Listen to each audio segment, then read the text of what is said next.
Pushing back forward.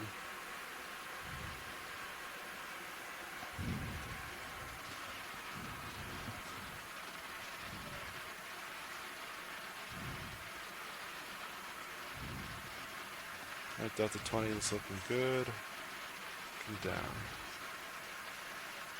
Altitude 70, D2. Sirius has bottom at 85. Copy that. Makes sense, you're a little deeper. IAM should be good. And higher.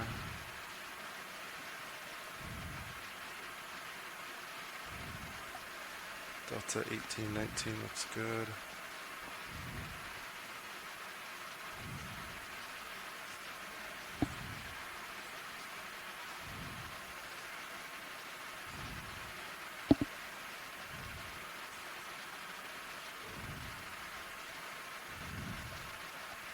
Yeah, Sirius is really moving. Yeah, I'm doing like plus or minus 10 right now. Around 180. Yeah, I'm trying to keep center. I think it's just high current. Having to command pretty good thrust.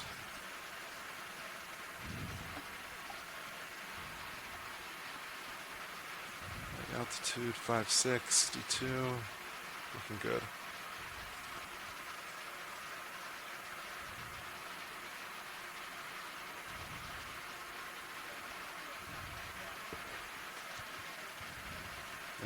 Delta looks good.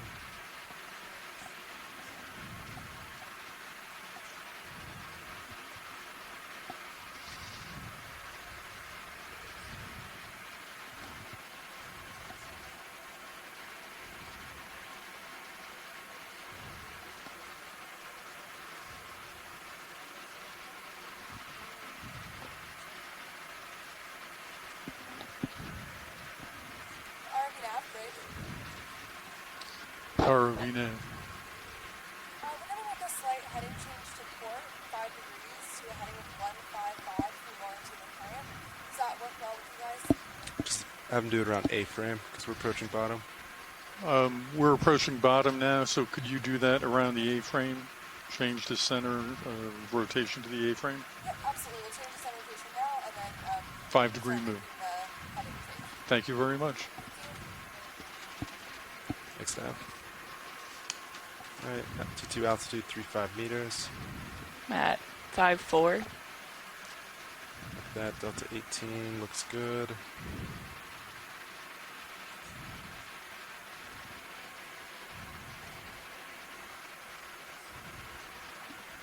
There's something very 30 meters blue out. view, yeah. Yeah. Should be, I think it's just the seafloor. I have it pointed straight down. So it should be good. Alright, Delta 19 looks good. D2 altitude 27 meters. Seems to match blue view real well.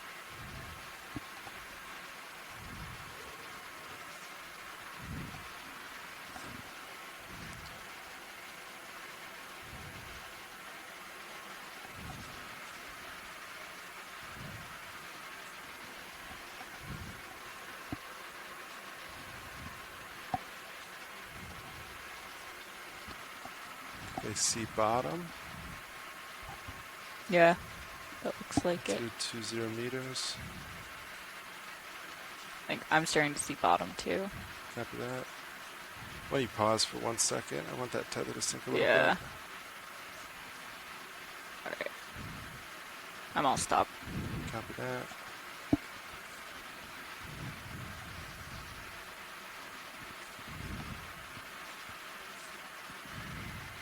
Take the blue view up a hair. Looks good.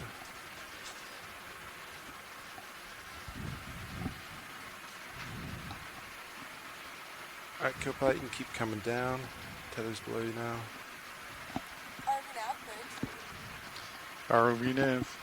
Heading change is complete. Copy that, thank you.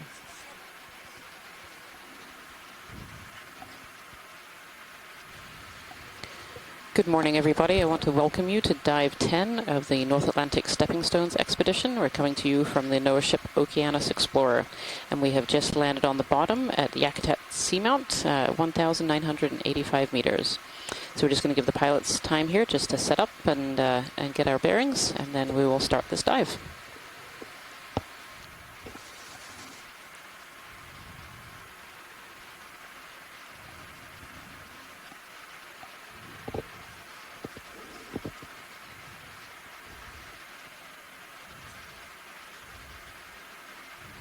Yakutat, pretty much on bottom. Go ahead and get a delta around 15 to start. And when you're set, you can, looks nice and flat, so you can deploy swing arms when you're ready. Good copy. I'll work on Z-bias. Bridge ROV nav. The vehicles are on the bottom. I want to verify the center rotation is set to the A-frame. Yes? Okay. Copy, and the bailout direction would be due north. All right, gonna bring your Copy. arms out. Thank you. Copy that. Hey, well, actually, it's just got to bottom. We're just gonna get D2 ready and lighting good, and we'll start soon. Thanks. Excellent. Thank you, pilots.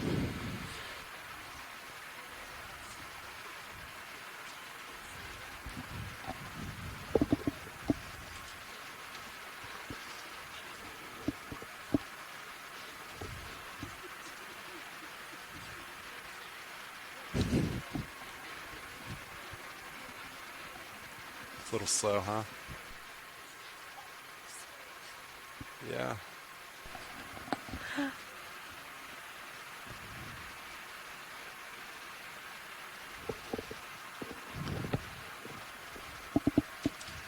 Hold auto XY there for a second. See how it works.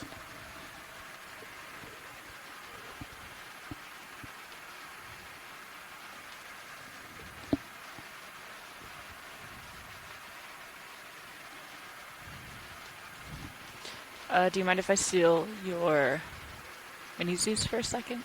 Absolutely. Go for it. Great, thank you.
Oh, good?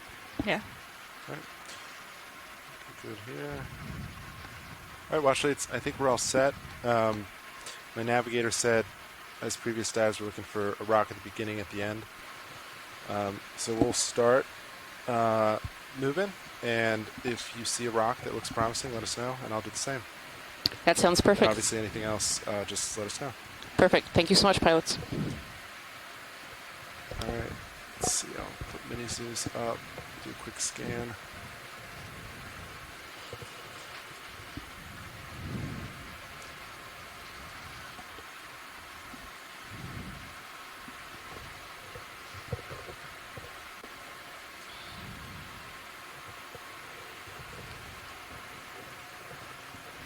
So good morning, deep sea explorers. My name is Rian Waller. I'm an associate professor of marine science from the University of Maine Pretty much and south, the looks pretty lead good. biologist on Yeah. this research Slope. expedition. It's pretty And I'd rough like to where we welcome wanna you to go Dive right now. 10 of the Correct. North We're Atlantic shooting Stepping at Stones like expedition. 185. Today we're diving Ballpark. on One- Yakutat due Seamount south again. We is dove fine. there yesterday So at a very today, shallow it'll get us location, there. and today we're diving at a deeper location. We've landed on a platform about 1,985 meters deep, and we're going to work our way up to a short wall and then onto a ridge system, hopefully coming up Rocks about ahead, but I don't see 300 anything. meters. Any walls within 50 So we meters? have just Looks landed with the good. ROV, and the pilots are all set up, and now we're scouting for a rock. Quick side to side, and then One of the probably first start things we moving. like to do on our dives is collect a rock from our deeper locations, as these rocks really help us to tell the age of when these seamounts might have been formed. And as it's been with the last few dives, it's sometimes a little tricky to find a rock that is not firmly attached to the sea bottom. Here we seem to have landed in an area that has a fair amount of pavement, and it looks like coral rubble as well.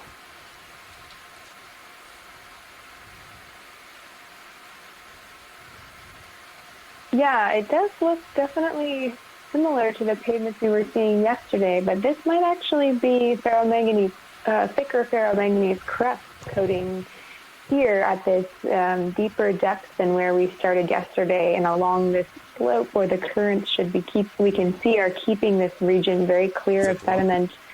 You can have some thicker ferromanganese crust forming, and they can certainly form these pavements in areas where the topography of the seamount is really uniform.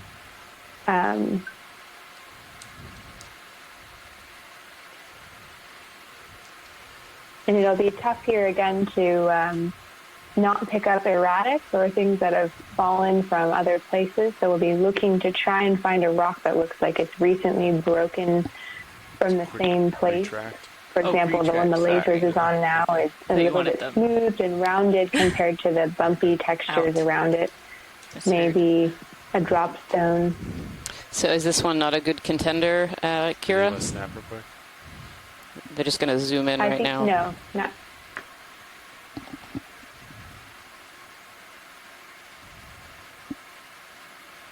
I hold that. That might be pretty crusted on there.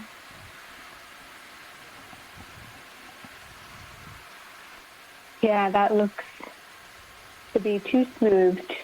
But actually zooming in like this, Rian, you're correct. You can see that coral rubble texture. Unfortunately, definitely still coated in some ferromanganese precipitates, but not a thick crust like I was hoping when we were a little bit further away.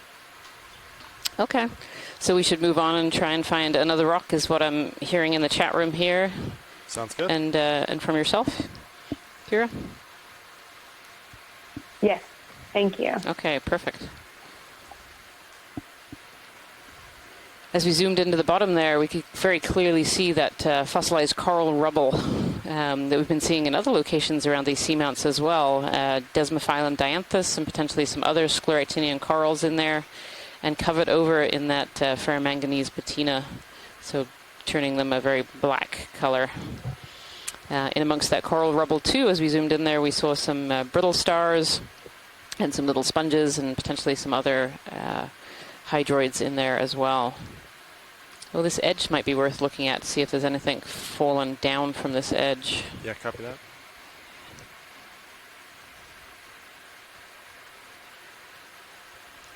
There's a nice overhanging ledge partial that's video. been eroded a bit below, leaving a Yeah, nice that. high for these animals here. And actually that rock texture is also a bit different. Yeah, you can see sponges and crinoids really enjoying this overhang here. These can be areas where water can actually flow a little bit faster, and so brings in food for these suspension and filter feeding organisms. I'm not seeing too much in the way of rocks that have fallen off of this. All right, Biddy, you want to come wide? Yeah, and it definitely seems to be say that it could be a different rock type than the coral rubble. So it'd be great if we do see something. Could we zoom in on that coral on the top of the pavement there? It's just very bottom of screen right now. Bottom, yeah. Yeah. Coming back to it. Kind of a pinky color. Is it the tubular looking one? Nope, the one right next to it. Yep. Copy. Yeah, the tubular is a vase sponge.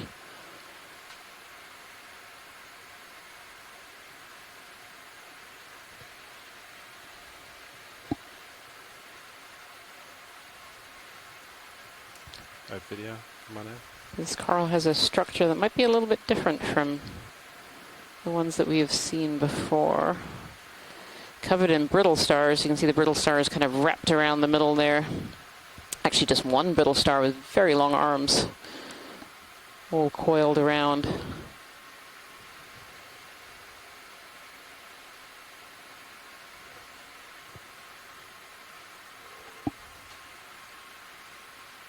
That's a really nice zoom. Thank you. Waiting to hear from the chat room, but this looks very much like potentially a Paramaricia to me, with a brittle star all kind of wrapped around the center there with its coiled arms.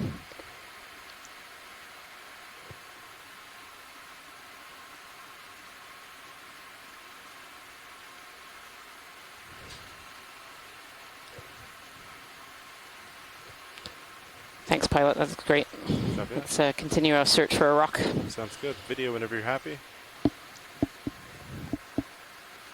If that is indeed a Paramaricia, that will be Laser's right there. just the second one, I believe, that we've seen during this expedition, and the first coral that we've seen so far since landing just a few minutes ago.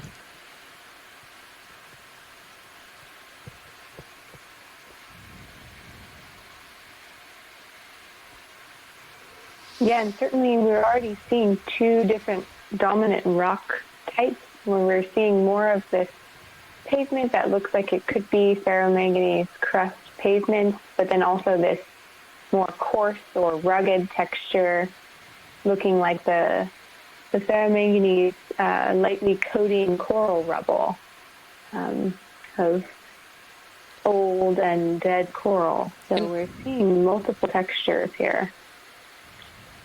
And it's the smoother ferromanganese pavement that might be interesting. It's hard to tell if there's any igneous rocks that might be hanging on below.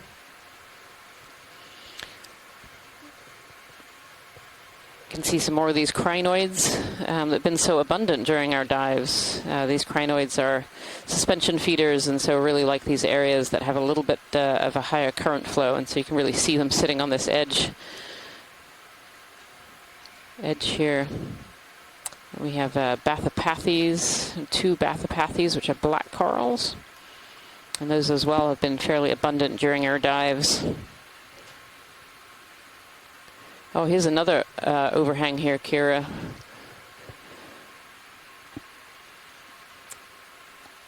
Maybe we can have a snap zoom on this overhang as we go by. It would be really helpful, pilots.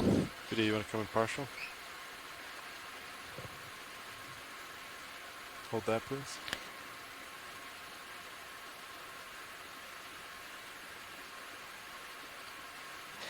Yeah, all I can see underneath there is coral rubble. Oh, there's a live cup coral. We have a quick zoom on that cup coral. Yeah, center. Video, go on in. Very white on this dark ferromanganese background. And actually, I'm not sure that one is alive. It might have a little bit of tissue in there, is all sucked up. But this one looks like a Desmophyllum dianthus. So a lot of these fossils that we're seeing below are this species called Desmophyllum dianthus. It's one of the most common deep-sea solitary scleractinians in the world's oceans. It's found in almost every part of the world's oceans at deeper depths. They're usually found kind of around this 2,000 meter mark, but sometimes come up a little shallow too in fjord ecosystems. Thank you, Pilot. That's great. Yep.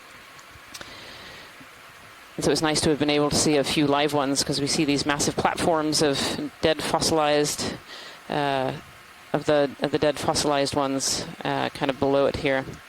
And these fossilized ones are likely 10 to 20,000 years old. These are not recently fossilized. These have been dead for quite some time. Video, come wide. Yeah, I'm not seeing any rocks here, Kira.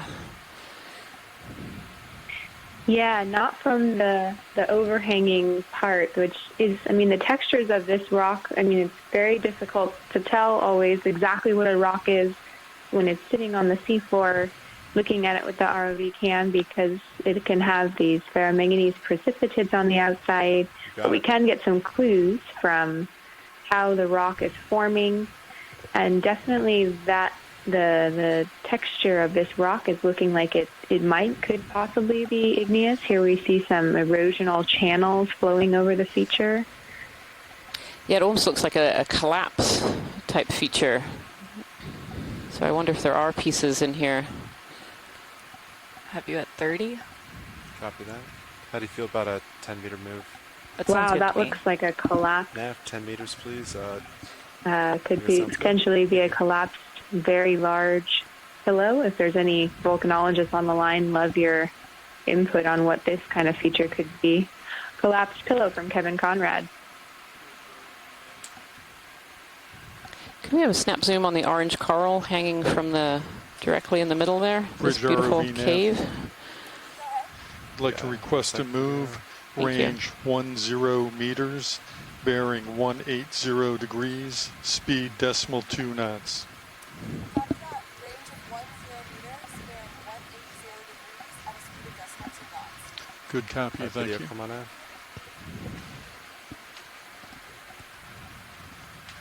Oh, it's quite dark in there. Yep. But this, I believe, is a black coral of some kind. Maybe not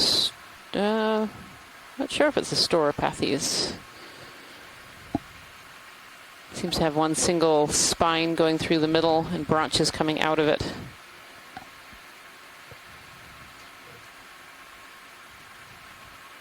Tilting down. Stopped. Hanging from this underhang here. Thank you, pilot. That's great. Not bad. An interesting factoid on this large collapsed pillow feature from Kevin Conrad in the chat, that although it is the right type of rock, it is an igneous rock, it can, in these large pillows, before they pop, they can build up a lot of volatile material, and which can obscure them from being used for age dating. So although an impressive igneous feature here, might be worth looking nearby for a better rock for age dating, how this seamount formed, or when this seamount formed, and also for chemical information about how it was formed and its sources of its igneous material.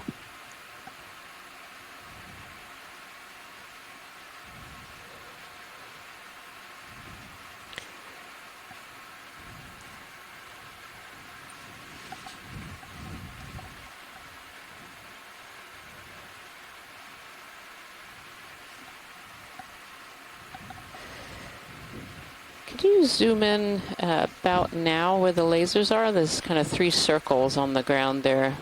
Yeah. There's some more way underhang, but I didn't didn't dare ask for a zoom on those. But these 3 are sitting out here. That video come on in. I'm curious as to what those might be.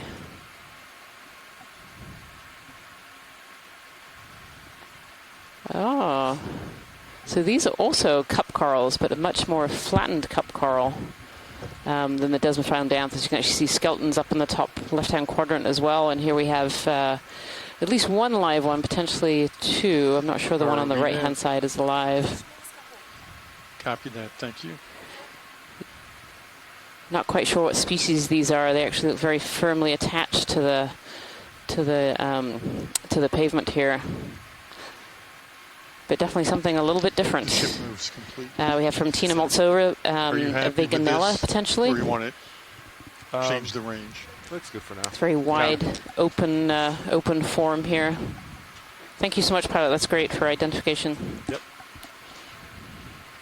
Video whenever you're happy.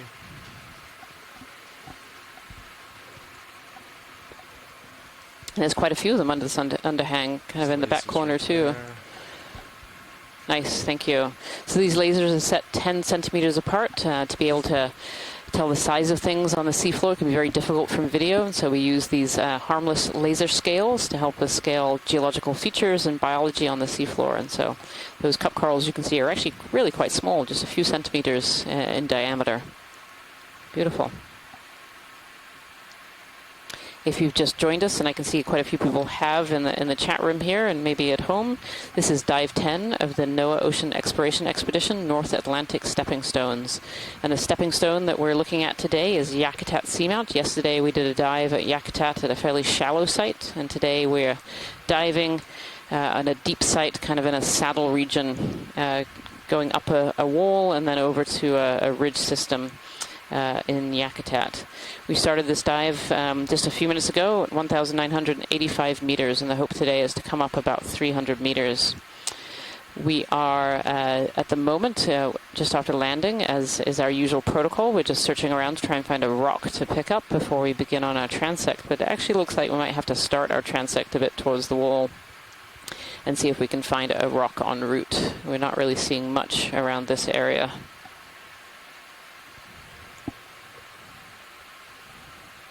Lots of rock, but nothing grabbable. Yeah, I should say there's plenty of rock. It's just not a rock that's able to be removed from its native habitat. So.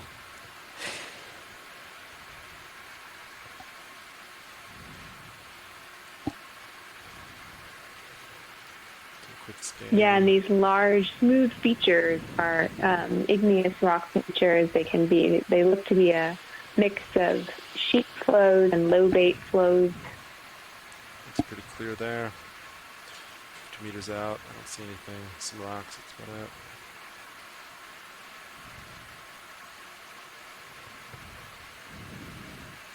Pilot, this is Watchleap. Hey, Watchleap, yeah.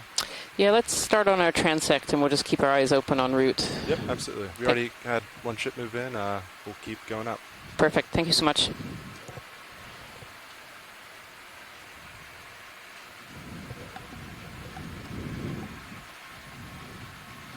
Do you want to repeat the same or increase the range? Let's do another 10. Copy. That sounds good. We do 185 maybe. Does that feel more upslope, or I think 180 is? So this is 180 on Blueview, which looks pretty good, but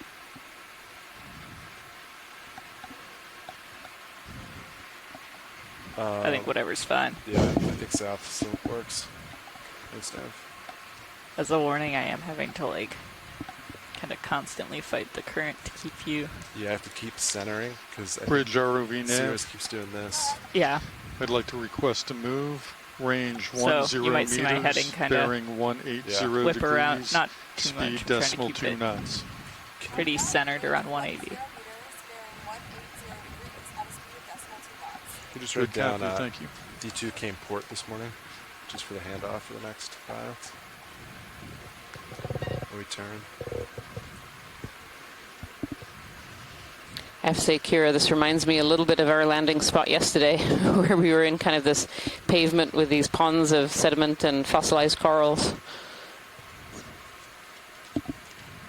Yeah, yep. It starts to all look quite similar. We're definitely still seeing that coral rubble, which is the more rugged features, the darker looking features here in this view from the cam.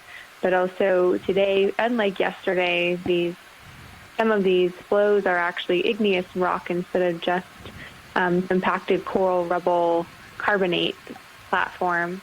So we are getting some similarities and some differences, though they look similar.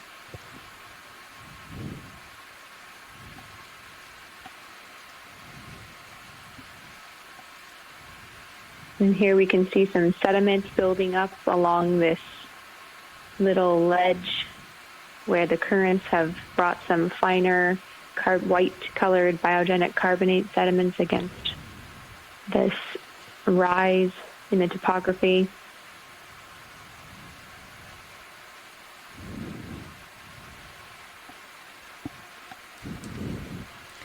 It's another one of these black corals in the bottom right-hand corner. This is probably a Storopathes. We saw a similar one a little bit earlier, kind of on the in a big collapsed pillow feature. And here's another one of these overhangs that we're seeing out of this kind of pavementy material.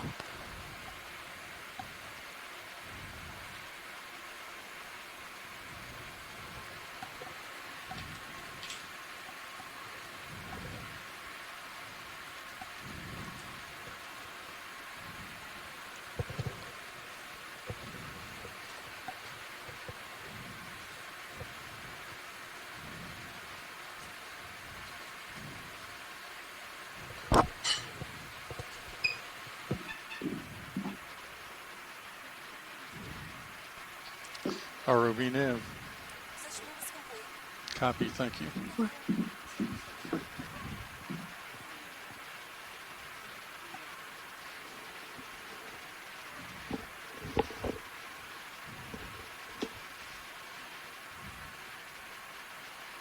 It's amazing. There's other than the small pools of sediment along some of these edges, it's remarkably sediment-free for the depth that we're at and for how long this feature has been sitting here, indicating that the currents have been extremely high in this region.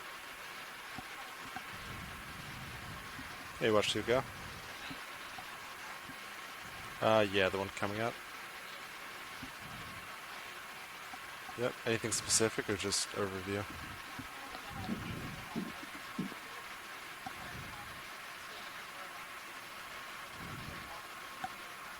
Yeah, copy that.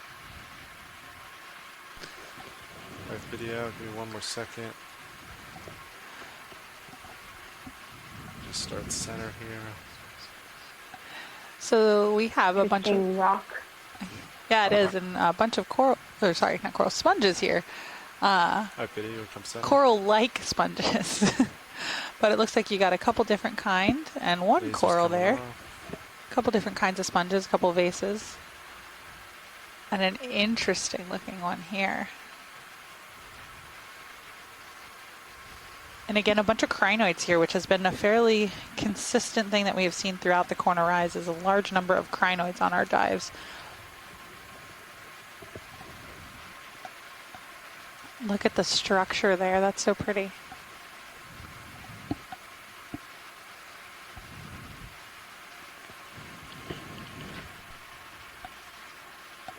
Copy that. And video, whenever you're happy. I'll just move on to next item. So we've been talking about this for the last couple days as we have seen these crinoids kind of getting on top of sponges and trying to get a little bit higher up into the water column as a way to get better access to food. And you can see they're doing it again here, getting up off the surface of the substrate and working on getting themselves as high as they possibly can. And we have a nice coral here, a black coral.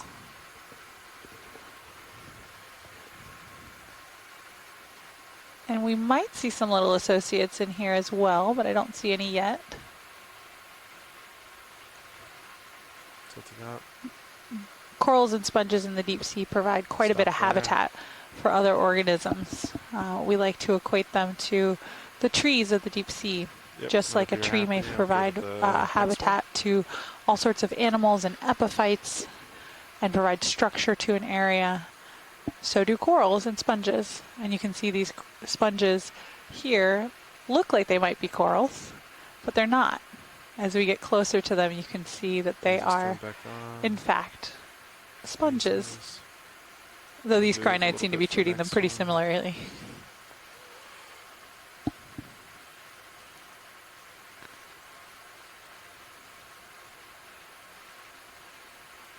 Nina Molotova giving a species idea of Styropathes punctata for that black coral. Oh, thank you, Tina. That's great.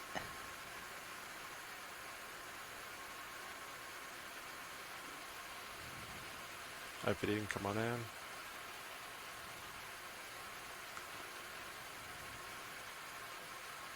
Unless Watling is adding that Styropathes is an impressively thick colony.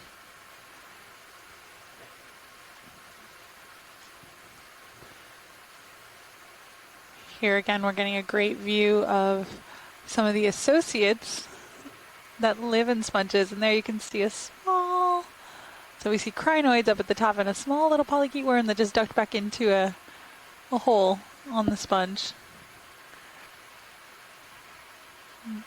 Amphipods and some more crinoids. One of the things that always impresses me is that when you zoom in on rock, on rubble, on a sponge, on a coral, every inch you get closer and every inch you get to see, you see something different. That video whenever you're happy. It's always fairly impressive. And Dougal Lindsay is... Yeah. Oh, go ahead. No, go ahead, Kara. Laser's back on.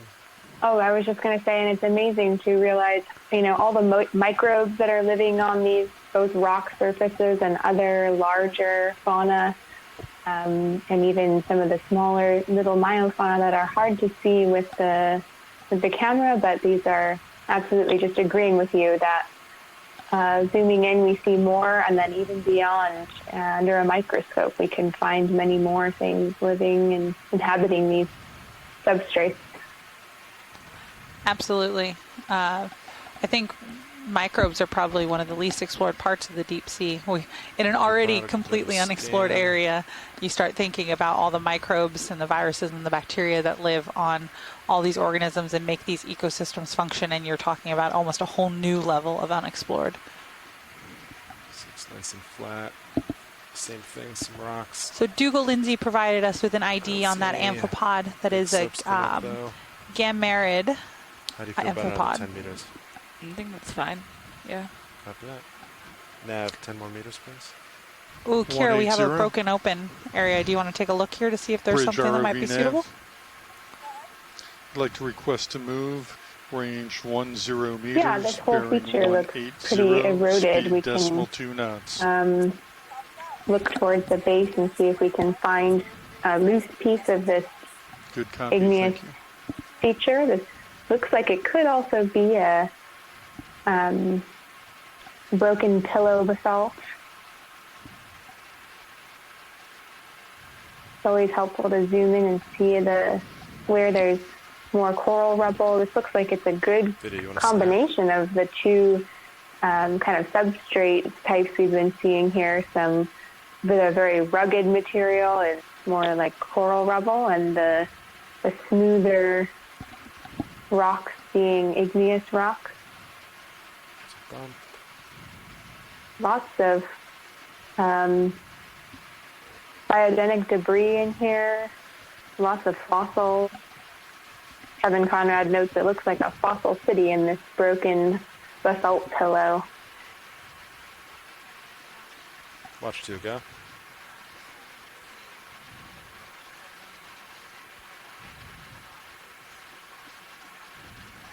Yeah. Absolutely. You can see some shells and coral, more Yep, ancient of course. coral rubble that's coated in the black Video whenever you're ferromanganese, happy, and also come on. some white coral rubble that must be younger.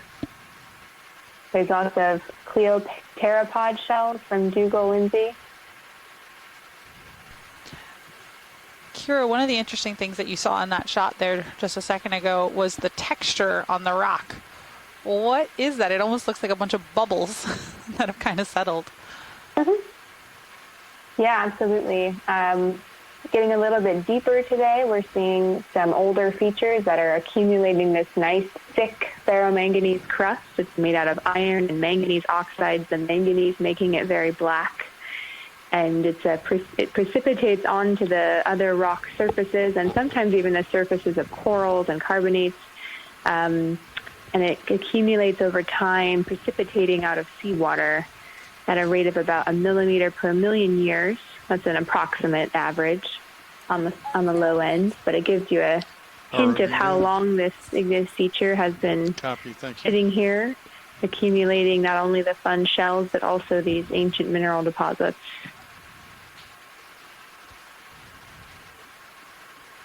Hey, watch 2. I don't see anything that looks loose to me.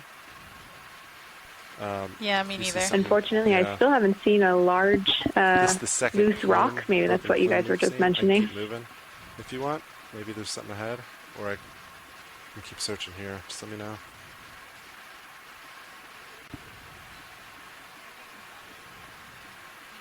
Yep, of course.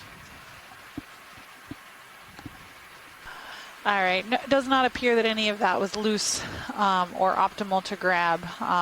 So we're going to keep on our search for a good rock. Were we expecting this feature to be so paved? Like, this looks like pavement almost. It's like slope starting to increase a little bit. Yeah. Yeah, these really smooth features with some cracks I and landed on like 20. interesting Pull up a little erosional bit. features. Yeah. It's definitely a high energy environment, so we expected not to see a lot of sediment cover and to be able to see the rock below. And we're really lucky that it looks like a lot of this material is igneous, and maybe some of the original building blocks of this ridge seamount feature on Yakutat Seamount. And so, it's fun to really see the coral rubble mixed in with these textures as well. So we're seeing a bit of yesterday's familiar things from yesterday, but then new things as we're deeper and the currents here are stronger and we're at a different slope.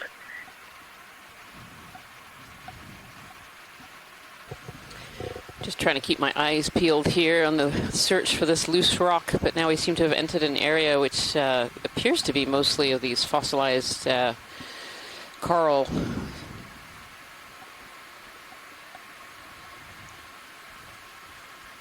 Mixed in Yeah, with... so I agree, Rianne. This is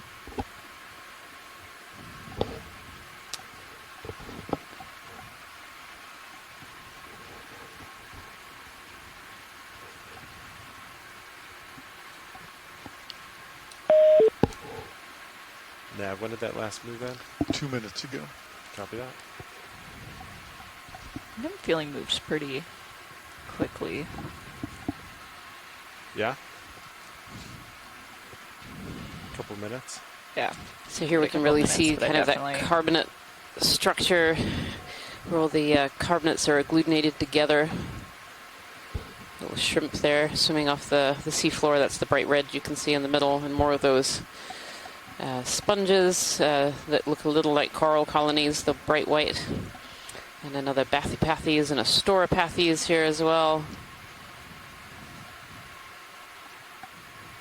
So we're making our way to this wall feature. We're searching the bottom for a piece of igneous rock that might have give some clues as to when this seamount was first formed.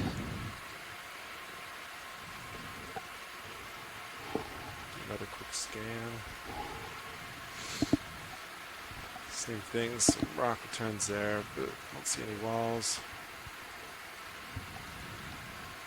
Nav, how do you feel about 10 more meters? If you have a look at your live stream number 3 right now, in the bottom right-hand corner, there's a little screen called Blue View, and this is a scanner that scanning sonar that the pilots are using to be able to fly the ROV.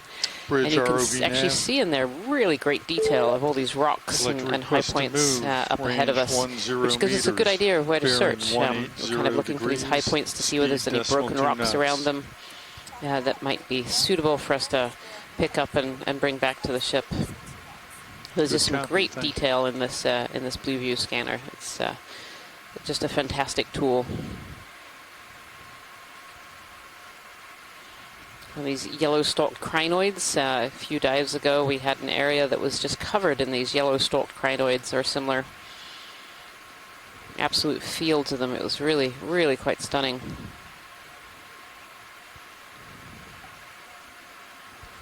Here we have one of these interfaces between this pavement and the looser coral rubble and carbonate structures. Sorry, I'm fighting some current here, trying to keep you.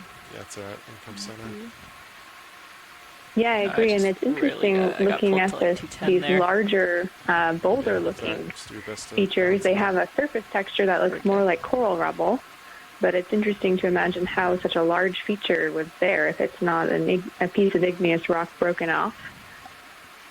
There's a fish over on the left-hand side there, pilot. Do a quick snap zoom for identification purposes. it. Yeah, of course. Thank you.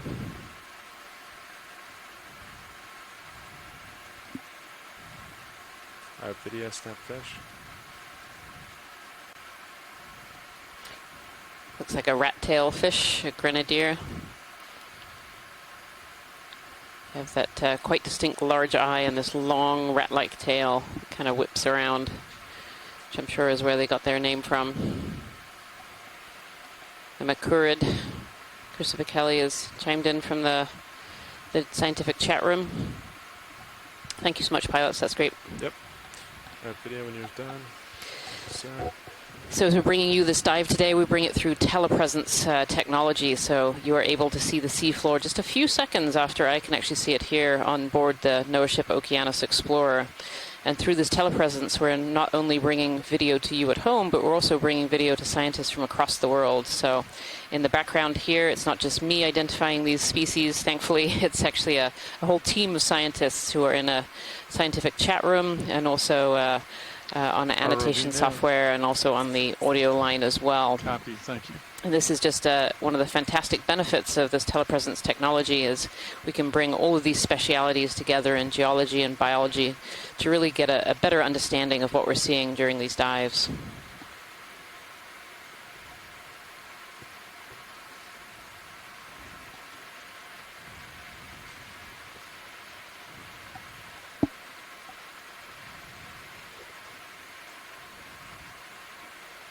Another side view on this one.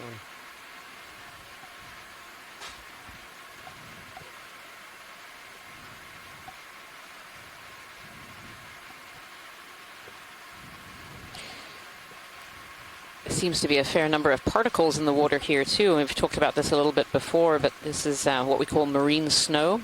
So these seamounts actually interrupt the flow of deep, cold, very nutrient-rich water in the deep. It hits the side of the seamount and actually spirals up to the surface very often. And this influx of nutrients at the surface can cause phytoplankton blooms up in the upper ocean, which eventually will die and fall down to the deep ocean and act as a food source. And they're kind of kept and swirled around these seamount areas. That's very often why these seamounts are what we call hotspots of biodiversity, or biodiversity hotspots. It's nice and cemented. These areas can really attract life because of the food fall that's coming in. Can we snap zoom just to the right of the lasers? Yeah, right there. Okay. I think it's a sponge with a Video snap, please. brittle star around it. But we did see some carnivorous tunicates yesterday that were really exciting. We might see again today. Yep, that's a little sponge with this brittle star hugging it, giving a little cuddle this morning. These brittle stars like to be up on these structures. Again, they are suspension feeders, so they pick particles out of the water column. And man, you can really see the those cup corals in the background interspersed amongst that ferromanganese crust, those bubbles that Kira was describing earlier. They all seem very integrated together there. Beautiful. Thank you so much, pilot. Yeah, no problem. It's a really fascinating look at the seafloor there and how these ferromanganese crusts, these bubbles, really seem to almost flow right into that coral pavement, or looser aggregations of coral, I should say. Yeah, I mean, it's likely that the igneous or the smoother, bigger boulders that are sticking up were there first, and now we're seeing how sediments and coral rubble was deposited later. So we're kind of seeing the older material peeking up out of this, although still very old, but younger, relatively thin sediment layer and this coral rubble that we're seeing. It's also interesting that some of the older features seem to have the most biodiversity coming off of them. Yeah, it's interesting looking at this really wider view, this overview, both from the D2 camera and also the Sirius camera, which you can find on live feed number 2.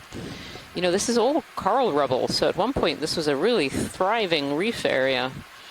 A lot of these corals that are blackened with the ferromanganese patina have been dated back 10,000, 20,000, and even up to about 200,000 years ago that these corals were alive. And so it's a very long time ago. The conditions were different enough that these corals really thrived in this area.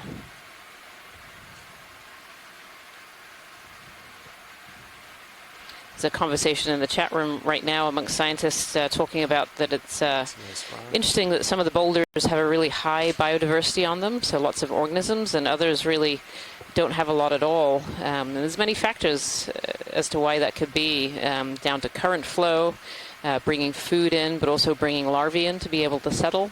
What predators are living around those boulders that might eat the larvae as they begin to grow. Or even sediment, as boulders stick up, they change the way that sediment flows and deposits. And so maybe the boulders that are barren just are areas where too much sediment or not enough food survives. Yeah, let me should be okay. take a peek behind it. Seeing past it there. Beautiful. So, yeah, another 10 sounds good.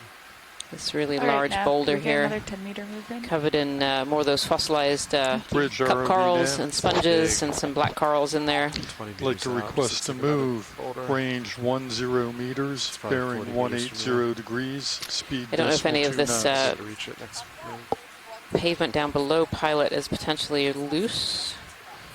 Good copy. Looking for thank you. loose rocks.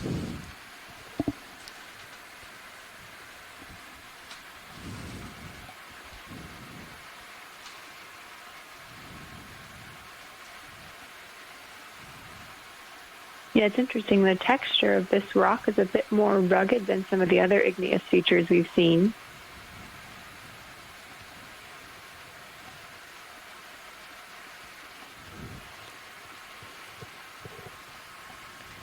The parantopathes up on top, along with the bathypathes, and this yellow sponge, Christopher Kelly tells me, is potentially a Hertwiggia. Do you want to snap on the yellow sponge, Washid? Sure, we could have a quick snap, and maybe a snap of the base rock as well while we're there. Would be good. Sure. I'll do sponge real quick and go back to base. All right, video snap It sponge. almost looks like there's a lot of old coral rubble just attached to the surface, so maybe this is also has some fossil coral. Yes, it definitely is. I've seen some of these patches that are kind of sticking out appear to be old coral branches or these cup corals that are covered over.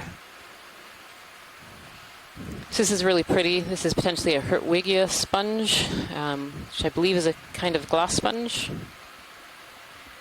These glass sponges have what we call silica spicules, and that's what makes up their structure. And you can kind of see that in some of these images, these little fine fibers running through the tissue.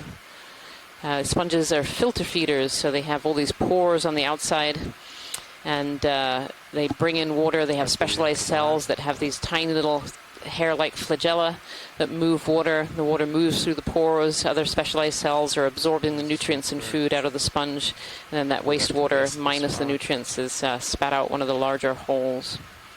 Yeah, this looks very much like coral rubble still attached to this boulder here. Do you want the base right here, Washley? Sure, though I'm not seeing much in the way of loose rocks, which is what I was hoping for. Yeah. Do you want zooms, or is that good enough? We can have a quick zoom. Yeah, just a quick snap, and then Video, go for it. continue our search. You can see old sponge skeletons, and yeah, ROV nav. that Copy, very thank you. textured ferromanganese crust. So this is actually a reef-building coral rubble here. Very difficult to tell species. This could be a Solensmilia. It just shows it's not just these individual cup corals. There was also reef-building corals that were present at this time in history as well. Oh yeah, big masses of this reef-building coral, all covered over with this ferromanganese patina. Thank you so much, Pilot. Yep. Copa, did you rotate to 210? Oh gosh. Sorry, I was fighting some current. No, it's all right. Just double checking. Yeah. You can see all these old sponge skeletons. So when the live sponge dies away, it does leave a skeleton on the seafloor. They're very often kind of this dark brown color. We'll see quite a lot of them. And they can also form structure for other organisms to live around them as well. Just because the animal has died, it's still left this structure behind, and other organisms use that as areas to hide from predators or even for increased feeding to be up in the water column, and even for reproduction, so laying eggs or just being a good place to hide young.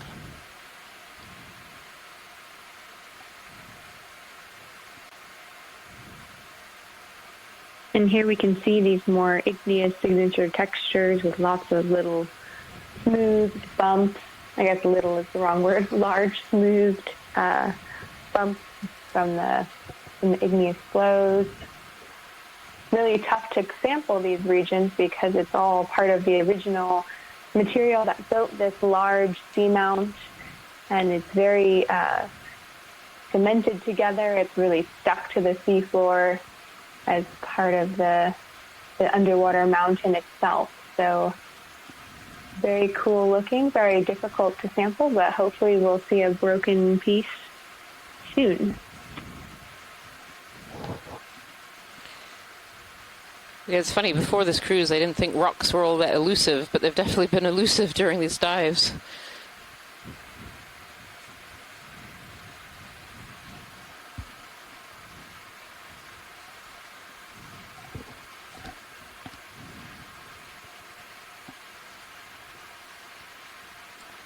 So you can see some potentially rocky areas up ahead of us. And so one of the objectives of this dive is we're kind of crossing up this slope area and then coming up to a wall feature where we'll relatively quickly try and go up the wall and then up to a ridge system, and we are really looking to explore that ridge system today. And so the hope here is really to be able to snag a rock from our deepest part of our dive, where it is less likely to be a carbonate, more likely to be an igneous rock that Kira was explaining earlier.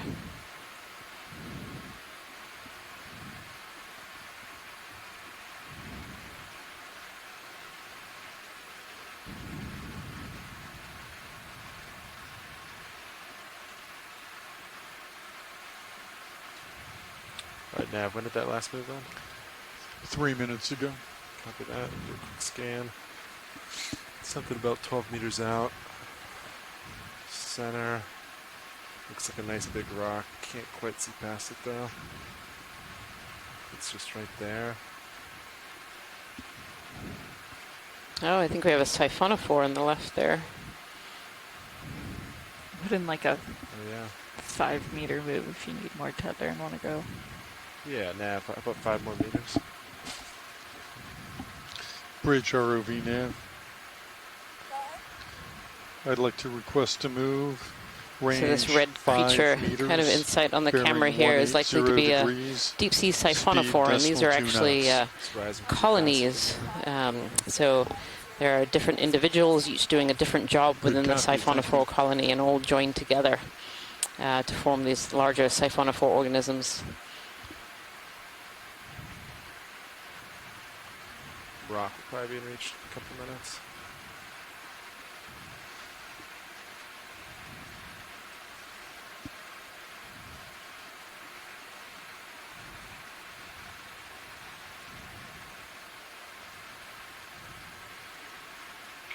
It's amazing how sparse the biology along this coral rubble here. Unlike yesterday, where we usually see a little bit more. Yeah, we were seeing more of the larger coral colonies and other larger organisms, whereas here it seems to be very much the smaller fauna. I think when we zoom into the coral rubble, we're seeing lots of organisms like brittle stars and worms and other smaller organisms. But yeah, the dive yesterday, we had more of these larger coral colonies. I mean, here we have a large sponge with some crinoids on it, some stalked crinoids with the red top and the yellow stalk. And again, this overhang, we have a Storopathes black coral up on top, and lots and lots of these crinoids.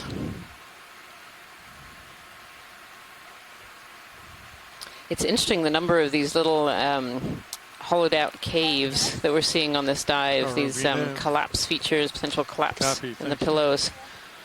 I don't remember seeing quite as many on the previous dives, or certainly not quite so large. Yeah, it's definitely impressive. Creating lots of interesting habitat and also kind of making it easier to visualize how when the seamounts are forming and you have these flows of hot rock, sometimes you create these big bubbles, and as volatiles build up and other gases, and eventually those bubbles can pop, leaving these really interesting large-scale features, and you can sort of imagine that slow geologic process happening when you see those kinds of features. Yeah, and this is an impressively large boulder here. Again, covered with those that coral rubble that is fossilized, which is kind of the texture you can kind of see on this rock, or the major texture. And then there's a couple of sponges, some yellow and white sponges, some old sponge skeletons as well.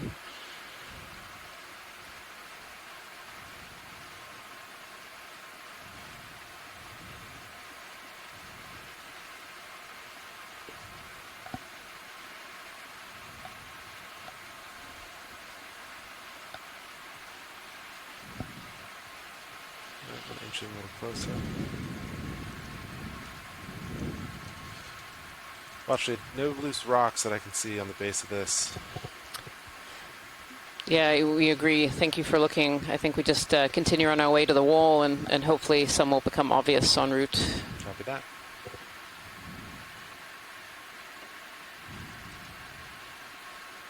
Okay, I'm just going to come up and scan this rock real quick.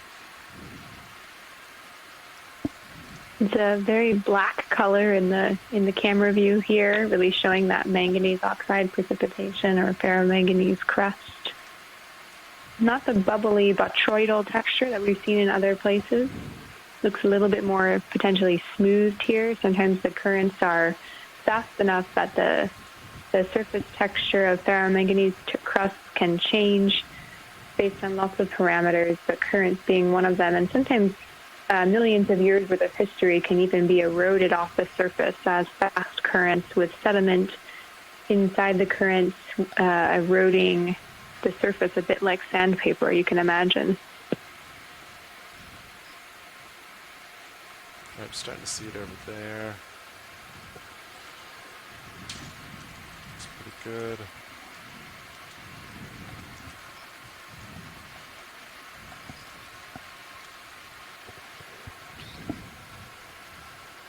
Kind of peering over this rock here.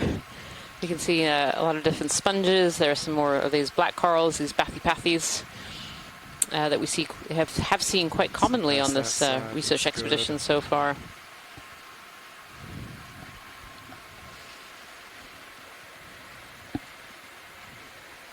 Yeah, and Kevin Conrad from the chat giving us a clue about why we're seeing so many of these large bubbles, not in the view now, but previously we've been seeing some large broken pillow flows, and that can happen at these shallower depths. It ended 4 minutes ago. You have a greater hydrostatic pressure, and it's hard to form bubbles at the deeper depths. So in these shallower depths, we can have not really any hard returns for you. These eruptions and total lavas breaking open. Bridge ROV nav. I'd like to request to move range 10 meters, bearing 180 degrees, speed decimal 2 knots.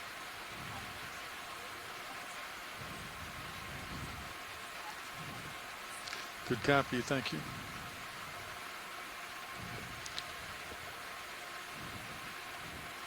It's going to come center with you, Copilot. Perfect. I think there's a stronger current coming through right now. Yeah, there was definitely...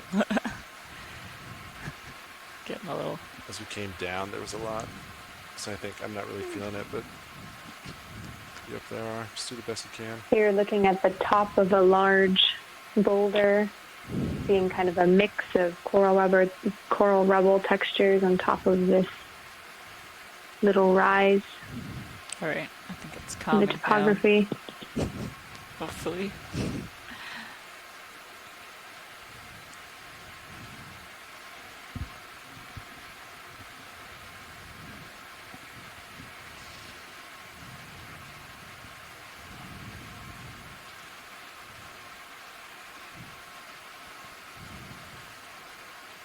And again, just more of this fossil coral rubble with these pillows kind of sticking through it. And wherever there are these high points, that's where we seem to be getting the larger fauna, and that would be expected. These rises out of the seafloor can cause increased currents, and a lot of these filter feeders and suspension feeders really need those enhanced currents to be able to feed effectively. And so where we see these rises is where we often see things like deep sea corals and sponges and the habitats that they create. All of these deep sea corals and sponges are what we call ecosystem engineers. So they rise up into the water column enough that they interrupt the flow of both water and also sedimentation as well. And as such can be good places for other organisms to be able to make their homes and live. So where we see corals and sponges, we very often see other organisms living around them. Brittle stars, crinoids, anemones, other crustaceans, little crabs. They like to make their home inside these structures because they're a little bit protected from predators. And they're also really good areas to feed. They're up in the water column getting the extra food. And they're also really good areas to lay eggs and raise young in the protection of these corals and sponges. Copy, thank you. So these ecosystem engineers are really engineering the ecosystem and can increase biodiversity very locally in these areas.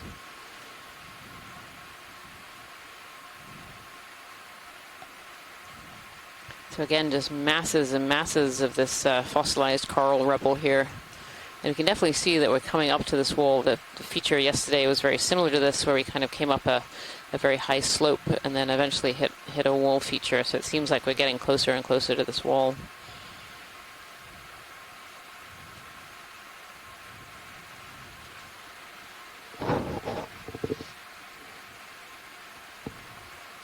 Absolutely, and again noting that the sediment accumulation here, although we see a lot of marine snow falling through the camera view, it's not necessarily settling here due to the high current.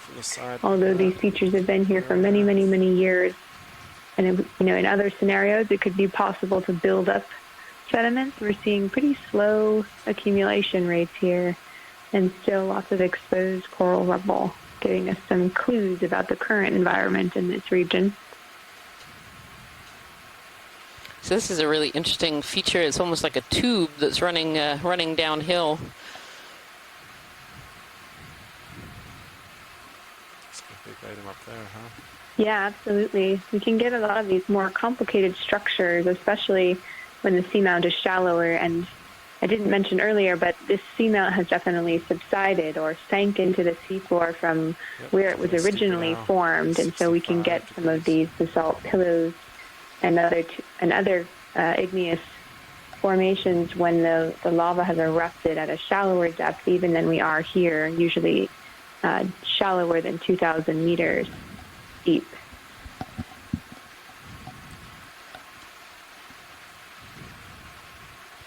Seen some of these red Bathypathes black corals. They're called black because of their skeleton, because obviously the coral itself is orange.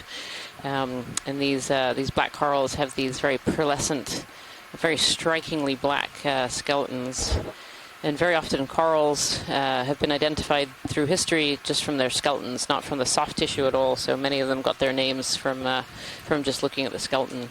It's only more recently that we have the ability to take cameras down into the deep ocean that we've been able to really look at what some of these organisms look like alive and in their natural habitat. It's one of the great benefits of having ROV system and being able to look at the deep sea floor with these cameras is both looking at what these organisms look like in their natural habitat, but also looking at associations of organisms too. Oh, I think in the top right-hand corner, if we could have a quick snap on that coral. I think this is one that we saw yesterday. This is an Enelapsamia rostrata, and this is a form of colonal hard coral that we actually saw quite abundantly on yesterday's dive, which was a bit shallower than we are now. So we're currently at 1,946 meters.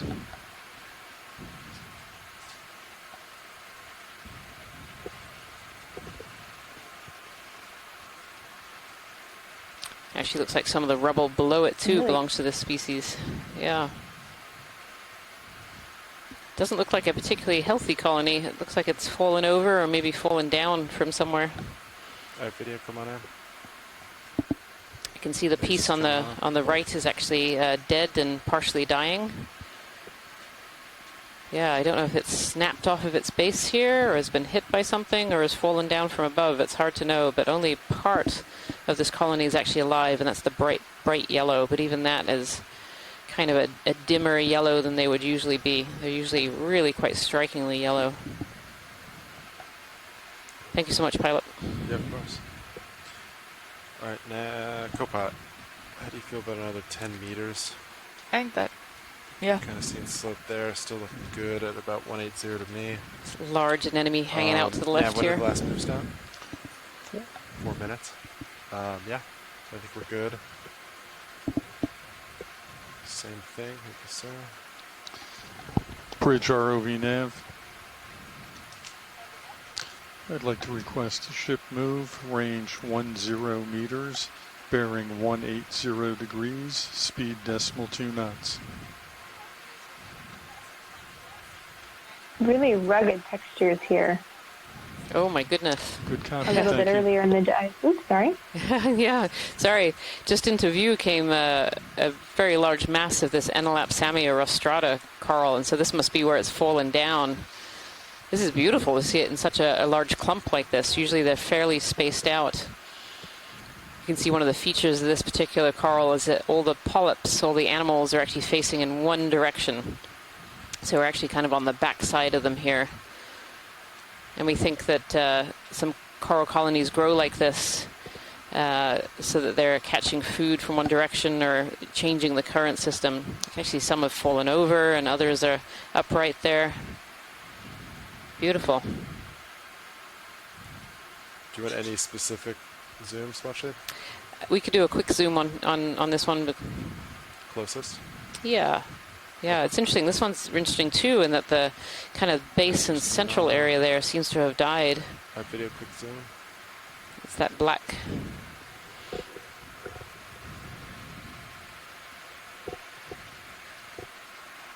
Yeah, you can see we're looking at the backside, and all the polyps, the organisms are actually facing the other direction, and that's really one of the features of this particular species. So there's a little fan worm in there, the serpulid. Again, one of the many species that uses coral colonies to get up into the water column to be able to get food. There we go. Little serpulid worm. So the worm actually lives in this protective tube, and those are its feeding appendages that are sticking out, catching food up in the water column. Thank you so much, pilot. Yep. Video whenever you're set. Got it.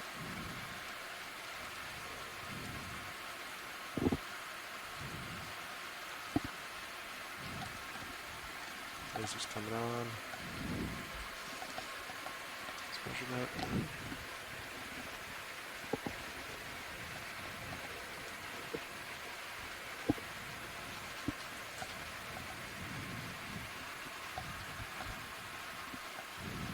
Interesting that they seem to be holding on to both some more rugged and some more smoothed textures.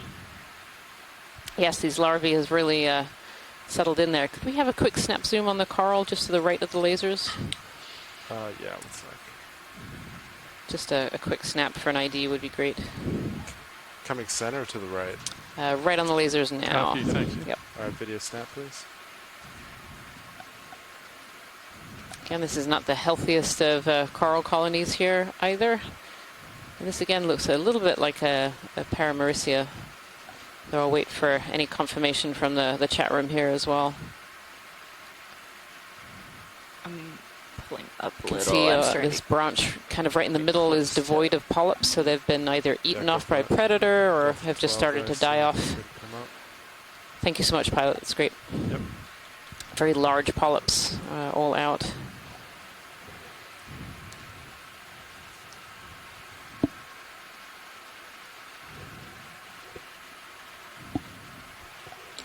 So I think this is like a local high, and that's a drop off. Might just peek over this and see what it is. I'm gonna turn to keep you in view. You can just try to maintain 180. Okay.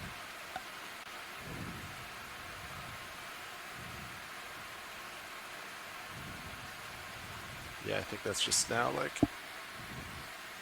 the local low that Yeah, way. that's like a drop off. Yeah. So I think the way we're going is still good. See more of these sponges, some that mimic a coral shape and can fool us into thinking they're actually a coral when it's a sponge. Kind of looking up slope here too. I think we can see a large sponge up in the top left-hand corner. I'm sure when we get there, that one's going to be quite big. Yeah, it's in our direction, so we'll get there in a little. So we'll do a quick scan, flip on it.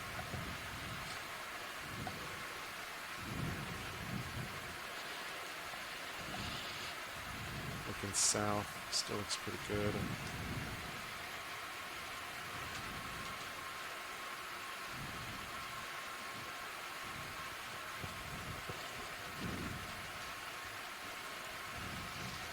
And again, more of this coral rubble that we've been seeing throughout this dive and throughout a few of our dives now. Very flattened, very loose material.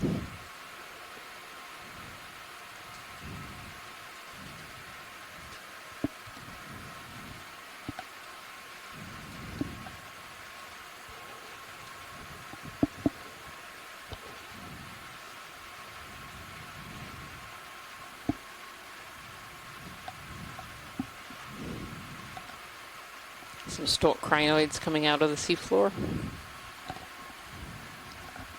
These crinoids are echinoderms, so they're actually related to sea stars and urchins, and they have pentaradial symmetry, so we see many of them have 5 or 10 arms.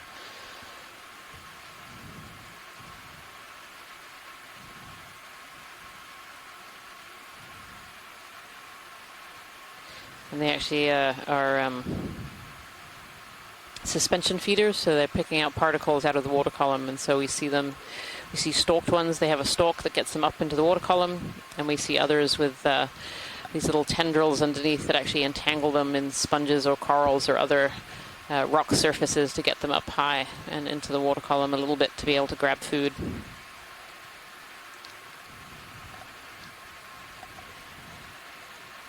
All right, Nav, when did that move end, last one? 3.5 minutes ago. Copy that. Compile, let me do another scan. I have some rocks about 15 meters out. Ought to be some of the local highs.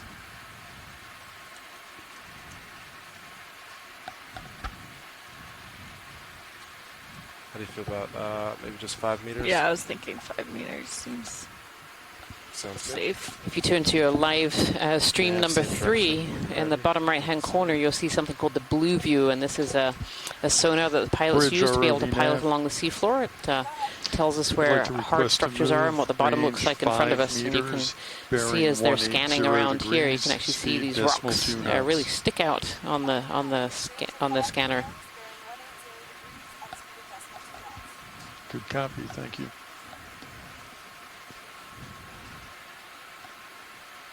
If you're just joining us today, I'd like to say welcome to Dive 10 of the NOAA Ocean Exploration Expedition, North Atlantic Stepping Stones. And the stepping stone that we're visiting today is Yakutat. We did a shallow dive on Yakutat yesterday, and today we're diving a little bit deeper on kind of a saddle area between 2 of Yakutat's major peaks. We started this dive at 1,985 meters, and we're now up at 1,939 meters. So the objective of today's goal is we started in kind of a slope area. We're moving up to a wall. We have a short little wall, and then we want to traverse along the ridge. This is the main ridge system that connects these 2 peaks. It might be an area where we see increased water flow, and so we might be able to find some different kinds of organisms than the ones that we've seen so far.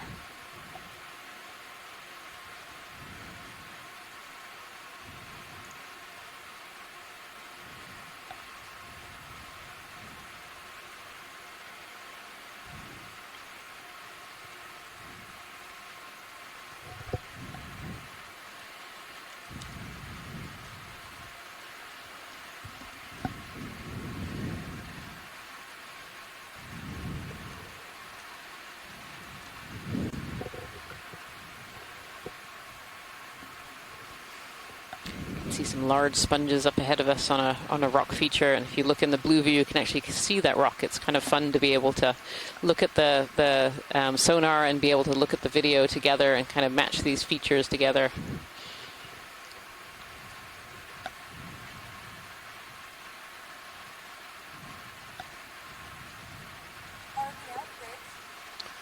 Ev,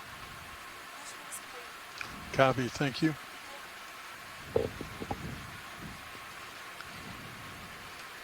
Another large rock over to our right-hand side here with some different sponges on it, bright yellow and white there, as well as some sponge skeletons.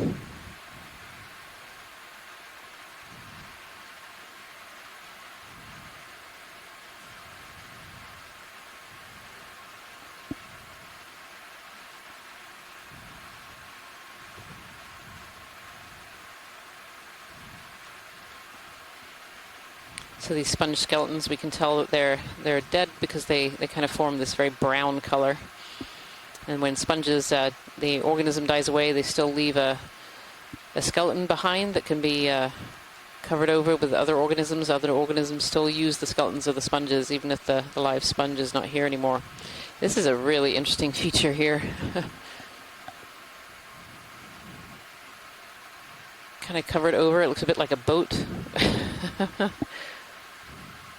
Do you want anything specific on it, Washley? I think we're good. Just yeah, it looks like a large going around salt boulder. Great. I'll do that.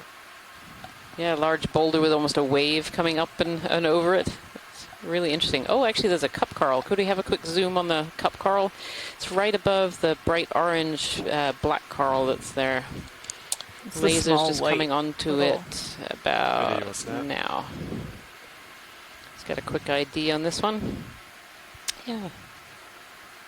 Yeah, so this one looks like another one of these, potentially a Desmophyllum dianthus. Come back. And this Bathypathes black coral in front of it as well, and a sponge over to the left. Is that all you needed, Washley? Yes, that's perfect. Thank you so much, Pilot. Okay.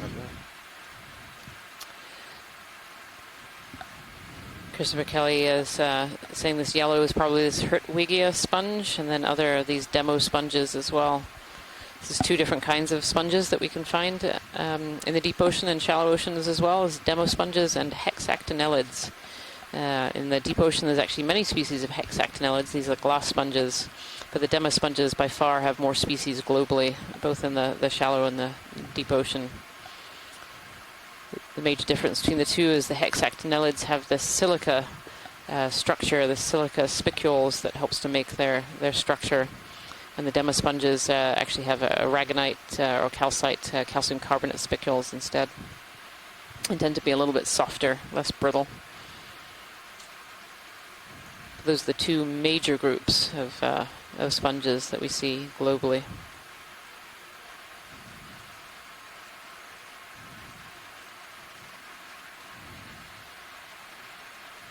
Really interesting ledge feature at the top of this boulder.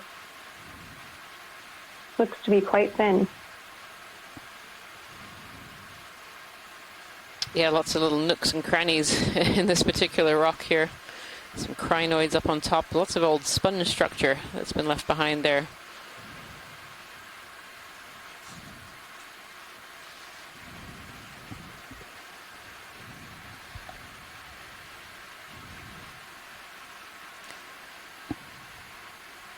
I've definitely been keeping my eyes open for a loose rock, but I'm still not seeing anything, any potential.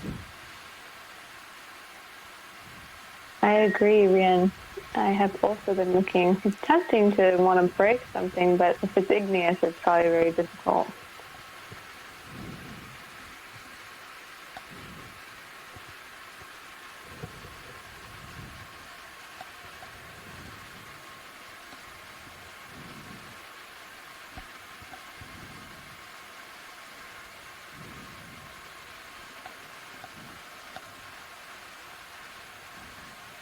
This is a really interesting feature.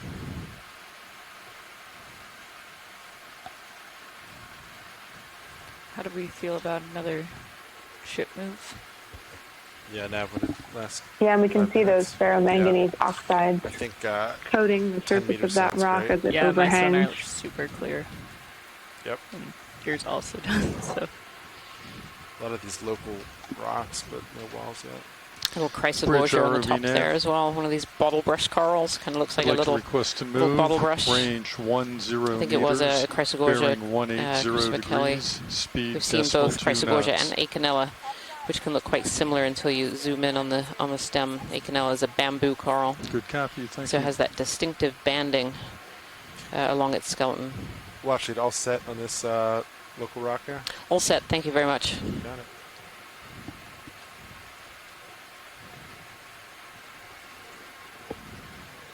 Come back center.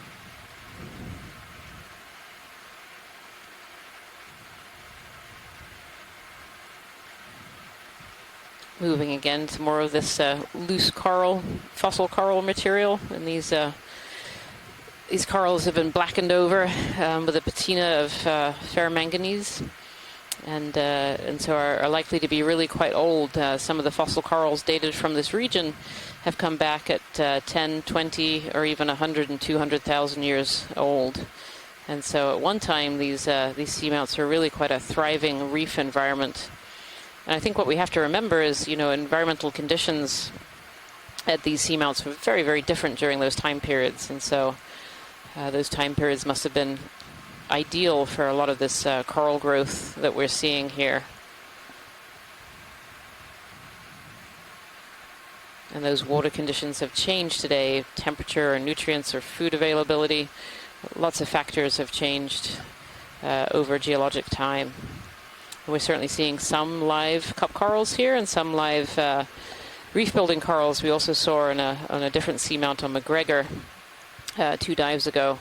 And so these corals can still thrive and survive here, but obviously not in the mass numbers that there were back through time. You can see lots of little brittle stars all over the surface of these corals. Even these dead fossilized corals still provide habitat in the deep ocean. They provide all those little nooks and crannies for all kinds of little organisms to live. These brittle stars and crustaceans and crabs and starfish, worms, all kinds of organisms still use these dead coral structures as a home. There have been some papers that suggest that the biodiversity inside some of these dead coral areas can actually rival or even be higher than areas that have live corals. So there's still incredibly important habitat in the deep ocean.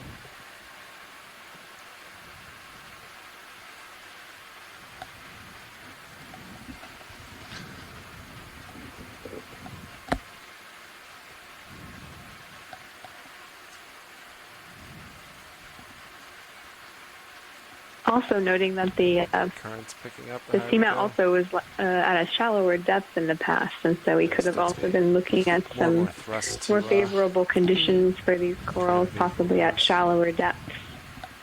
And their accumulation over time and dying and building, and again, the sediment cover here is so low. Maybe in a lot of upper portions of seamounts we might see this kind of thing, but it could be covered by a sediment cap. But here, with these high current environment, we don't see a ton of sediment accumulation in some of the lows here among the coral rubble. You can see the white biogenic carbonate sediment filling in some of the holes, but certainly not creating a thick sediment layer that can be up to meters thick in other regions where the currents are a little less strong.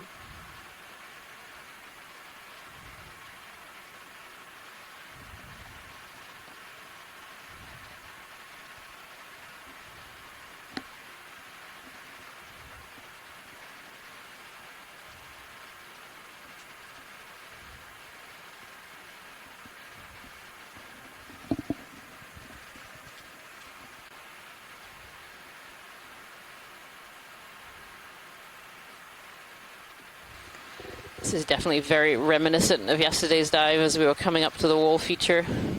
This slope of this fossilized coral. And Nav, when did that move in? 3 minutes ago.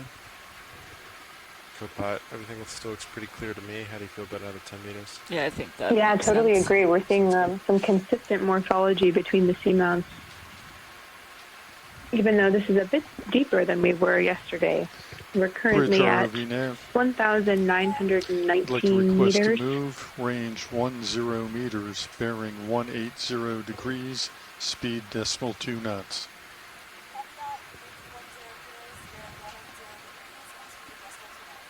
EX2104, Good copy, thank you. Coming back center. Sorry, we got a little whipped by a current there. Yeah, no worries. Interestingly, though, this seems to be some of the lowest density, faunal density that we've seen, About 180. at least since I've taken over as lead geologist. Definitely on the On the lower. larger species. Yeah, definitely on the lower end for sure in terms of the larger fauna. I'm still seeing amongst the rocks. There's an awful lot of brittle stars living amongst these coral. Sorry, coral rubble, not rocks. But certainly in terms of the larger fauna, the larger sponges and corals, this is definitely a very low diversity and density that we're seeing here on this particular area. And one reason for that could be is that this, it's fairly loose material. Oh, we have a fish in the water. Or is that a jelly? A ctenophore. Video, you want to snap Yeah, that? a little ctenophore.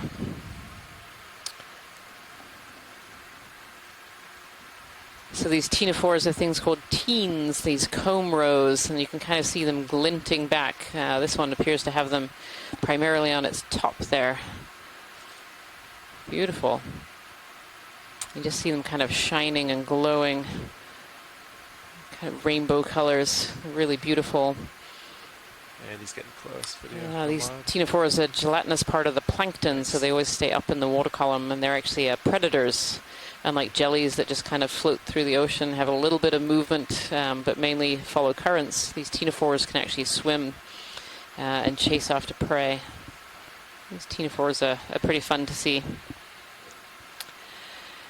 Same, one of the reasons that we might not be seeing a lot of these larger corals and sponges that we'd seen in other locations is maybe this fossil coral area is a bit more movement to it. Maybe it's not as consolidated as some of the other areas that we saw. And, these larvae need areas that are fairly settled and stable to be able to grow and thrive and survive. So if you settle as a larvae in an area, say you settle in one of these fossil corals, and then in 2 weeks it turns over to the other direction, you're suddenly not in a good area to be able to grow and get food anymore, and so you would die at that point. And so you need kind of a stable surface to be able to grow into some of these big structures that we see. And these deep sea corals and potentially the sponges as well really grow at very, very slow rates. We don't know too much about how fast deep sea sponges or even shallow sponges, I believe, grow. But we do know that many species of these deep sea corals, put on only a few millimeters per year, and so are growing incredibly slowly. And you can contrast that with shallow water corals. So these shallow water corals in the tropics have a photosynthetic algae that lives in their cells, and so they're symbiotic. And this algae actually gets its energy from the sun and produces a lot of energy, and that energy goes into the coral and allows it to grow. And those tropical corals grow at the rate of a few centimeters to tens of centimeters per year. But in the deep sea, these corals don't have that photosynthetic algae, so they don't have that symbiosis. They're relying entirely on sparse food fall. And so that means that the growth rates are actually very, very slow, just in a few millimeters per year. And so often where we see these really big, tall corals, we've been seeing these tall whip corals, 10 foot high. Those are potentially hundreds of years old.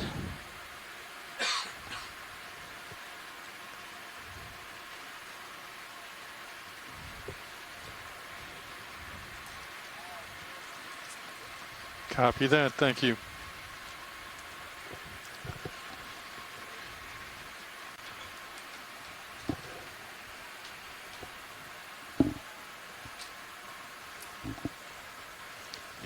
Tell them up the mic.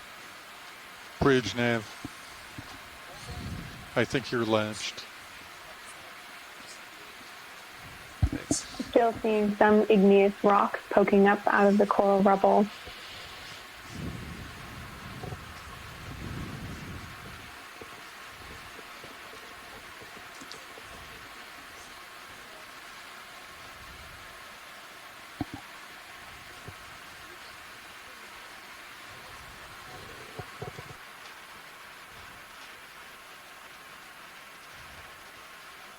Some chatter in the chat and looking at these huge swaths of coral rubble.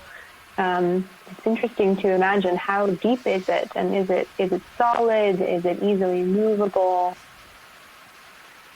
It's hard to tell from this far up view.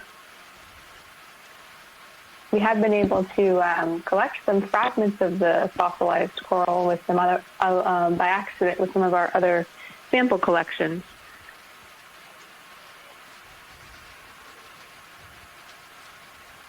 But it is very interesting to imagine how deep this coral rubble layer goes.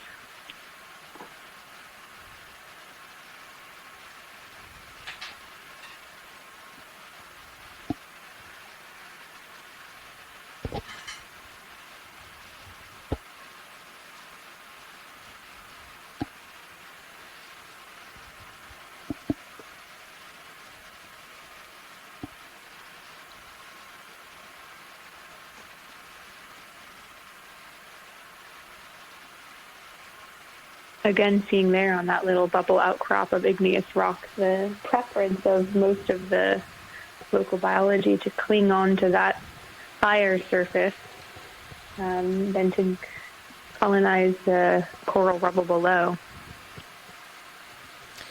Yeah, Christopher Kelly was saying in the chat room here that the fact that the larger biota seems to be on these rocks may suggest that this may lend some weight to the coral rubble being a bit too mobile. Can we have a snap zoom on the Cereanthid? We're just kind of center screen, bright red there. Yeah, one sec.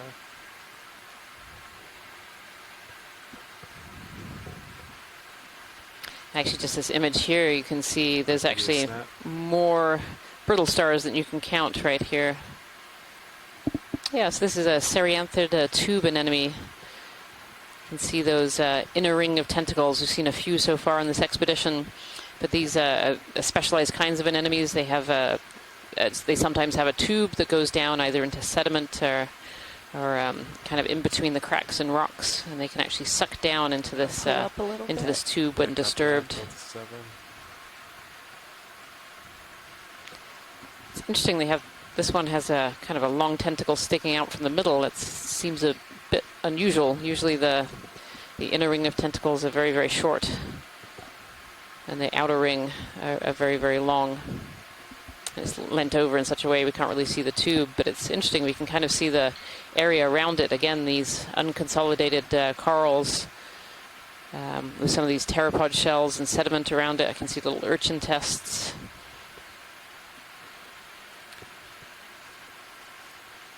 Down in the bottom left-hand corner, these are that Desmophyllum dianthus, that solitary coral, but I can also see over on the right-hand side, some of this rubble is more reef-building type rubble as well. Thank you so much, pilots. If we could back up slowly, and we can see all of these brittle stars that are on some of this rubble too. You can just see arms waving. And there's some crinoids there as well, some of these yellow-stalked crinoids. Lasers there for reference. Perfect, thank you so much. So these lasers are 10 centimeters apart. We use lasers as a scale on the seafloor. Sometimes it's very hard to tell how big things are, but yes, just look at all those brittle stars, bright red, little discs sticking out. Starting to get a harder return. Kind of straight ahead, a little to port. And moving up slope here. Interesting on that zoom to see that some of, sorry. No, go ahead, Kira. As I say, some of the coral material looked more consolidated. You know, like several are cemented together, maybe by manganese oxides or kind of clumping, and then lots of individual pieces of coral debris. Yeah, kind of a mix of both. Some cemented and some more loose. Oh, you're coming up. Copy. Seems that is more of a kind of sediment But chute definitely here. not looking like it goes very deep. No, I would agree. It's very hard to know, of course, for sure, but it doesn't look like it's a very deep layer. So you might have just been seeing this. Yeah, I think I was just It seeing a is real steeper. steep. I'm sorry, I Over think it I now. caught you saying that this Yeah, here I'm just looks kinda like seeing maybe this here. some sediment that has cascaded down this slope feature. Yeah, kind of a little chute there to the left of this boulder. Looks almost in this perfect little line going from higher to lower.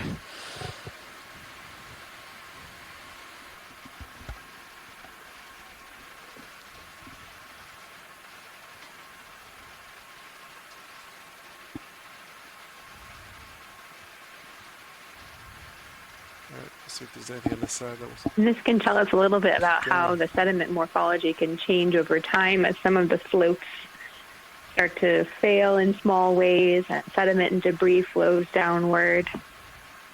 Nav, when did last ship move in? 6 minutes ago. Copy that.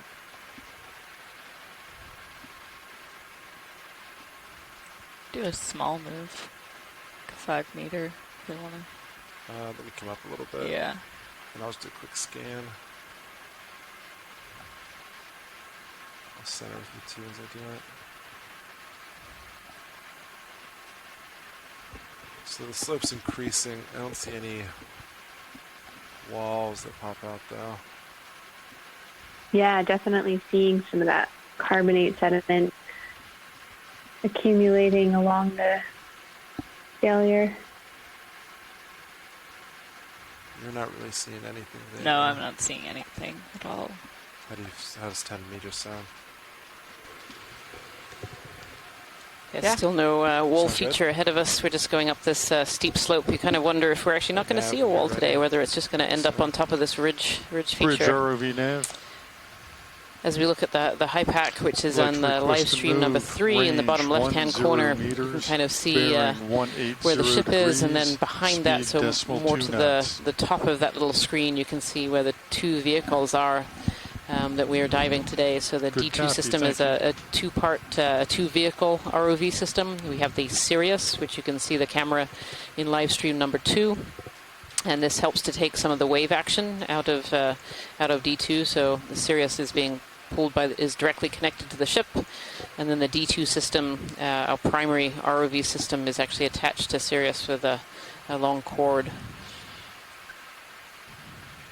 And you can kind of see where they are behind the ship. We are coming up to certainly a steeper area. It'll be interesting to see whether that actually turns into a wall or whether we just kind of continue going up a steeper slope up to the top of this ridge feature.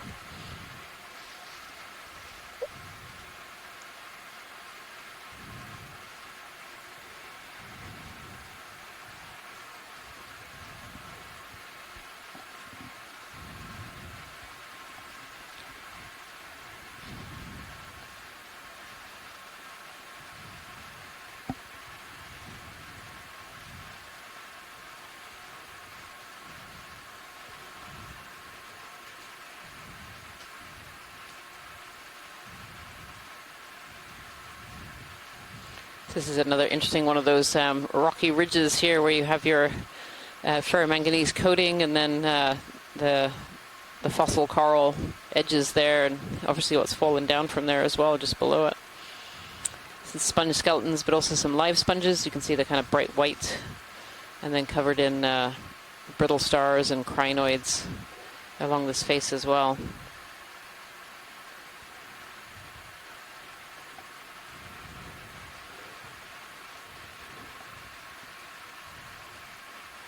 Yeah, absolutely. I'm really interested in these features where the coral rubble is attached to the igneous rock in addition to on the sediments.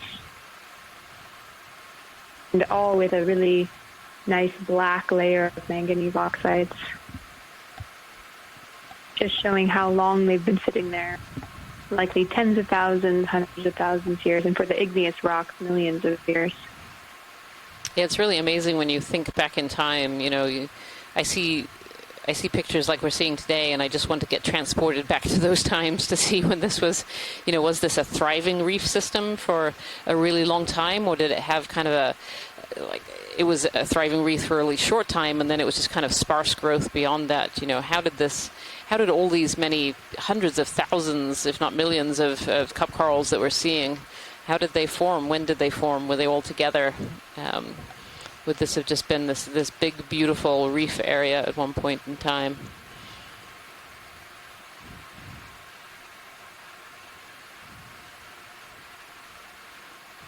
Yeah, absolutely. Fun to imagine.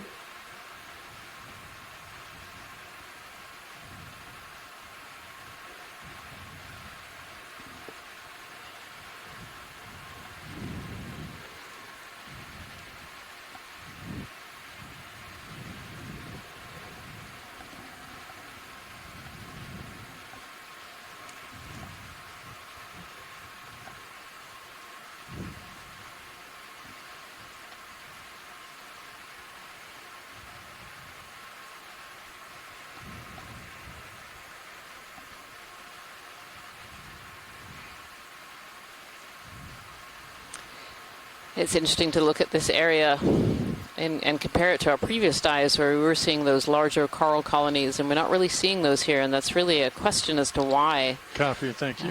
And there's lots of reasons why that could be. We're on a very different feature than we have been looking at before. And of course, when you start to change sides and areas on a seamount, you're changing the water current, you're changing the food that comes down into an area. Potentially changing different temperatures. We're changing depth today. We're a little bit deeper. We're currently at 1,919 meters, so we're a bit deeper than we were yesterday. So even though we're on the same seamount yesterday, Yakutat, we can see very different areas within a seamount. That's part of why exploration is so important. You can do one dive on a seamount and find some really interesting habitats and different transition zones and have a good idea of just a little piece of what's here. You do multiple dives on a seamount, and that gives you a whole other area of exploration where you can look at these different kinds of habitats and different water flows at different depths, and it can tell us a completely different story. And the dive today so far is really telling us a very different story than what we saw yesterday at shallower depths on a different area on this seamount. And as we look at the kind of pavement here today, you don't see those larger corals and larger sponges, but when we actually zoom in and we look at the surface here, there's actually a lot of life in this area. There's an awful lot of brittle stars and crinoids. There's worms. We saw some serpulid worms.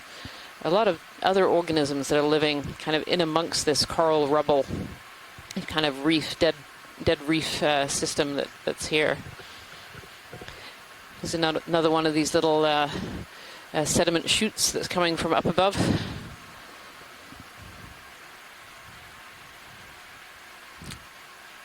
It's really interesting how this feature would form right here. You have all this coral rubble, and then you just have this little sediment chute coming down from above.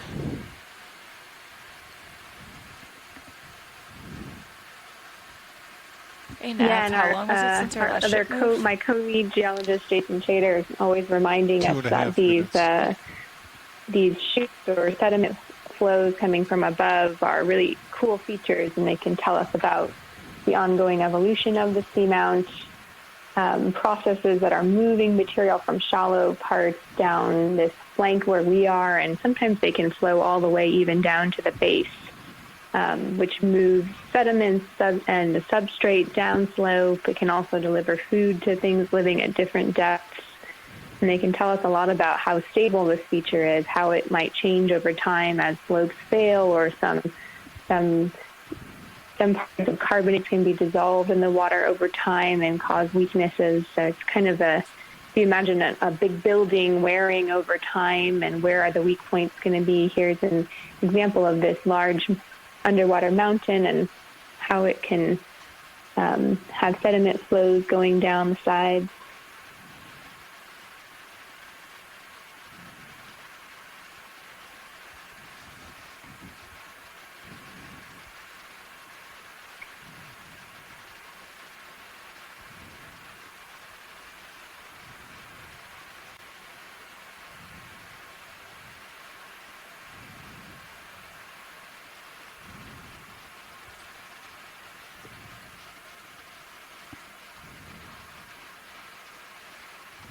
Definitely looks like the terrain here is starting to get a little bit more, a little bit steeper. And if you look on feed 3 or camera 3 in the live feed, you can see HiPAP, which is the mapping software that we show during the dive. You can see the bathymetric lines are getting closer together as we move towards the upper portion of this dive, and that indicates that we're getting into steeper and steeper terrain. The closer together the lines are, the steeper the slope we're heading up, so you can see the ship shape.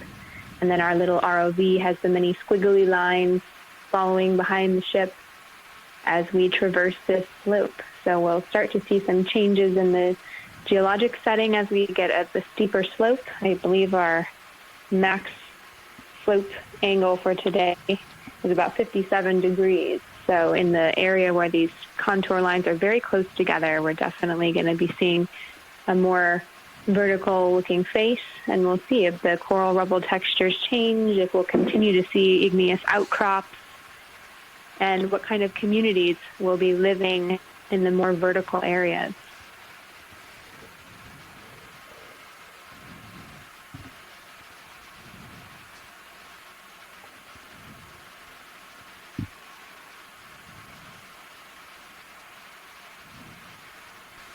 Yes, it's definitely looking steeper than it was earlier on the dive. Yeah, Nav, how many minutes since last move? 6. How do you feel about another 10 meters? Yeah, Mark, copy that. sonar looks good.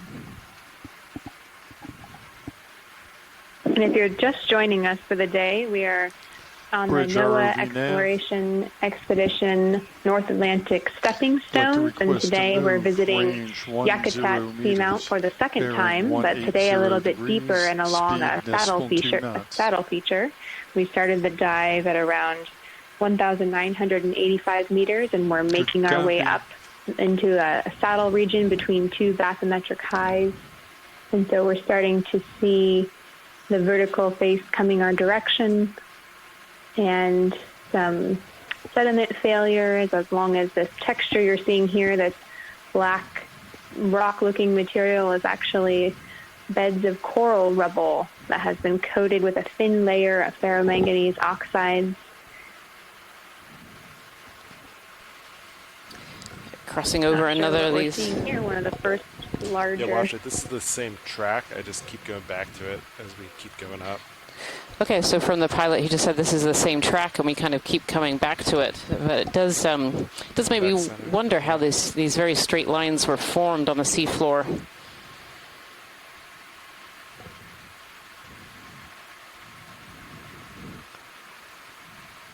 Yeah, it's hard to tell. It could just be debris flowing in the direction downslope, and with such a uniform terrain, no reason for it to change course. Not sure if there are other reasons or explanations for that extremely straight pattern we're seeing there. Yeah, it's very interesting to see those straight lines on the seafloor. It's not something you often see, but at this kind of slope, it could be rocks that are moving downhill, as you say. We have a fish and an urchin. This is potentially a hygrosoma urchin. They can be recognizable by kind of their flatter shape. They're not big circles like you see some urchins. They're kind of more flattened. And they also have these little boots on the end of some of their spines. You can see some are white and some are yellow. Some are red there.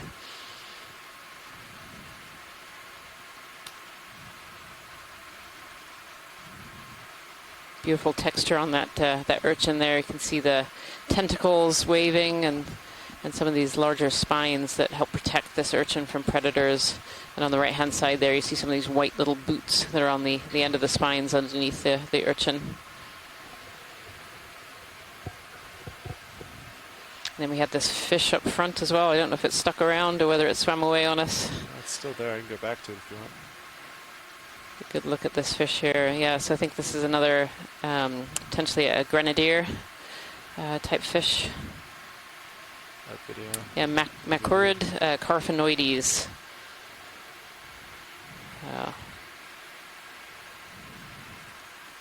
Beautiful shot of its head there. Copy, thank you. See the very rounded nose and the large eyes. We're good at the tail video. Yeah, good. Head that way. From Ken Sulak, he says this is a Coryphonoides carapinus rat tail. You can see it has that very distinctive long, thin, skinny tail. We saw a rat tail earlier as well. And this is how they get their name, from that long, thin tail.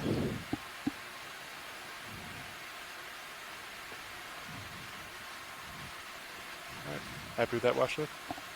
Thank you so much, pilot. No problem. Back on. All right, video, you're happy? I think we're good. Just gave us a big yawn. Me with fish.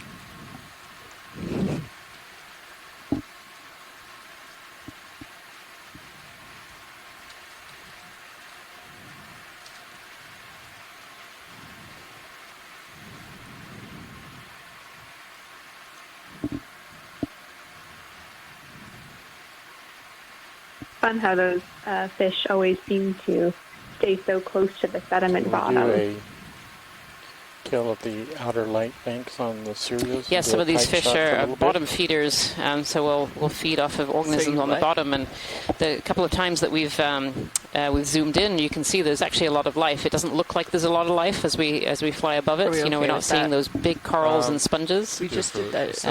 And one of the If it's reasons that quick. we think in the chat room there's been a bit of conversation about it is that the bottom here is just a bit too mobile for those large fauna to be able to settle and grow over long periods of time that they need to grow.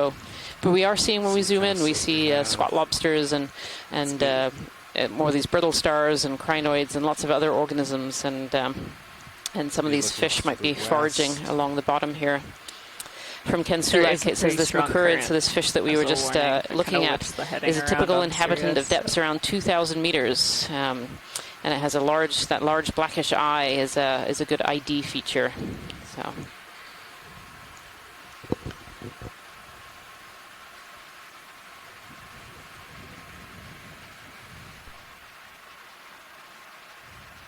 Watch it go.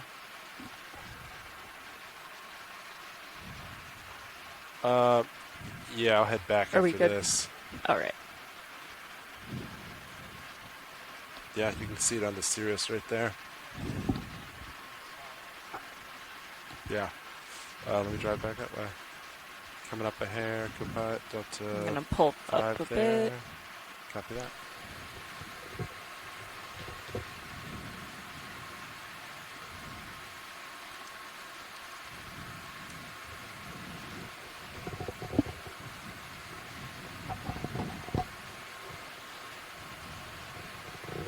Again, also just continuing to note the lack of sediment cover here. It seems like in this saddle region between two bathymetric hides, the currents must have just been increased so much that we are having very little sediment cover and perhaps preventing some fauna from settling here, at least on the larger side. Some more information from Ken Sulak on that fish that we're just looking at too, and apparently this particular species likes to feed on brittle sours. Following it. So it's definitely Pretty much the whole slope. in its I just happy kinda come back to zone it. down Keep here. We driving. see a lot of brittle stars on the fossil coral rubble.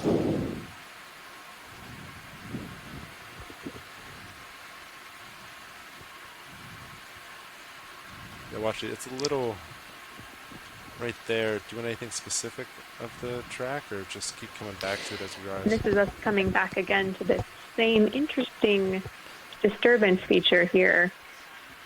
It'd be nice to get a closer look and see what kinds of processes might have been able to form tracks copy that. that are so uniform and not meandering. Typically, So a for the next sediment move, we could a sediment Sirius flow on. coming from a slope failure Yeah, up we can above bring it would be a over. little bit more like A a little. What like is that? a waterfall looking feature, So it'd be like 135 sediment maybe. waterfall, Yeah. and these Right. two tracks are quite interesting. Nav, what was last Yeah, it's very interesting to see tracks it that are ended 5 straight minutes ago. like this. We're gonna do I always feel that whenever you see those straight 10 lines, meters at they're not very 135 natural and points. often more of a man-made feature. And so we do begin to wonder if this is somewhere where something has been scraped along the seafloor in these ROV long nav. tracks. And we're following them up as we go. We'll be back over across them again and having a good look at I'd like them in to the request blue to view move as well, range which is the sonar. If you 10 go to meters, live stream number bearing 3 135 and look in the bottom degrees, right-hand speed corner, you can decimal really 2 see these knots. tracks along the seafloor.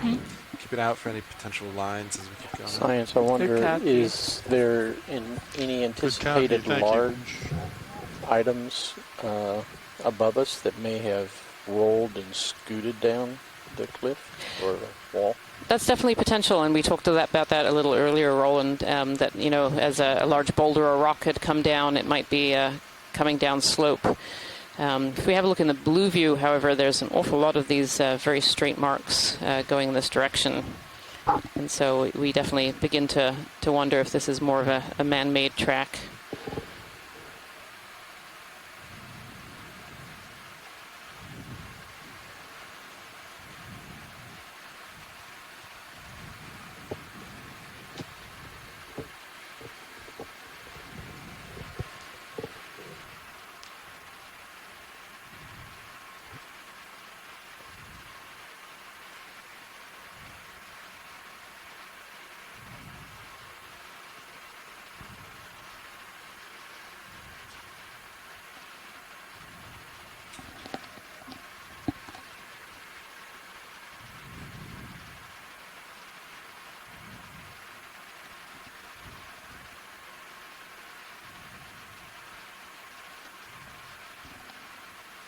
Have you at 35 degrees? If you're just joining us here today, I'd like to say welcome to dive number 10 of the NOAA Ocean Exploration Expedition North Atlantic Stepping Stones. And the stepping stone that we're visiting today is Yakutat Seamount.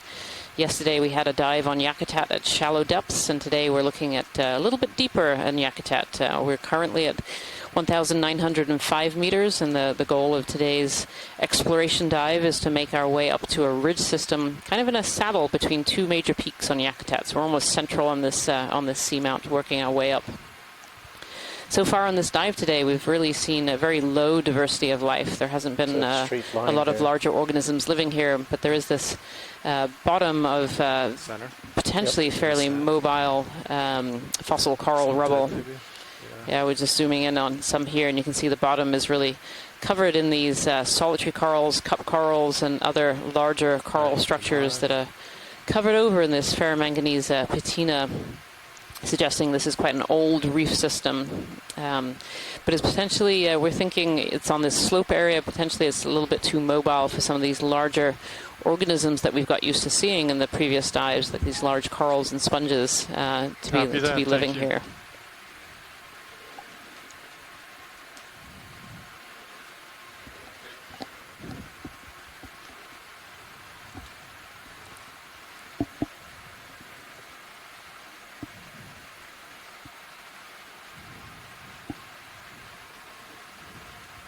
At the moment, as we're working our way up, if you have a look on your live stream number 3, in the bottom right-hand corner, there's a sonar that the pilots use to help navigate and drive the ROV system.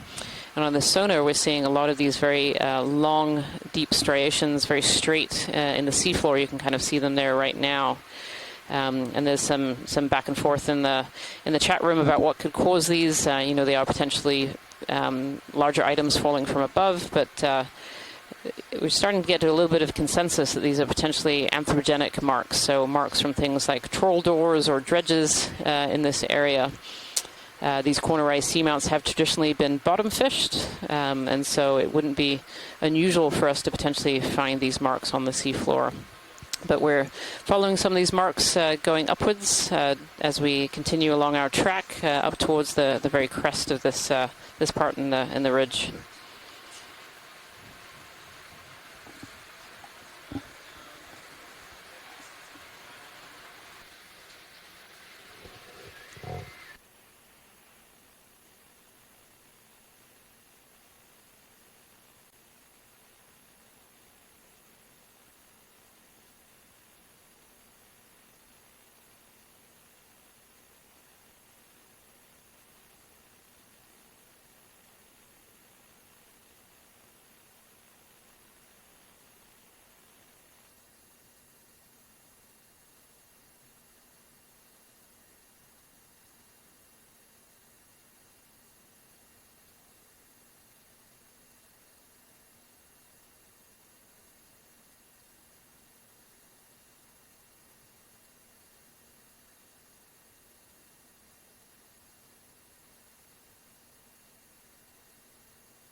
So we're just undergoing a pilot change here. It's lunchtime aboard the NOAA ship Okeanos Explorer, and so the pilots are just changing out. We'll just take a little pause here on our journey.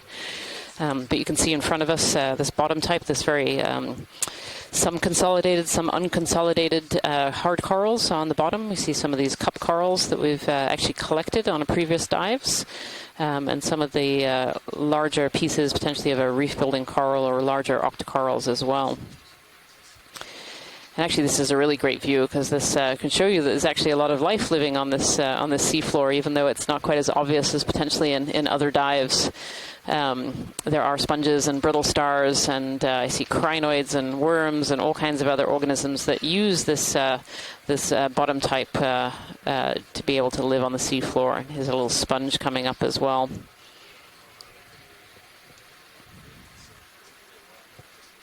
So even though we're not seeing those larger corals and sponges that we've seen on previous dives, there is still life on the seafloor here, and these fossil coral habitats provide lots of those little nooks and crannies for all these other organisms to be able to live. Here we can actually see at the bottom there's an old sponge skeleton, and there's a new sponge growing right out of it here as well. And a fair amount of sediment in between all of these fossils as well.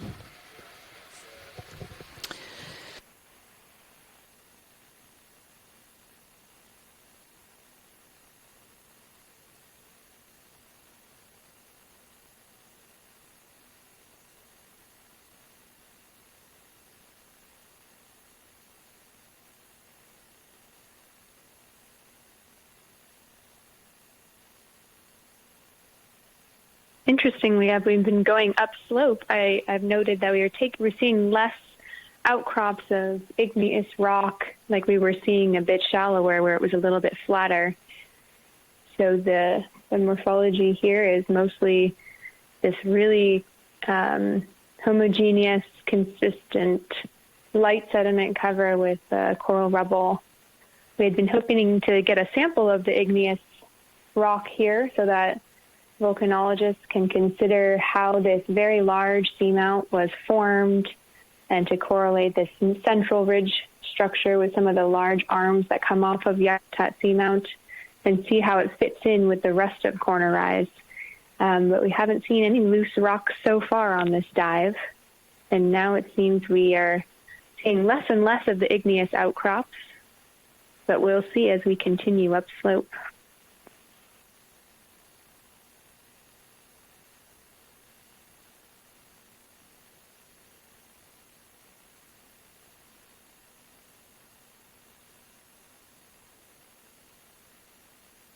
We're doing a shift change for the ROV pilots, so taking a quick moment on our journey up this small saddle feature between two bathymetric. Getting caught up on my words this morning. On this bathymetric feature that looks like a saddle between two highs. We've been traversing a less steep portion of the this seamount down below, and now we're starting to get into the more steep portions of this dive with a max slope angle of about 57 degrees, and hoping to see a little bit more faunal density. Definitely seeing some smaller species, lots of brittle stars in amongst the coral rubble and some other small things, but definitely a lower density today so far of the larger coral and sponge species.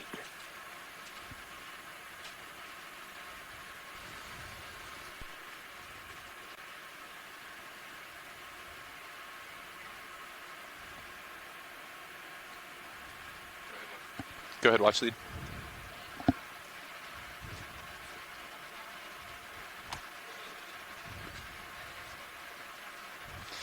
As of right now, it looks like Sirius is about 182 meters away. It was very interesting yesterday, some of the rocks that we pulled up in a region that looked quite similar on the southwestern arm of Yakutat Seamount had some very coarse-grained carbonate material. From this view of the seafloor, the white material looks like it might be fine, and we haven't done as many zooms in on that here, but at least for yesterday, yeah, copy that. although it looks finer than, of course, the coral rubble material.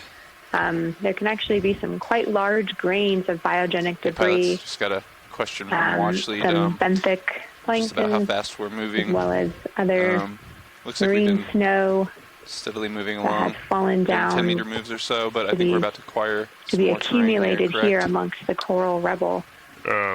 Potentially. Currently, we're at about They were just curious about our comfort level of 1,888 moving a little meters, faster today. and we hope to reach an upper depth of Probably not very fast right now. 1,675 See how meters along our transect Contours are today. going to get tighter That's here. what, Here yeah, we're coming exactly. back If anything, maybe be a little to bit slower. some of these That's why I large was curious about the terrain. linear so. features we've been seeing going upslope. Sometimes these can be from failure of Sounds the like we'll slope, keep moving where at some the current sediment pace or a little can slower then. cascade So we have a better down idea. Yeah, slope, once it breaks, forming almost like a waterfall of 1,800 sediment. meters, Yeah. then we can start We've seen a going few together, of those Sounds today, as well as some Go that for looked a it, lot a little more bit. linear and two Turn it. lines Watch right these, next yeah. to each other, which might be a human origin. But we won't know for sure until we take a little bit better look, or Watch perhaps lead come now. across them again in the future.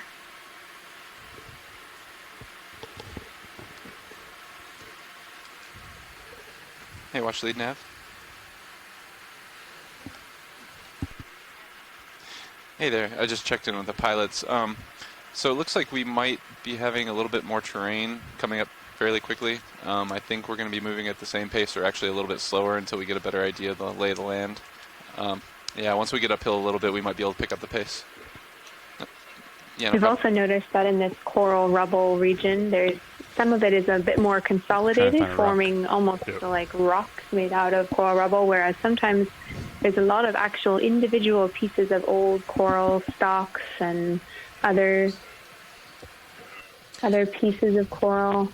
Here we're getting kind of a clumping of material up front, and the fauna of the region likes to accumulate on some of the higher features.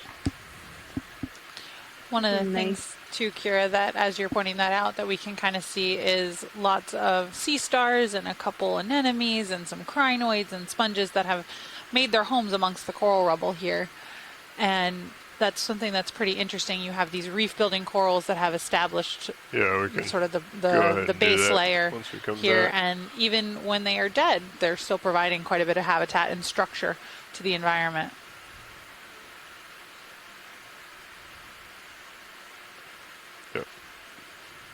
Yeah, we got some pretty stiff current. Looks like you got waypoint 2 selected from Serial, so 185. So Kira, what is They're the pretty much so some of directly these coral south, skeletons 180. are really dark. So that What, has us going a little away for from folks the that are mark just sort a of little joining bit. us, they might be used Maybe to not. Maybe seeing following it. coral that's maybe when dried or dead, it's all white. What Looks what like are our we looking last at move here? ended at 15:58. Noted. 10 minutes. Yeah, great question. So there's a lot of iron and manganese dissolved in seawater, and when the oxygen concentrations are high, like they are in this region of the deep ocean, you can get precipitation of iron and manganese oxides forming a mineral deposit coating in a thin layer these coral rubble. So the longer that they're sitting here exposed to the seafloor, where we have currents that are high enough to lasers keep on. it swept free of sediment, you can have ferromanganese oxide precipitation Yeah, on having the a radar corals. stick And is, eventually, when it gets nice. thick enough, Yeah, that sure can lead to what we call a ferromanganese crust, if folks have heard of that before. And in this region in particular, it's still very thin. When you zoom in on the coral rubble, you can still see the full If you wanna, shapes and Where the ship's textures of the stationary, coral yeah. remnants. So the layer is quite thin at if you wanna this bring time, your but head over a still little enough bit, to go turn the pilot, coral just so you black. can get me. And those minerals tend to precipitate about 1 millimeter I don't per want to get million too far years, off the port. which can be about 1,000 years per molecular layer is another way that I sometimes like to think about it. So as we create a layer that's maybe a 1/10 of a millimeter thick, you can start to back calculate how long this coral rubble has been sitting there. And lots of factors can change how quickly ferromanganese oxides precipitate, but in a region like Is that kinda what this, you're looking for, with video, well-oxygenated or seawater, completely off? Completely off. about 1 millimeter So per if you million were to years, it slide more seems about left right. past the So line, we're getting lots of just with clues your about how lasers, long then I'll the do a coral partial rubble has zoom been and you sitting just here by scoot observing off to that your right. black mineral layer coating at the outside of it.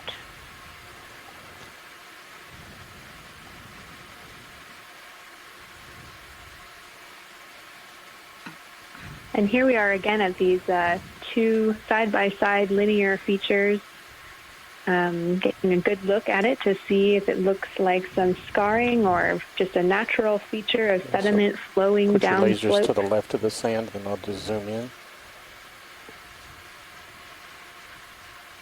Yeah, it could be interesting maybe to take a zoom in on the sediment and... Okay, now I'll zoom in, and you just sort of shuttle, or see if it looks like the coral rubble has just been moved, or if it's been removed, or... And just keep sliding right. So we can see upon the zoom, like I was noting earlier, that there's actually quite a lot of texture and grain size to the sediments that are being exposed along this track. That may be a slope failure or some kind of remnant of man-made activities.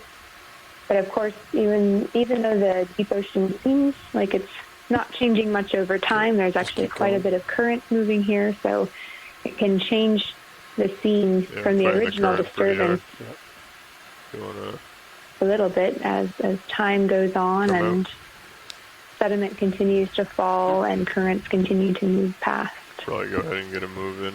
And in that zoom there, we also just saw a bunch of the similar fauna that we've been seeing. So quite a few crinoids. The last move was at a bearing of 135, 10 meters. But previously they had been regular moving crinoids, 180. a couple of And he ophiuroids indicated or that brittle we stars. were maybe going to go back that direction. A couple other sea stars. Do you guys have a preference? Can see here. You want to do a right quick around the zoom lasers here, right video? now. I think 180 is good. Copy. The lasers, is that a rock? Oh, there we go.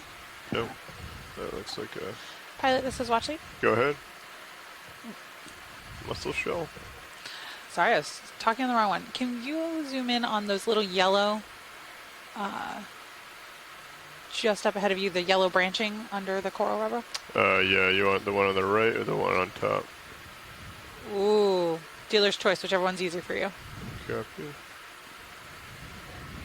Video's my camera all the way wide on Sirius. You can see here a bunch of those ophiuroids again, and some dead sponges. Again, nicely showing off the structure that those sponges provide. Okay, go ahead and come in, video. Bring it over to center. This is what you're looking for, Watchley. And that's a large piece. A lot of the coral rubble has been some of these smaller features, but this is definitely larger in diameter.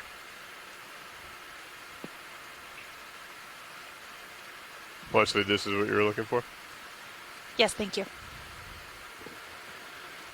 Steve Oskovich in the chat guessing this might be the skeleton of an old bryozoan. Or, I'm sorry, the yellow might be a bryozoan. Yeah, that's this one. Okay, my bad. come center up. I realized that as I was saying it. I'll come over to No, that's great. 180. Thanks, Steve. But Yeah. definitely looks like that might be the case as well. And there's a number of them here Right. as you zoom in and kind of see little glimpses of yellow. Yeah, I'm facing the hill. I think that's exactly I what can they see are. out pretty far. So, I can... And again, Bridge down RV there nav. we saw quite a few more crinoids and Could we request the ship move, please? ophiuroids, Don't see a lot. few sea stars as We'd we're like to kind do of range of panning 10 meters, around. bearing 180 at decimal 2 knots, please.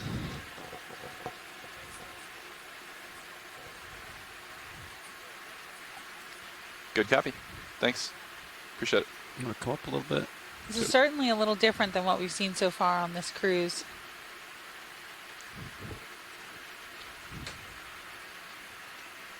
Yeah, definitely. Although we've seen coral rubble, especially yesterday when we were diving on the southwestern arm of Yakutat Seamount on a old paleo reef carbonate platform. We did see this coral rubble, but this setting is a lot more dense, a lot more smaller fauna, and not the big fauna we were seeing before, and a little bit less, a little bit more uniform. Yesterday, it seemed we were seeing more sediment patches, and this is an impressively solid coverage, which is likely due to the fast currents that are being forced through this saddle region between two bathymetric highs, keeping it pretty swept free of sediments and maybe affecting what's able to colonize in this region. So, Kira, I am not a geologist, but what does in terms of like stability for larger fauna to settle on, how does this we got a sea star this over rubble or accumulation of rubble, how would that stack up in terms of providing a stable habitat for things like bigger corals to regrow or become secondary colonizers? Can you zoom in just a couple bumps on, so I can see the Sirius? Yeah, that's a really good tracking you a question. little bit? We haven't sat down anywhere where we were able to really, see how thick this coral rubble layer is. And the fact that we saw that disturbance, the disturbances that we've seen where it looks like the coral rubble is either just removed or pushed as there have been flows down slope, that can certainly be a less stable environment than an igneous outcrop, which is completely stuck to the side of the mountain. Some interesting fauna coming here into view.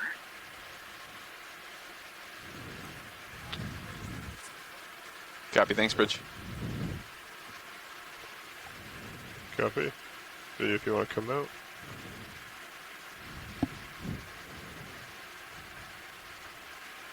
And we'll go for the sea star as well. And then we're going to zoom up here on this sea star as well. Not sure if we have seen one of these yet today, but I have just joined you guys. So, copy. Yeah, just looking there at an anemone. What looks to be an anemone.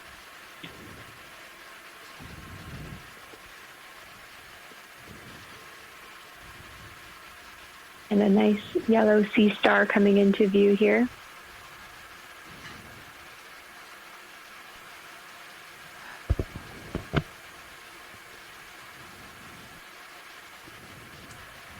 Okay, video, go ahead.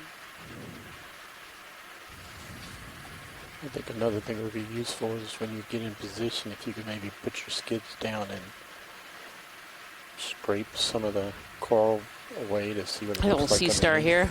How deep it is. Sitting amongst the coral rubble. I've heard the scientists talk about that. Not knowing how deep.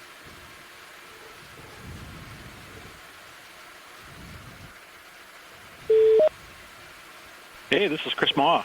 Hi, Chris. Hello, Chris. I'm looking at this really lovely yellow sea star that looks, I think, to be, I think it's low faster. Low faster is a solasterid sea star that, so they're related to those multi-rayed sun stars that you see in other habitats. They feed on crinoids, and so I suspect that this is a predator on all of those white sort of feather stars that are in the adjacent area. It's just a very odd one because it's got some interesting texture on the central disc that I don't recognize. Yes, how big is this? Copy. If you want to come out, I can get lasers on. So the lasers are pilots are going to get probably about 5 zoom. centimeters. There you go, Chris. Thank you. Thank you, pilot. Coming off with lasers. Just going to look up with my rotator. Sure. For exploration reasons. Okay. Yeah. Okay. That seems at least normal for the species that I have in mind. Yeah, I think that's the ones above it. If you have you collected anything today? We have not. Not as yet, Chris. Not as yet. Well, would I be pushing my luck if I was to request a collection of this? I don't think you'd be pushing your luck at all if this is an unknown species. That's kind of what we're here to do. So, pilot, watch sleep. It looks odd, and low faster is usually a right on the button animal, and so I think this would be worth getting a sample of while we're seeing it. That said, we'll probably interrupt if it's actually low faster. And then we'll stay where we are. It looks like it's like 10 centimeters away from having lunch, feeding on those crinoids on the distance. Some of the rubble away, if that works for you. So, Chris, this certainly is a, if this guy is a crinoid predator, this is a great place for this individual or this species. There have been a lot of little crinoids. Tell me. I think it's small. What number?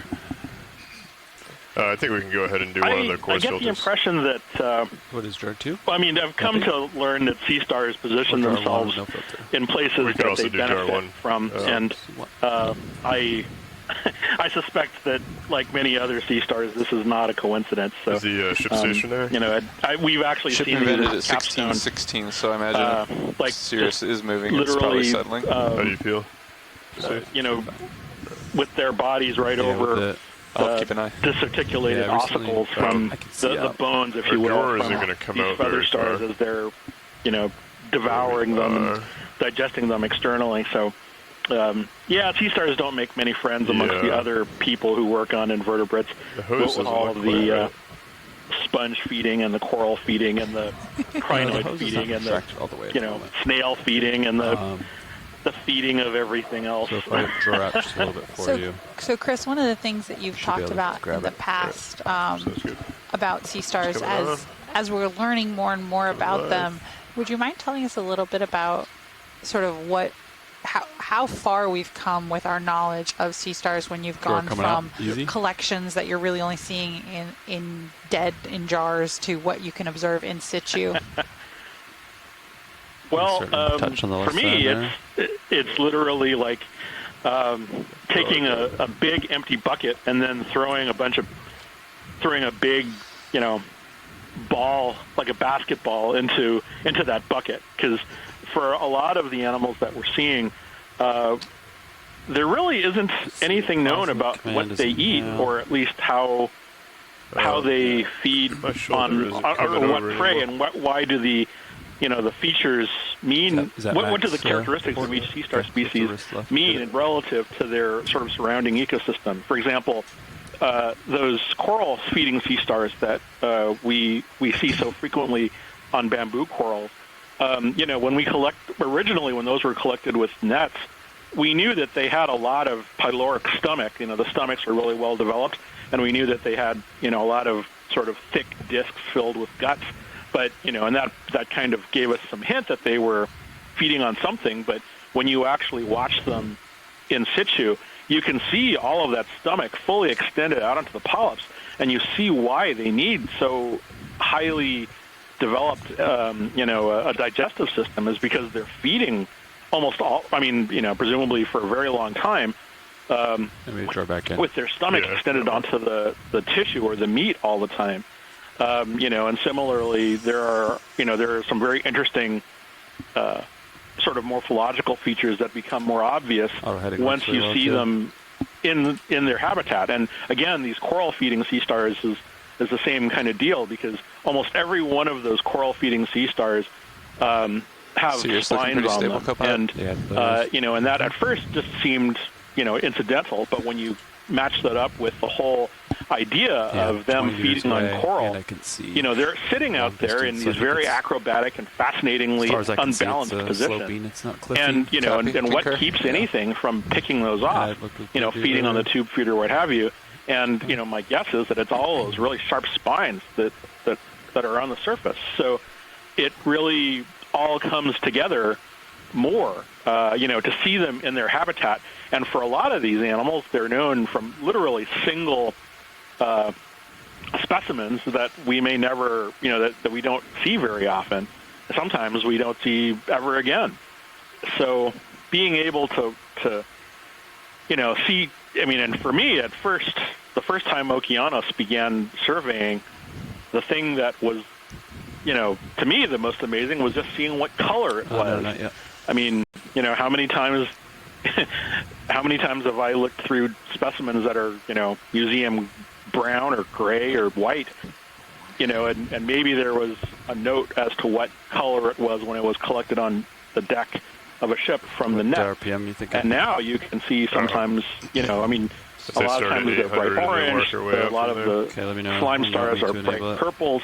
If you get into some of the other species in sort of shallower deep sea habitats, they have red stripes or patterns even. There's a sea star in the tropical Atlantic in 100 to 200 meters called goniaster, which is an incredibly bright purple red color, and you just don't see those until you start to see them alive. And so there are a lot of just amazing things that have come about. I've written multiple papers now with just imagery from Okeanos showing, what we're adding 1 to 0 in a lot of these cases. I mean, and sometimes we're seeing, of course, new species that we just, we just hadn't. Clean the hose here. A lot of goniastrids goniastrids in general are the most diverse group of sea stars. And some places they're showing up in areas that I honestly thought we had gone over probably clean very thoroughly, and we're still seeing new species, sometimes new genera. Yes. So I think the contribution that Okeanos has made, even though we don't see sea stars that frequently, has been tremendous. Do you want me to come out and I can reacquire about it? The corals obviously have there are so many of them, and the sponges are the same way, and we'll be documenting that diversity for quite a long time. But the sea stars, have really been making me happy. Was that? Hey, can I just confirm something real quick? As we're noting the collection here, this is a Lophaster. Is that correct? Lophaster. Lophaster, correct. Okay, great. Thank you. Coming out. Okay, so we've collected. Lovely. Yes. I'm looking forward to examining that here at the Smithsonian. And for those who are listening, I'll be on with the other Meet the Explorers program tomorrow at 7 o'clock. Hope to see you then, or so to speak. Thank you. Thanks, Chris. Bye-bye.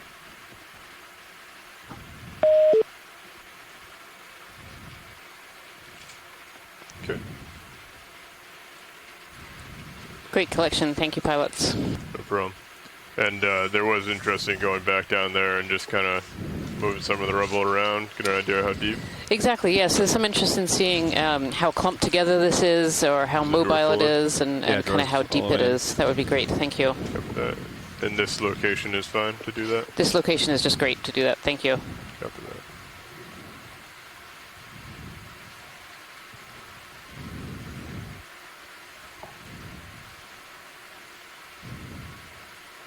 Yeah, we've had a lot of questions about how deep this coral rubble goes. Is it a stable habitat? Could it be easily moved down slope by either natural erosional processes or by any kind of human-based activity? So lots of excitement from the community here to try pushing it around and seeing how stable this coral rubble is and how deep it's going beneath what we can see at the level of the camera.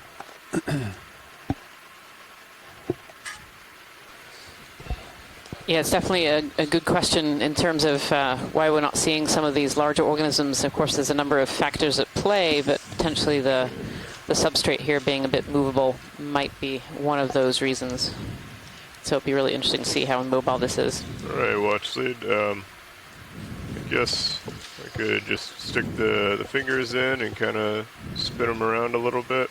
I think that would be great. Yeah, I think we're just really interested here in the science chat room of how much this moves around or how much it clumps together. I mean, I can already see some of the... Oh, yeah, that's really movable. Yeah, so if you want to zoom in a little bit video, I can bring the camera down on the main HD. Okay, that's good. I mean, I'm barely touching it. It's pretty fragile. Yeah, look at that. Coral rubble.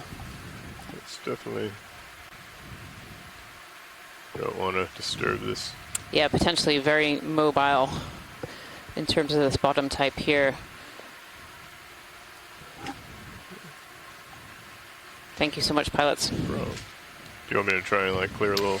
Sure, if you have another little patch there, maybe you can get an idea of how deep it actually. You can see another layer under there as well, in between this sediment and the corals.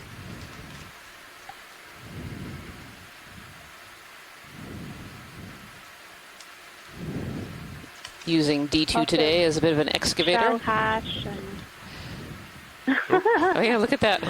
Look how easy that is moved. Yes. Yeah, that's really interesting. It's almost like almost like it's just sitting on like shell hash. Really, lots of As the dust coarse-grained clears. biogenic material. Yeah, we're going to zoom in here as the dust settles a little bit. Actually, as that's happening, my toe is slipping on the same soft sediment. Okay. So apparently the soft sediment is releasing D2. It's actually making the system slip a little bit. So it's really fascinating that this is definitely a pretty mobile rubble. Thank you so much, pilot. That's great. Come back down and get a toe. I'll zoom in while I still the arm video. Yep. You want to take that same patch. Fiddle up. Sorry. Cindy Vandover in the chat room is noting how complex this habitat is. All these little nooks and crannies. You see brittle stars and worms, and we can see crinoids, all kinds of other organisms that are living amongst this little complex habitat. They're able to deal with a habitat that's maybe a little bit more mobile than some of these bigger fauna that we're used to seeing. That was my mistake.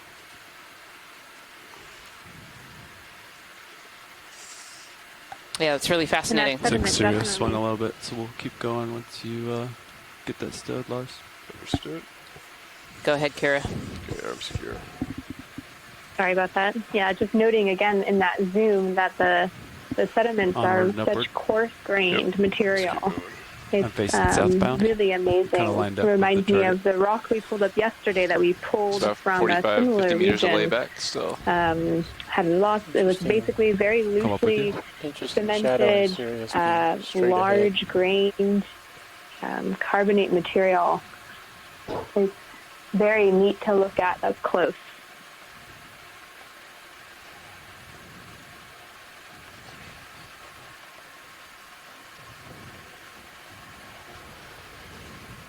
And with lots of coarser grains, there's a lot of room for little creatures to live in the sediments. The infauna living in there are probably quite complex as well, having a lot of surface area on those large grains as we go below the surface that we can see here. Right? It's like pretty sedimented. Coral rubble, right? Or is it ground? I'm pretty sure. It's coral rubble. That is thick. Yeah, it's almost a mix of like a old coral stalk and attached to a rock that's all been covered over by that manganese. It's really, really interesting. Some little brittle star arms hanging out from behind this coral here, waving. Pilot's clear when video's clear. Continue up. As Tina Maltzover is saying in the chat here, this is just a invisible complex. That's a really, really good way of describing what we're seeing, I think. It's a hidden set of organisms that are living amongst this coral rubble. That's very, very mobile.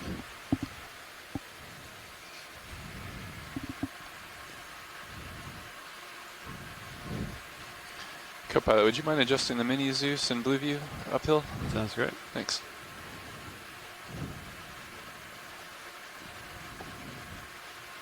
Very nice, thank you.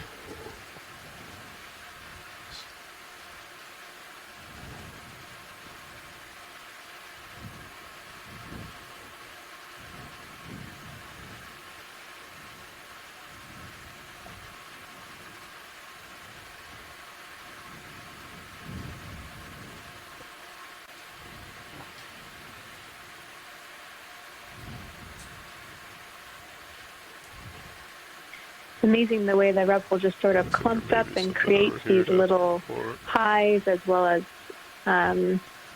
sediment accumulates in between the little sparse regions. So even though it's a fairly uniform sea bottom here along this feature as we go up slope, creating lots of micro or smaller scale topography where the coral seems to clump more than others.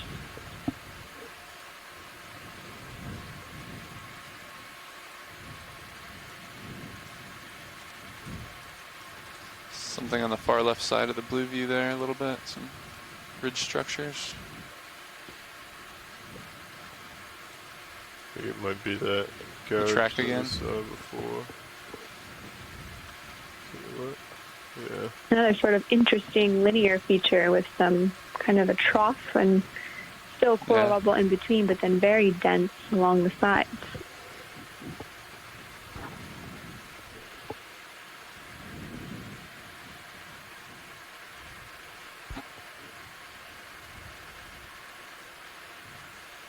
Very linear feature, maybe an older slope failure or an older disturbance. Yeah, we're definitely seeing some of those, more of those straight line tracks in the blue view, which you can find on live stream number 3 in the bottom right-hand corner. We're kind of following those as we're going up here. And actually, you can see it just coming to our right-hand side of our screen now, this real depression.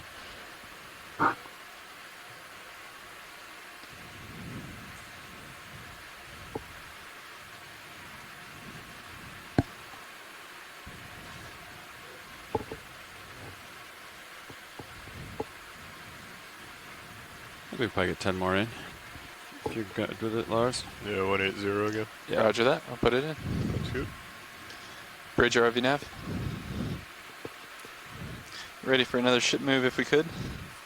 Duplicate of the last move. Range 10 meters, bearing 180. You can see the little red bodies of all the brittle stars amongst all this coral rubble. You know, as we've been talking about, as we've been moving along this plane of coral rubble, that even when the coral itself dies and it leaves behind this calcium carbonate skeleton, it still becomes habitat for lots of other organisms. It becomes kind of its own little ecosystem. And there actually have been studies done that have shown in some locations that this coral rubble can actually house a higher diversity of organisms than you would see on a live reef area, which is really just fascinating. There are so many organisms that we're looking at right now in this one picture that we can't really see. They're all hidden amongst all these coral branches or inside the old skeleton and all just tucked away, safe. This provides a very safe habitat away from predators, gives lots of escape angles.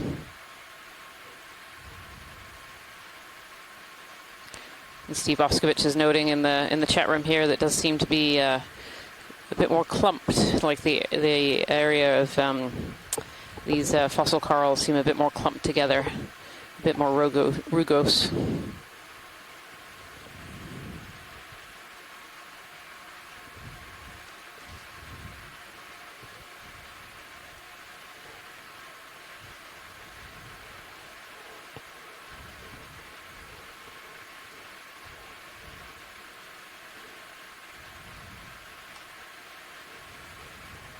And like you said previously, Rian, as we traverse over this uniform landscape, it's so interesting, especially now that we've seen how deep the coral rubble went.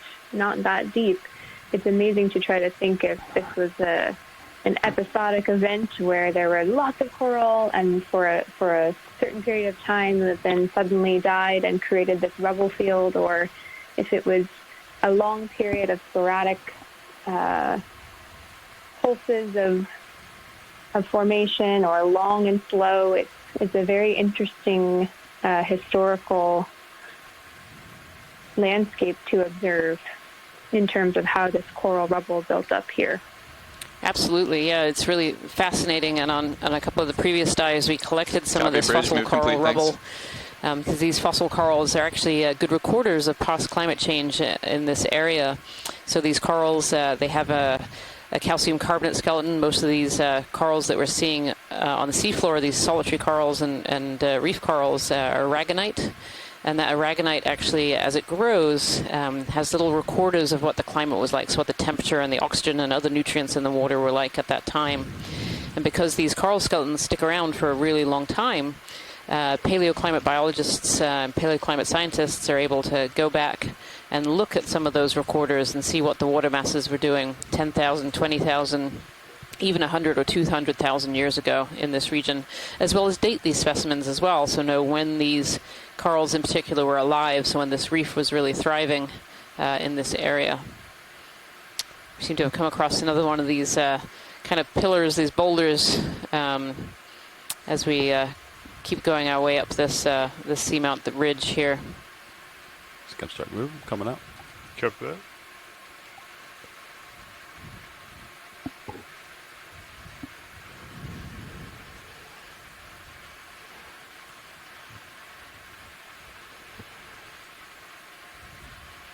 It's pretty hard.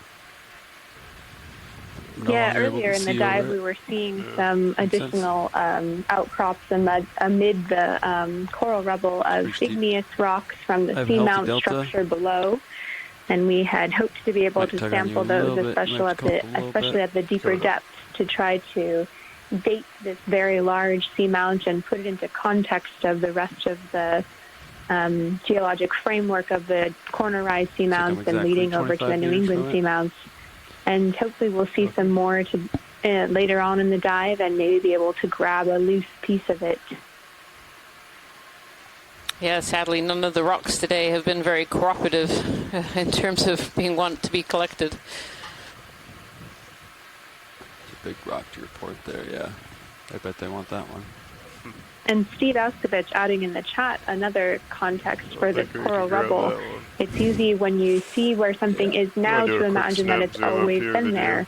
But it's possible that this coral rubble actually has fallen down slope of the seamount over time and settled here later on, and that we're approaching a source of the coral rubble at the top of the slope.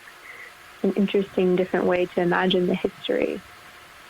Yeah, and that's a good way to look at it, because it certainly seems like we're reaching a bit more of a steep area here. Certainly this large rock face on the left of us and up ahead of us as well. I wonder if we are actually reaching a bit of a wall feature 25 here. meters for me, I see it, and I can't see behind. Just a little bit later in the dive than we expected to reach here. The slope has been much more constant. Serious position? Than suggested. A bit here. Come back over a little bit.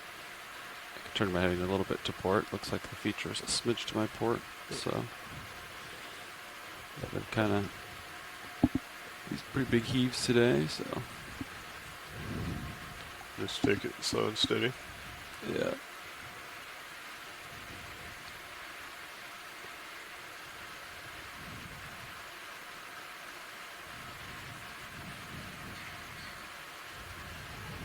Speaking of igneous, it looks like we're coming up on an outcrop of that. I guess I gave it good luck for it to show up, since I mentioned not seeing one in a long time. That seems to be the way with these dives. Every time we say we haven't seen this, it suddenly appears here. Come in. It's hard to tell exactly what type of rock it is with the ferromanganese coating on the outside. Oh, this appears to be either a bivalve or a brachipod shell. All right, full elevator story. Thought that was an eye. Yeah, do you have, can you put lasers on that? That seems very large. Lasers are on. Oh yeah, look at that, 10 centimeters.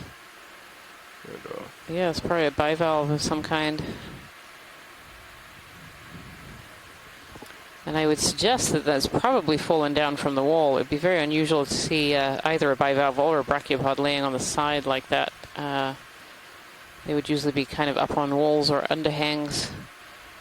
Again, where they're getting good flow. They like to have a lot of good flow going by. The Serianthid tube anemone, like one we saw earlier as well.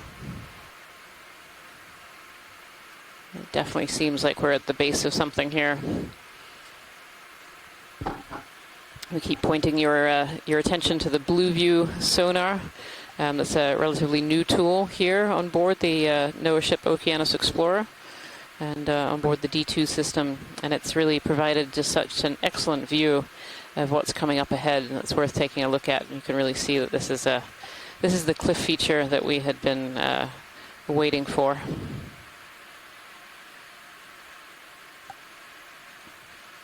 Yeah, I'm a comfortable 25 away. It's steady, which is good. It's dead ahead of me.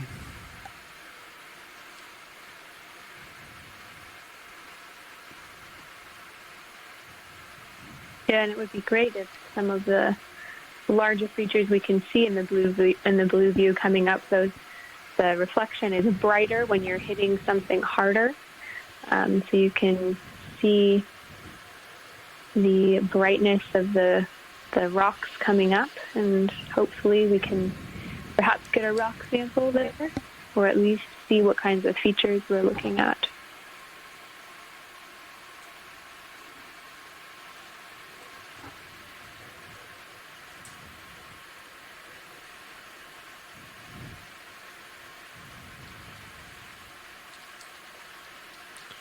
If anyone sees a potential rock sample, don't hesitate to call it out. We will keep eyes peeled from back here for these rock samples. I thought I saw one when you first had me zoom into the darkness and adjust the lights. Gotcha.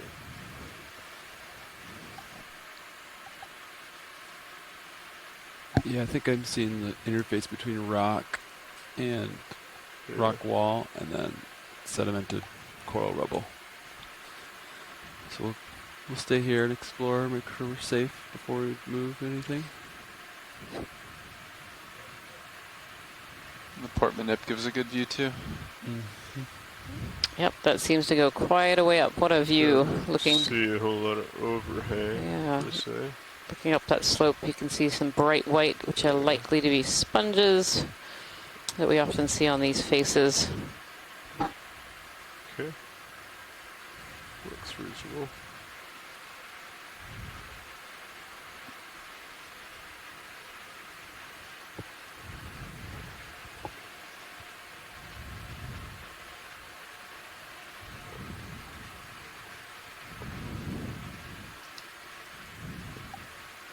I haven't seen any loose rocks yet. Really great transition from the coral rubble and sediment onto these outcrops of the igneous rock that makes up this seamount feature. Coated, of course, in a layer of ferromanganese oxide, as the surfaces have been exposed to the seawater over millions of years and kept clean of sediment by the strong currents in this region, and especially in this saddle feature between two bathymetric highs that we're diving on today on Yakutat Seamount.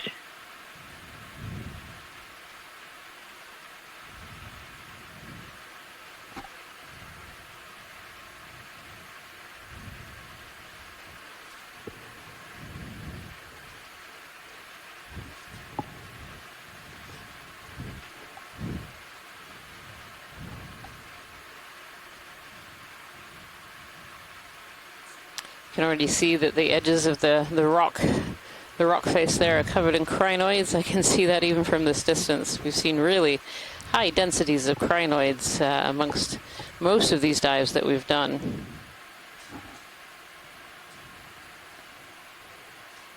And now we're starting to see these larger sponges, so these bright white, You want to take a quick snap white sponges here. here. Base video. Looking for the elusive loose rock. See some sponge areas where there were sponges, some holdfasts. This all looks very coral rubble. Yeah, coral rubble's throwing me off. Go ahead and come out. Thank you. Can we actually zoom in fairly just above center? There's a red structure. I'm not sure if it's an urchin. It might just be might be another crinoid. Okay, lasers are on. Just to the left of the lasers. There we go. Go ahead and start coming in video. Down here in the center. Yeah, this is a crinoid. The red just caught my eye. There we go. Actually, this is a really interesting close-up because you can see on the right-hand side there, Kira, look at that coral all squished in between the manganese oxide bubbles there. That's really...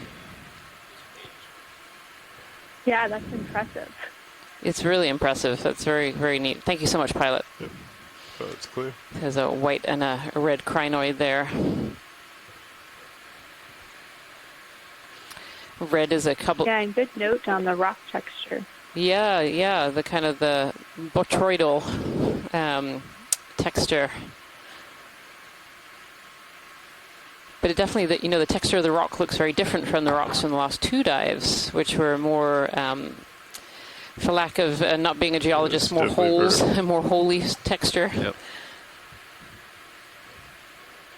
Yeah, absolutely. I think that could be because this is more likely a face of igneous rock versus the two carbonate platforms we dove on the previous two dives, both at McGregor and Yakutat,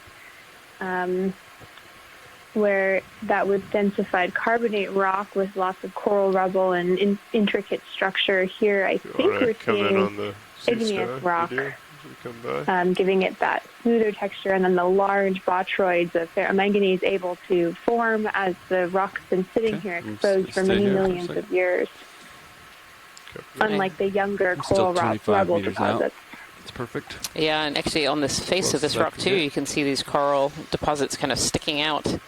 That must have one time maybe it was more covered than it was where a lot of this rubble came from. Looks similar to the one that we just.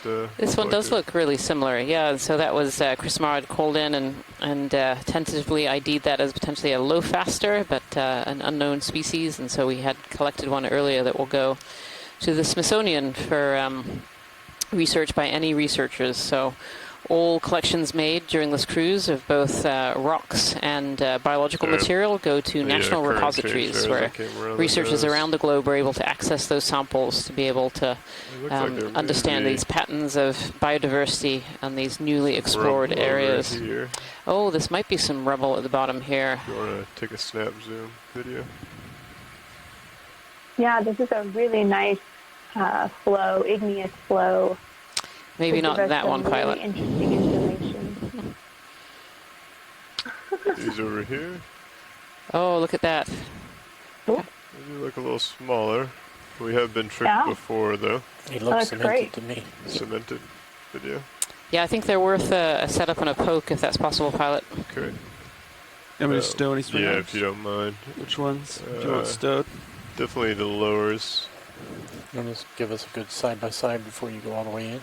Side-by-side, what is a side-by-side video? So Chris Marr is saying, of course, that low faster is likely feeding on those feather stars, those crinoids that we're seeing all over the rock faces, and certainly there's a lot of those crinoids to feed on, so it must be a great place to be if you're a low faster. With the uppers. Yeah, might as well bring them in as well. See this crack in the rock. So we are presently going to set up to start collecting rocks. So we're going to go a little quiet here to give the pilot some time to concentrate. We've been looking for a rock since the very beginning of this dive, so it'll be pretty exciting if one of these is loose. That's good, thank you. All right, I'm going to bring the starboard one in. I think it's far enough away. Yeah, it's a little slow. Stay back. Stay in. Okay, you're stowed. Copy that, thank you. Yep. Would you pilots like a target drop to mark the start of the wall here? Sure. Yeah, I think this is definitely... D2's depth, 1865.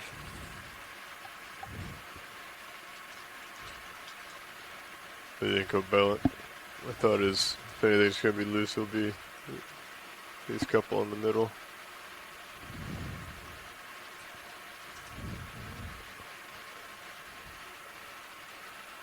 Yeah.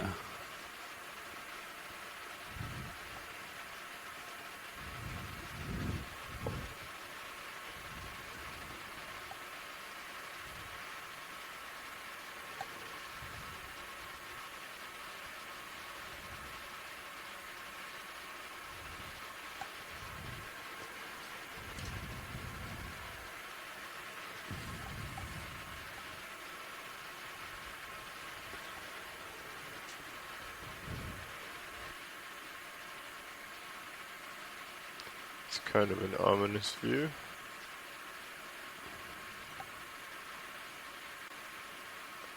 Okay. Auto heading works pretty well too. Copy that. Would you mind bringing the lowers inboard? Yeah, thanks. Let me get a little bit more light in there. Take the mini and bring it down while you're adjusting the lights.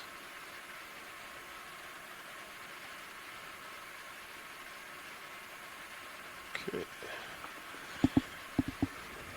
Alright, watch lead. I have the lasers on now. Yeah, looking at the one like dead centered is my first target, and then kind of feeling around to see if any of those are loose. That sounds like a great strategy. Go Yeah, for that one or the one below it look like the best contenders there. Understood. Our dog's coming on. Mine's coming live. You need me to do this on this monitor, or can I keep mine? We can bring it up if you feel safe. Thanks. Yeah.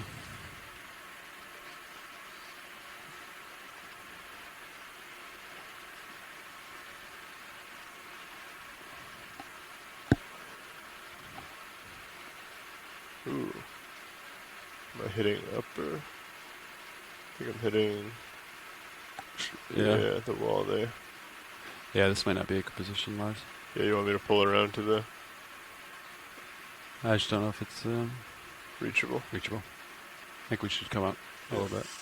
I think I'm scooting forward a little bit. Yeah. So. Right. Watchley, this doesn't really seem to be a great position.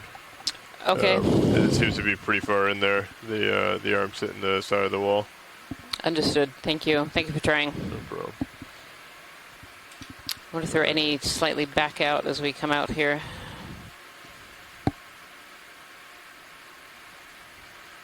Yeah, I think it's too far in there for that position, so. Okay.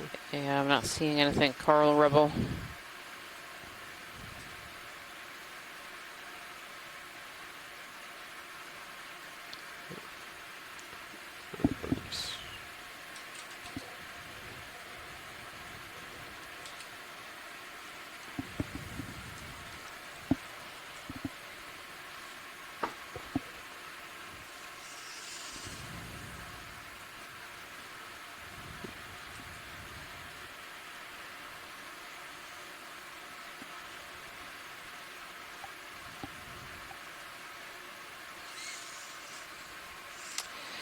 So there's It looks another like a rock pilot on the one underneath left-hand that sponge. side, very central. Give it a minute here, it'll come into the lasers. Yeah, And how far under that one is right now. Reach up. Okay. Rather than reaching down, Yeah. we kind of reaching What up about and in. that one? Yeah, we can take a look at that.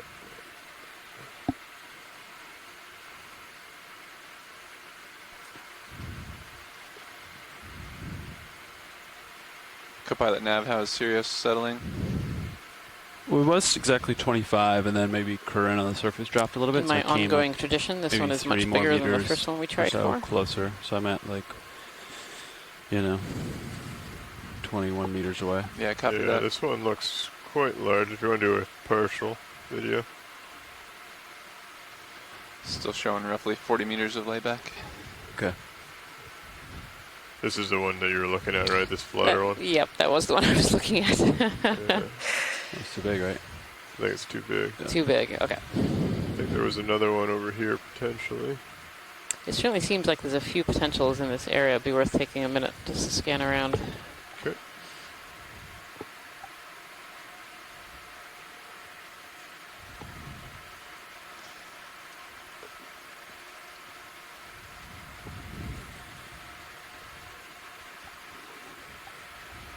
The challenge is we have that overhang that we can't really get the brow of D2 up too tight to it. Right. Yeah, and this seems to be a coral rubble area.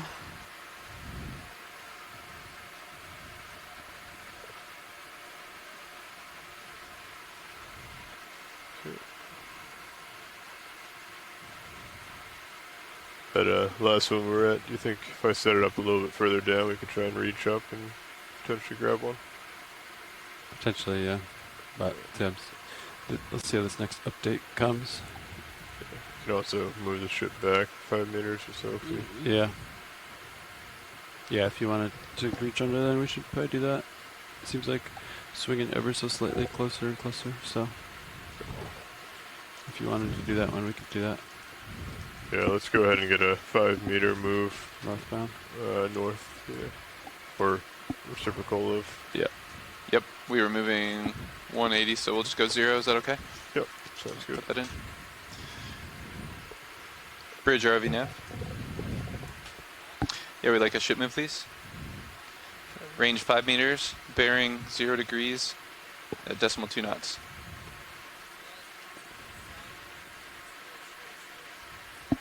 Good copy.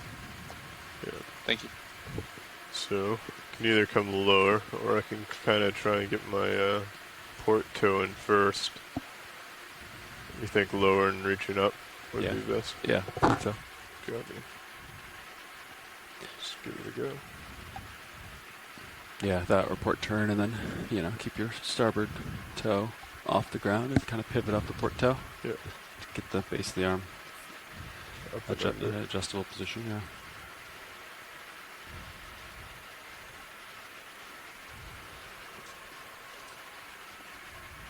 Okay.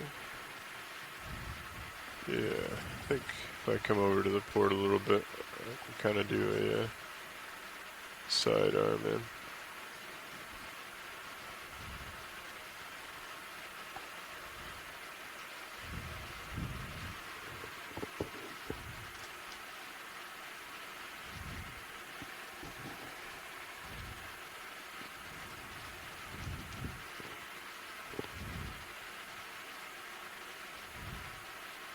This is all assuming that it's loose, right?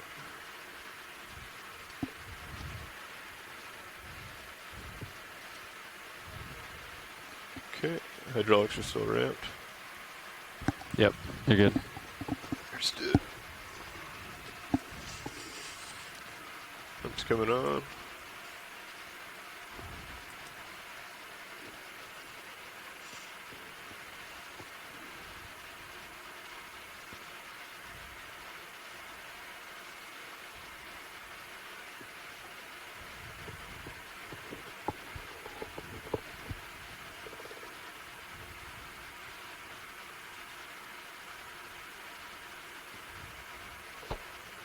Careful, if it rolls, it will go bye-bye.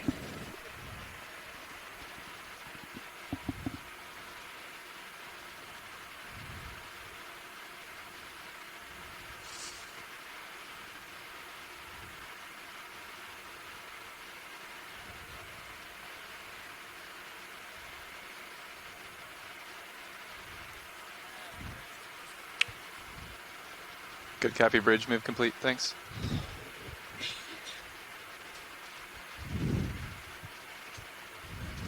It does seem to be one loose, but not the one we were going for. Might be able to reach in there and grab that.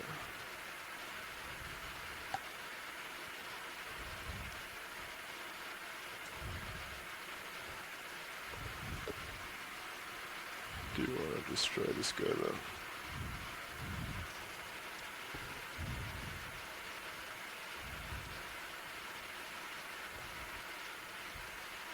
Could we zoom in on the mini Zeus, please?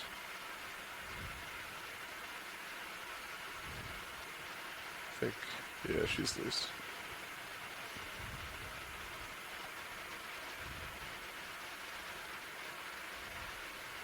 And watch, like, this one would be alright if we can grab it. This would be perfect. Thank you so much. It is pretty small. I guess I could go in the port. Sorry, the starboard.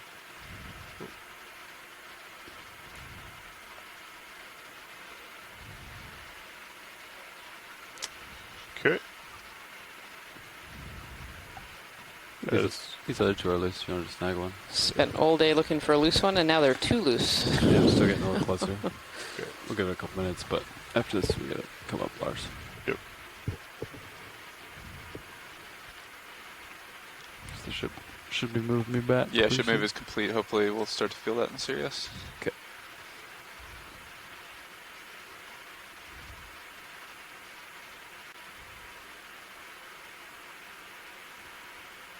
It's quite large. Oh, maybe not too bad. Okay, come out on menu, please. You want me to bring a sample box and board for you? Yeah, if you could bring in starboard.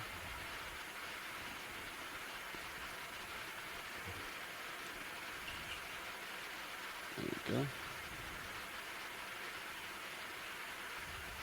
There you go. Thank you.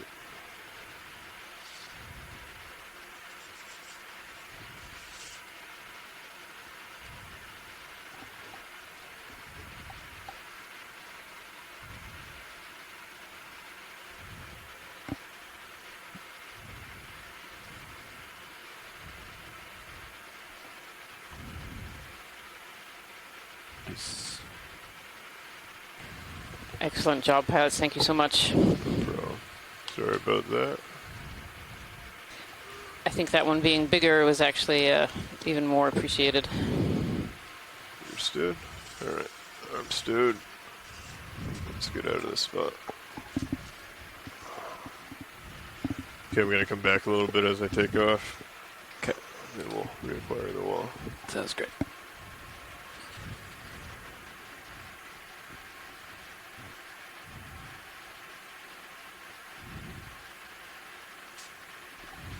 I'm tickling the winch up. Copy that. I'm coming up, coming to the starboard. Okay. This sounds good.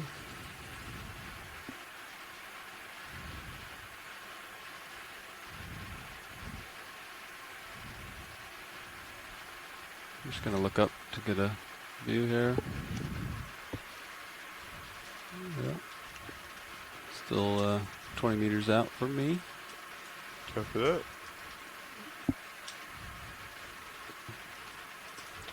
I'll come center and then we can start climbing. Sounds great.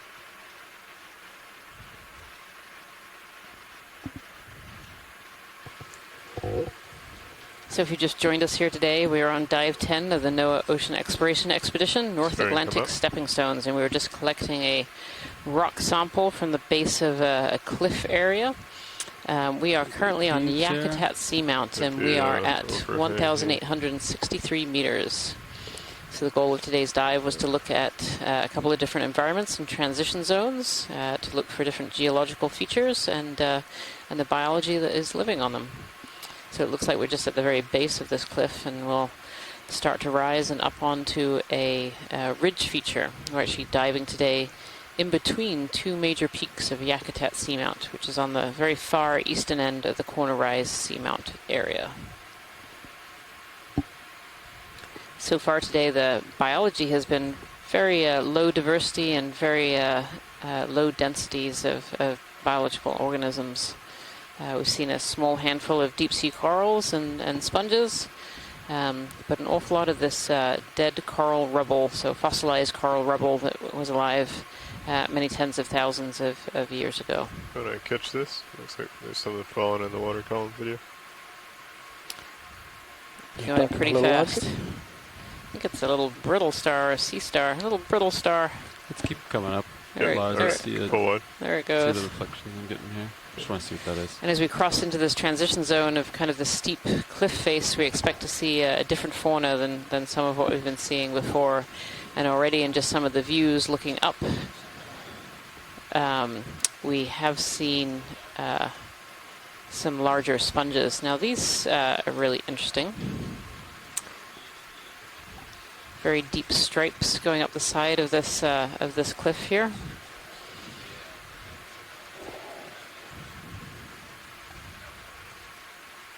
Yeah, that's very curious. On an igneous rock place like this, it would hard to imagine what could make tracks like that. Yeah, could we have a zoom in on these, please, pilot? Yeah, just 1 second. We're just checking to see. Co-pilot thought he saw something up above us. We're just making sure it's safe before we. Perfect, no problem. Video. wanted to back. chime in. Bring out some of the shadows of Sirius. Go ahead, Kira. for you, or not so much? Oh, I was just going to That's say I best you wanted can do. to thank the Okay. pilots for that great geology you. collection below this igneous flows that Looks we've been alright seeing for to try now. and understand Co-pilot, how this large stop seamount your formed swing? and how old it is. We're moving back. Really appreciate Yeah, I that think so. difficult I'm right at sample the 25 collection. mark, Hopefully it's so a good one. I'm comfortable here. Just gonna come back over. Well, and look as a at these, geologist, I guess I think all rocks stars. are good ones. Yeah. Okay. You want to try turning off the outer banks on Sirius and maybe able to light more? Sure. Are you ready for that? Yeah. You can start coming in whenever you're ready. Watch, you said you wanted to get a closer look at these scars. Yeah, just a quick look at those striations going over the rock.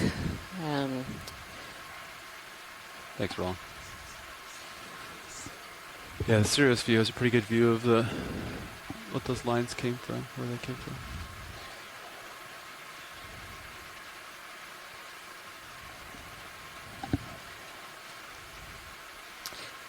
Can we actually get any closer to these in this area, Yeah, pilot, or are we we? can. Yep. Full wide, please, video. Thank you. My nip cams have a good view as well.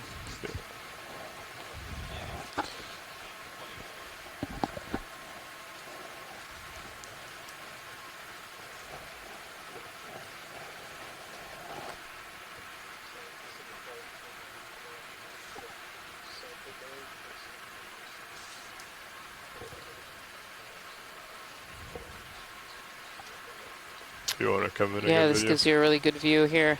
And Jason Chater is saying that these are abrasion by mixed sediments and waters flowing down the sides of these of this rock face here. Really interesting.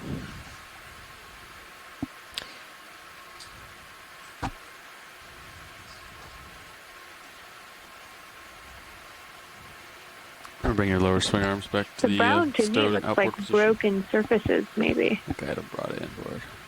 where the underlying rock is exposed. Or is that a biological something growing? The brown? The brown isn't, no, that's where it's been kind of scraped off or braided off there. Just do your mini zoos for a second. You can see, oh, there's a little chitin down below. Some small sponges.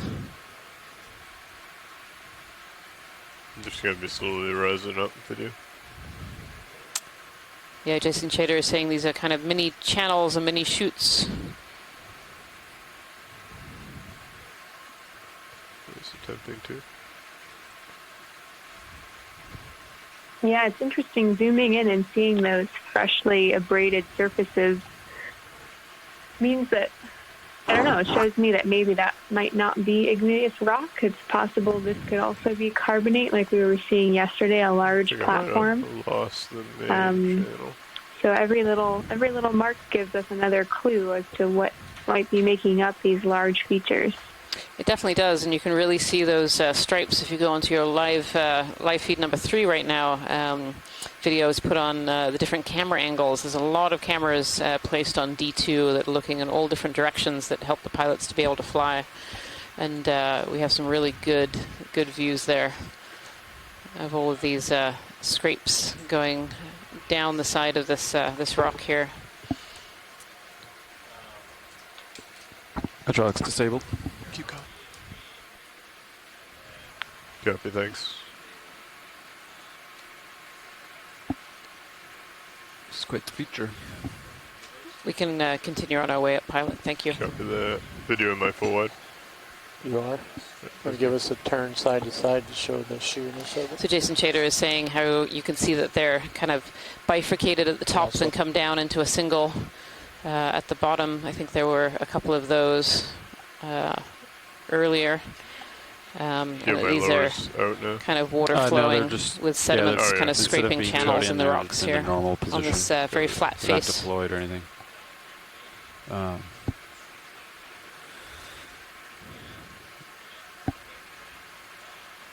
can see this really steep wall system. Look at this.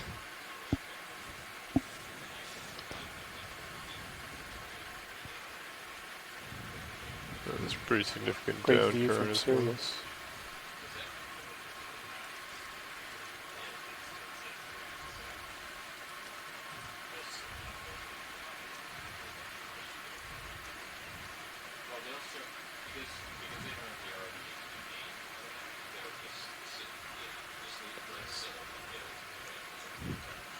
This little chute here with all kinds of material that must have fallen down from above, kind of collected in between the crack here.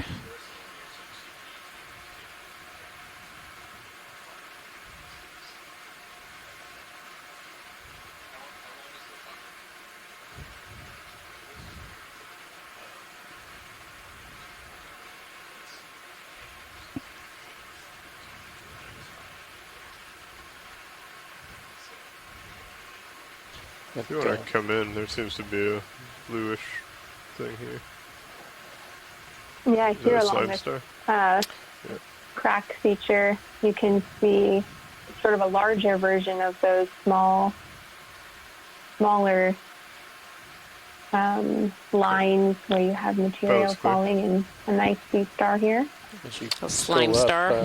Maybe slide left around that pillar that you're coming up.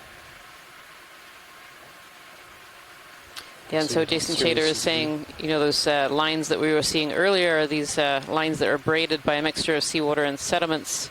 And then on the right-hand side, you can see this larger chute, and this is just the final evolution of how that happens, create these larger cracks and chutes. It's really fascinating.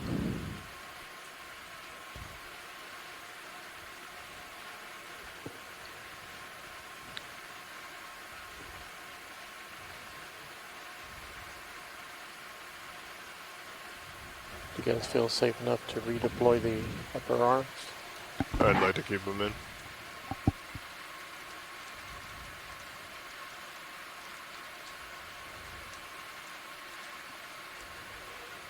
Yeah, it'd be kind of cool view if you turn to port, eliminate. See this really, really steep face. We've definitely entered this transition from this slope that we're in at the very beginning of this dive, and not a lot of tether left. Sorry. And now we're on this very, very steep face. Do you want to stay out there? If you explore above you a little bit more, then I could do 5, I bet. Yeah, I think we can do 5. North, southbound. Yeah, I agree. I'm more than 25 away. So, yeah, let's do 5. Comfortable doing that now? Yeah. Copy. Bridge RV nav. We'd like to do ship move, please. We'll do 5 meters range, bearing 180 at decimal 2 knots, please.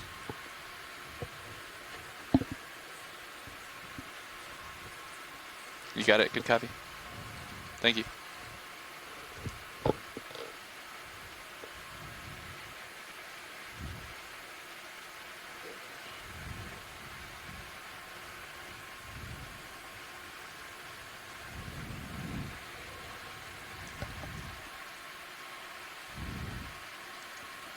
It's so impressive panning over these large geologic features, trying to get a context of how they formed.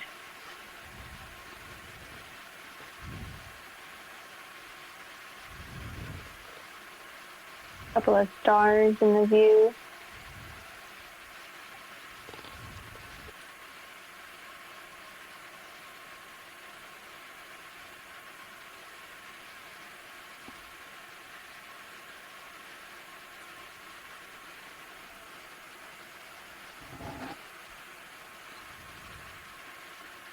Keep coming up.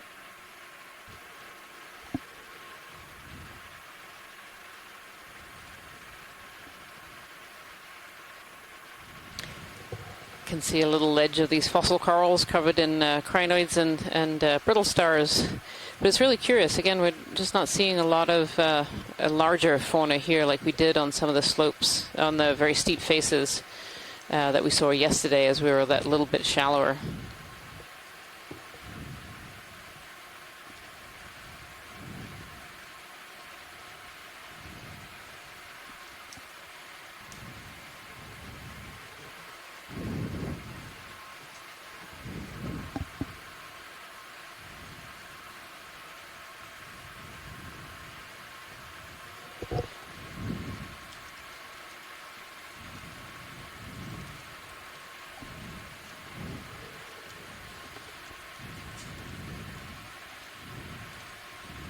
Seeing some big blocks of material with some fractures, little overhanging ledges, and lots of these are braided vertical features where sediments are flowing over this feature.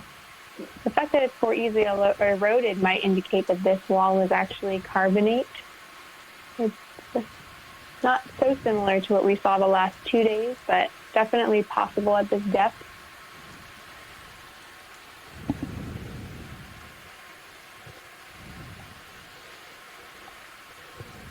Yeah, looking up there, it looks like more of those fossil coral rubble areas kind of sitting on top of little mini platforms, mini ledges in this very steep cliff here.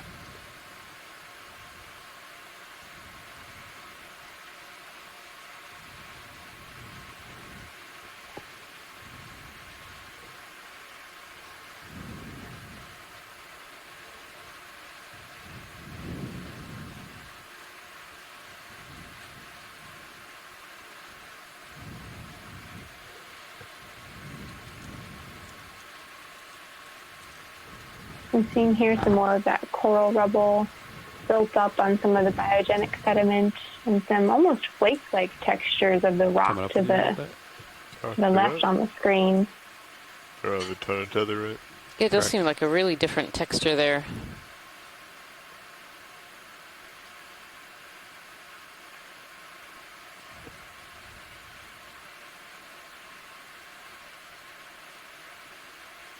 Yeah, hopefully if we see some bio worth zooming in on soon, then we can get a close-up of the rock texture here to see if we can get a clue about whether or not this is a carbonate face or a face of igneous rock. Yeah, I feel good. Still Absolutely. outside the 25 ring. Pilot, this is Watchley. Go ahead, Watchley. Yeah, if we could have a zoom in on the rock face, that would be helpful for identifying what kind of rock this is. Sure. Thank you. See if we can do a point that would take us across that striation. Copy, move complete. Thanks, Bridge. Just leave me by the lasers video. Left of lasers. Go ahead. Take as you need it. That's a good spot. We'll start from here. We'll go to the I right. think he's talking about the line of something. Get it focused and then. I'm definitely interested in what you're seeing there, Kira. Your thoughts on whether this is carbonate or not. Moving in. Yeah, it's really hard to tell because the bumpiness can be signature of the reef platform that we saw previously, but also the ferromanganese oxides can be creating these really bumpy botryoidal textures and completely obscuring if there's any igneous rocks below. It was a great zoom. You see sediment building up, but without a broken face. If you want to just do a quite slow difficult to rotate tell. to the right with a partial zoom, I think that'll be sufficient. You don't have to be Go ahead, closer. Watchley. I know on the previous outcrop where we grabbed the sample, Kevin Conrad was thinking that it looked like sheet flows of lava. And now we're just a little bit further away, but many rock types can be mixed together in the same area. Sure.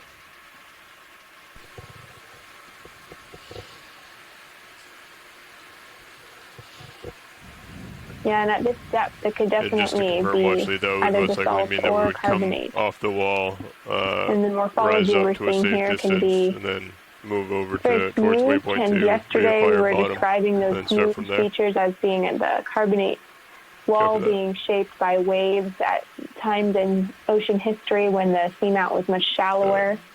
And that may be the case here, or we could be seeing sheet flows of igneous.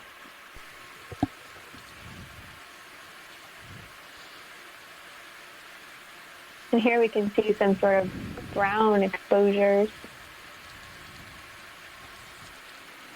indicating maybe some erosion, either by biology or by strong currents carrying sediment.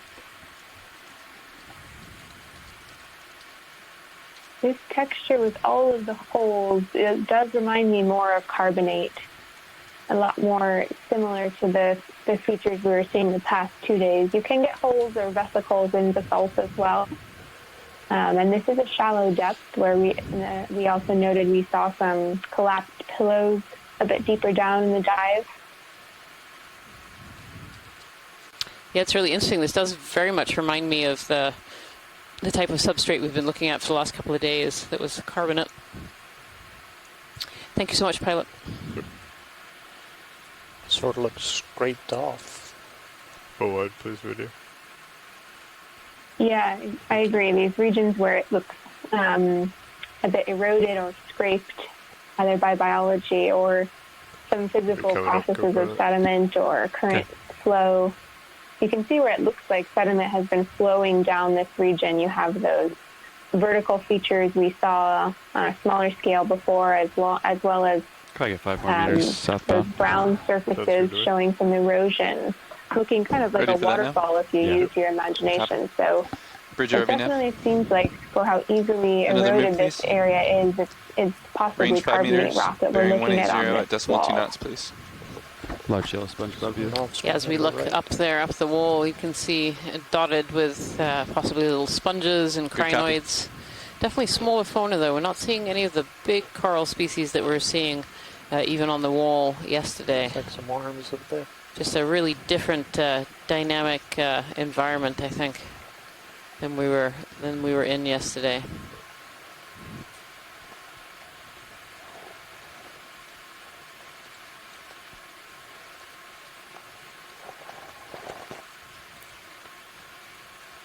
Yeah, some massive spaces coming up here and a lot more topography. It's kind of been interesting. The first day on McGregor, we had these really uniform vertical pillars of carbonate. Then yesterday we had some interesting smooth features that had a bit more texture than the McGregor. And now today here on this saddle on Yakutat, we're seeing really interesting outcrops and fractures and erosional features. So I think definitely the current regime and the fact that we're in a saddle indicates that there's been some failure, slope failure, and a lot of erosion in this region that's sort of unique from the past 2 days in terms of geology. Go ahead and come in, video if you'd like.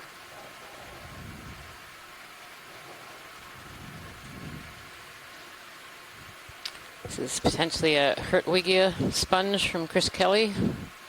We've seen this sponge a couple of times further down. It's really interesting. It has these little lobes, and you can kind of see some dark patches where there are organisms. I think I saw maybe potentially a little polychaete or a little amphipod living inside these lobes. These sponges really can form a structure for other organisms to be able to live in there. See this tiny little sea star right above it too. Seems so calm up here, but then serious. You want to take a snap on Sea Star? Yeah, that'd be great.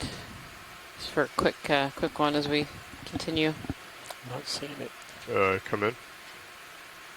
I see it. Yeah, a little pink sea star. Maxine. Copy. Really a little one. See the size of the brittle star arm above it. Pull wide, please. It's a tug. Thank you, pilot. I think there was a coral just above it too, that like a quick snap zoom on as we go by, just for ID. Sure. Thank you. This is really one of the first of the larger corals that we've seen since we've. Or so, or do you want to stay out? I can't really. Since we've been I think, climbing up the ship wall. move is still underway. Yeah. Now it's complete. Copy, bridge. Thank you. Oh yeah. You want to do a snap on this coral here video?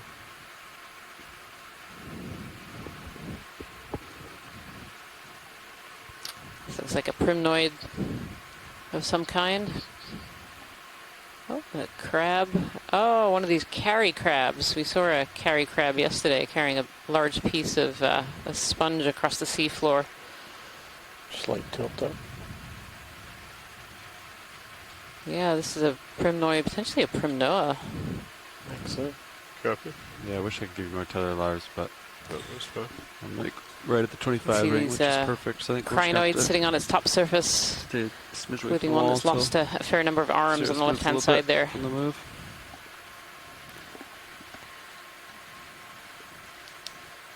Christopher Kelly thinks potentially this is a Norella, which is a type of primnoid octocoral species, and really the kind of the first bigger coral species that we've really seen since coming in here. Oh yeah, fish. Oh yeah, just coming into view there on top of that sponge.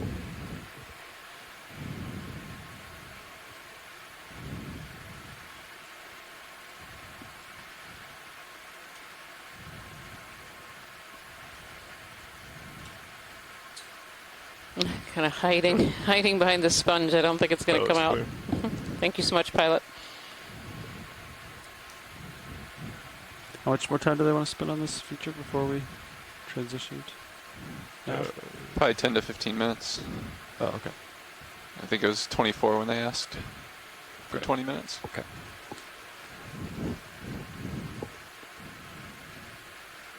A really interesting ledge feature there. Kind of a flake almost to use my rock climbing terms. Yeah. A Maybe a lake squid or of something out here video. potentially carbonate material. On Copilot now, it looks like you're creeping in just a Yeah. tad finally. Oh, here's Okay. a squid. Don't know if we have Mike Vecchione on the call here on the chat. Wanna come up? It's very calm squid, a bit far away from us, but it's a really good view. Thank you, pilot.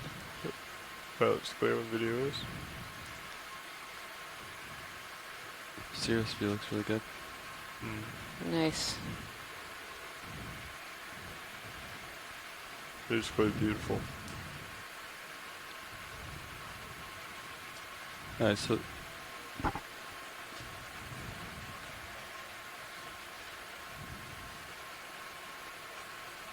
It's a really good view from the Sirius cam, which you would find on live stream number 2 right now, or on number 3 in the panel on the bottom left. You can really see this feature that we're looking at up ahead of us. These scar marks from sediment-loaded water running down the sides of these of this cliff here.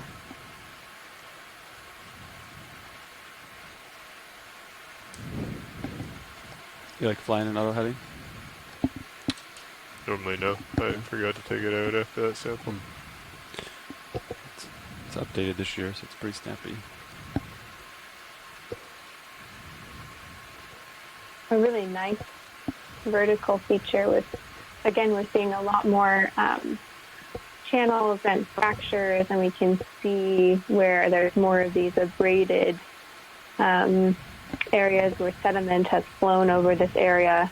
If we remember from the bathymetry map and the dive plan, if you were able to check that out, we can remind ourselves that we're diving on the edge of a ridge, and that we could see on the map some of the debris as it's flowing down from this ridge. And we're starting to see that now at the surface of this cliff in the steeper areas going up towards the ridge of the saddle.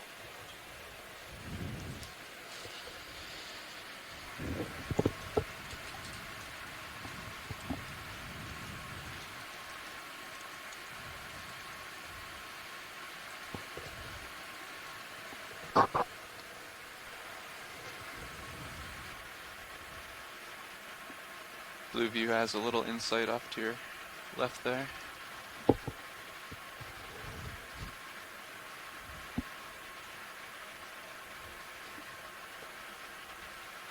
Very cool feature here with lots of different geomorphology. We've got some of that coral rubble still showing, lots of creeping in, sediment Lars, flowing so down wanna these come up? channels, See, I'm in the blocky 25 mark outcrops now. and some Cover that. fracturing. And you can see in the Sirius view Come up on me a little bit. in Coming up. camera 3 some really neat vertical channel features indicating this is likely a big outcropping of carbonate rock.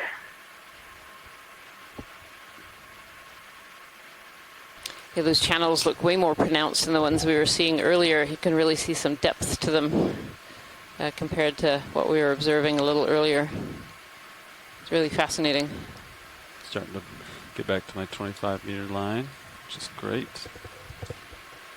I'm gonna stop Yeah, the and winch here. as sediment I'm gonna flows explore. down these chutes, they Go ahead, can Wesley. deliver sediments to different regions below and food to the Sounds animals living in different portions. So Alright, co-pilot. it's Sounds like we're understanding gonna how the seamount out, and come these up, large and record geologic bottom. features erode and change over time can give us a lot of How far away from information, waypoint and especially about the transport of materials from shallower to deeper. Let me drop the sample. So it's a very cool way to move sediment Approximately and organic still material 129 and maybe even meters species downslope from to a Sirius. different depth regime over time. You want to go and work or to And sometimes probably configuration? quite suddenly. Maybe we can have some sediment movement that is more rapid. I think we can probably stay in this configuration. Start coming up. What's the highest? What's it, 1740? Yeah. So just for Waypoint 2 is awareness, on what we're just going to do above now, 1760. this part of this dive is to look Go at up a to, ridge feature further up. 1600. And so we're actually going to be skipping a little bit of this wall, Sorry so to the come pilots are going to pull off to a safe distance, be able to pull us up to a second waypoint that we have on the very 1600 might top be a of bit this high. ridge. And this will Yeah, just that'd be too high. allow us to get a little bit more distance in our exploration You said 16 and be able to unders too high? explore a Unless different you're trying to environment get up on top really of this far ridge above feature. everything. So that's waypoint 4. We're going to waypoint 2, right? Yeah. You could back up a little bit, and the tether would be so tight. Come back. I got you at 31, so here I'll leave my rotator in our normal position. So as we Come make up. this transition up to the top of this Stay in the ridge middle and feature, watch there's each going to be a other. little bit of blue water as we move the vehicle off and move up slope here. Sonar's breaking way. Yeah, you can see more of those scar marks there from the dripping of the water and the sediment. I'll leave my Really rotator interesting. here so you can drive with respect to it. Understood. We got 36. I'm gonna range you It's out. fun to watch that So you really can drive interesting back maybe a carbonate little bit. outcrop Come just on. slowly disappear into the abyss. It's really neat to get Blue to view see is those Amy. erosional features and A little bit down. see what's coming up 23 next as degrees we down. reach the ridge top of this saddle between two bathymetric 11 highs delta. and see how the geology, the currents, so what and the biology depth do you change want as to we winch go to up. and then drive Like over? 16. Do you want to go? So waypoint 2 is what? It's about 1760, just above it. 50-ish. Maybe we could go to 1700 and start moving in slow from there.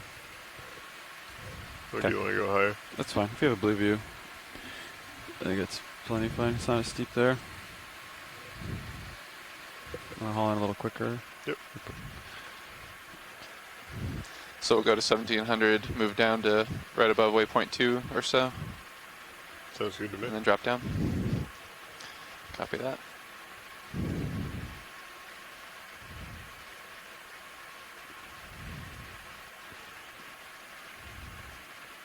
I'm trying to drive out forward. I'm gonna slide the winch down to let you catch up. Yep.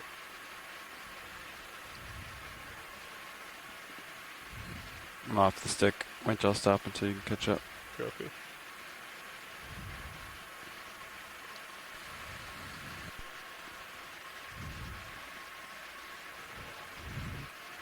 Go ahead, watch lead.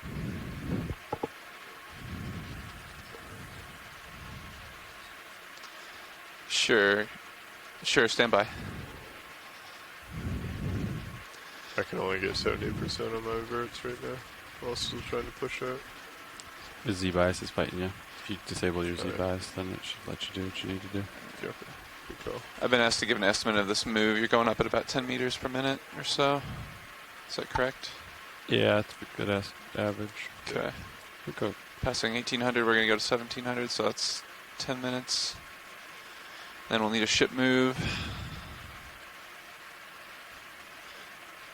That'll probably take at least 10 minutes. So you think 30 minutes is a good estimate before we try to reacquire bottom? Yeah. Copy that. Watch lead nav. We're thinking estimated roughly 30 minutes or so before we try to reacquire bottom. No problem.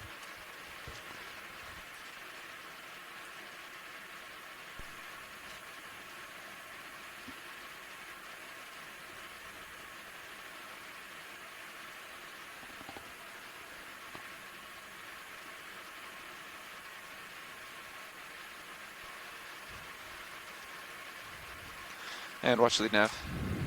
Getting a big delta. I'm going to stop here again. Coming up. You want me to bring the rotator down a little bit to like 45 like we do in midwater? Yeah, that might be better. Let's try that. And you get the center there. Yeah, no problem. I just want to let you know it might be a little bit sooner than that. I'll just provide you with an update as soon as we know. No problem. I'm hauling in at If you're just 20. joining us today, we're on dive 10 of the NOAA Ocean Expedition North Atlantic Stepping Stones, and today we're stepping onto Yakutat Seamount in the deep area between two of the peaks of Yakutat. Increasing 27. And we have been diving on a wall feature, and we've decided to come up the wall a little faster so that we 30 can for me. explore fully Full a speed for ridge me. system Okay. that takes us over to the western there, 2 side minutes. of Yakutat. So there'll be a little bit of blue water here for the next 30 minutes or so, 20 to 30 minutes. And then we will be back on the bottom and exploring this ridge Slow down a feature. little bit. Yep. Thank you.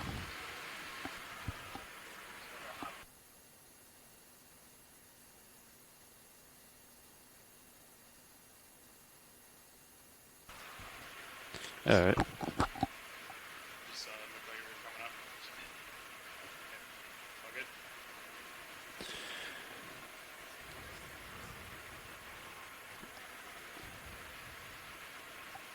Yeah, I believe normally mid-water we'd come up at 15 meters a minute. So, You want to slow down though? yeah, we can slow down together. Copy. Coming down. Just 17, 15, 16.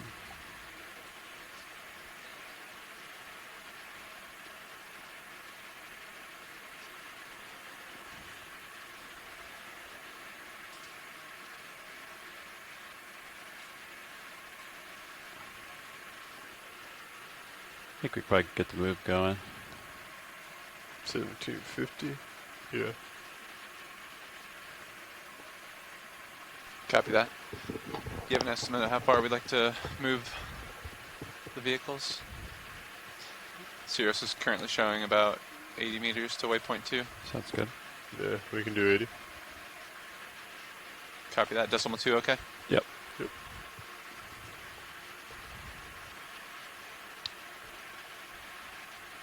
Also, pilots, we're showing a bearing of about 173, a little different than what we've been doing. Do you want to do 180 or do you want to try to go straight at it? 173 is great. Copy that. I'll put my heading set point there. It is jumping quite a bit, so. Okay. Yeah, between 180 and 160, so. Okay. Getting a little ahead of you. Slow down a little bit. Come down. Oh, you're slowing down. I'm slowing down. Copy. Yeah, you got a big delta, so.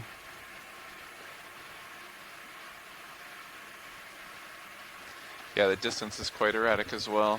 I'd rather be a little conservative with the move, if that's okay. Yeah, that's great. Okay, copy that. We'll start with 80 meters. Can always add to it.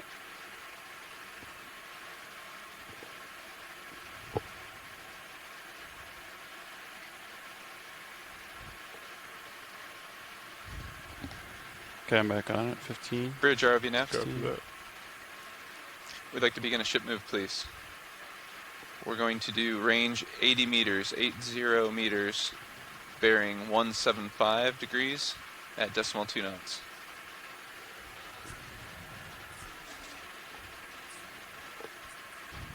Good copy, thank you. You want me to stop at 1700? Stop a little bit past it, so like 1690, 1685. Alright. I'll stop at 17. Okay.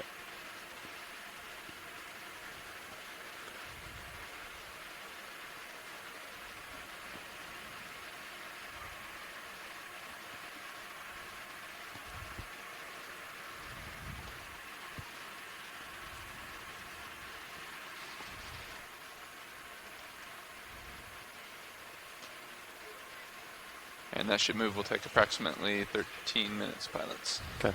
Copy that. Pretty big delta. Yep. Speeding up.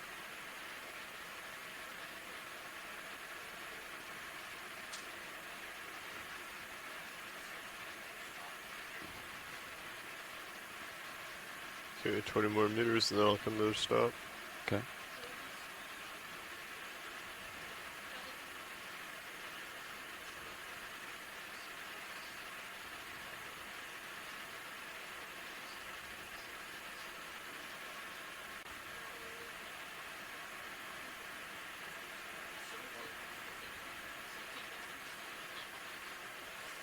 I'll go 7 more meters and then I'll stop. Copy that.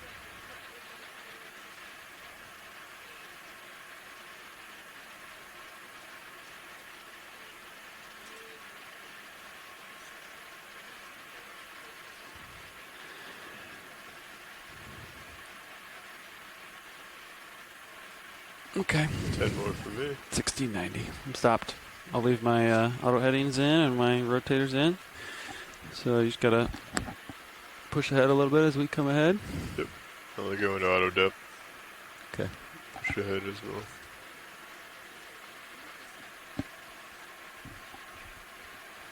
We'll get over to waypoint 2.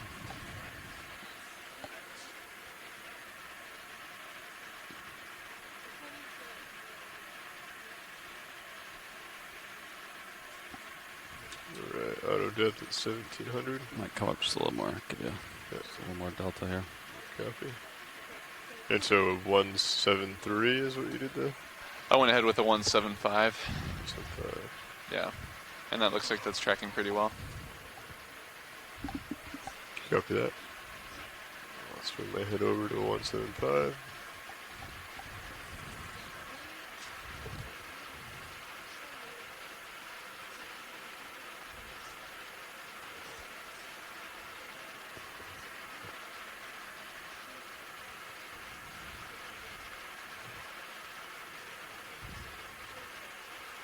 I feel like we're doing midwater again.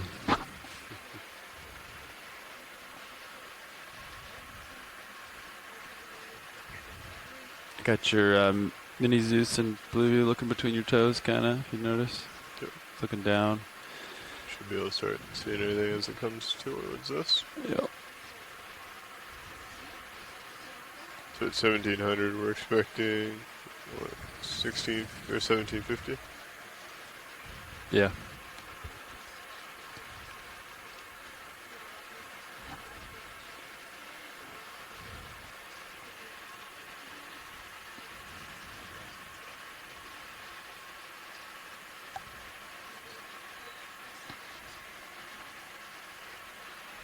Let's see, to zero the turns, you turn starboard at the end of the day? Yeah.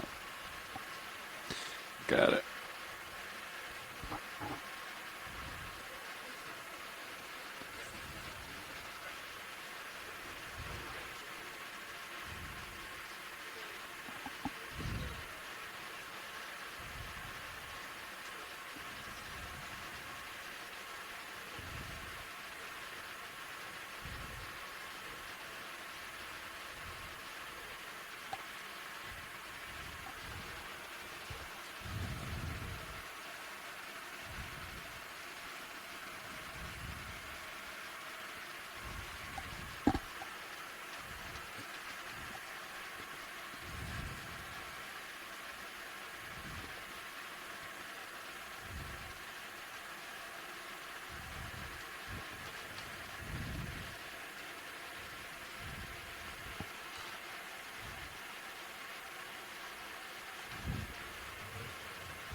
For anyone who's just joining us right now, we are on Dive 10 of the NOAA Ocean Exploration Expedition North Atlantic Stepping Stones, and we are currently exploring a seamount in Yakutat, which is in the far eastern end of the cornerized seamount area.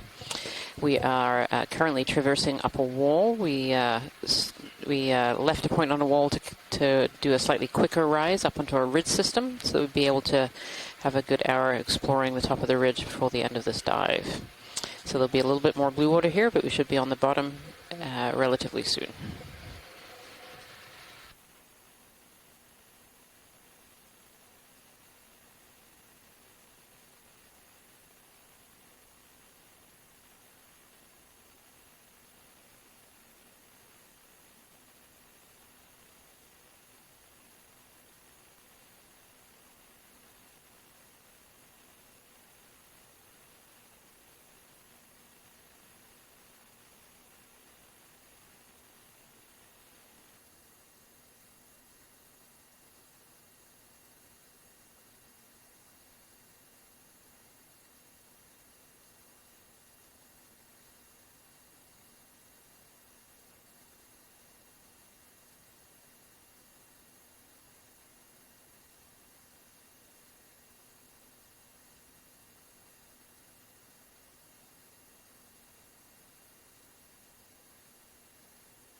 Copy that, Bridge. Thank you.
What do you guys think about the blue view target?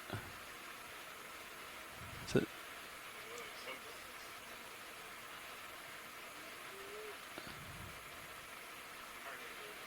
Think it's real? Range 70 meters? 60 meters. Could be. Yeah, it might be. So we'll see if it gets closer. Or is that the toe? If you look at stream 3, you can see the lower right-hand quadrant.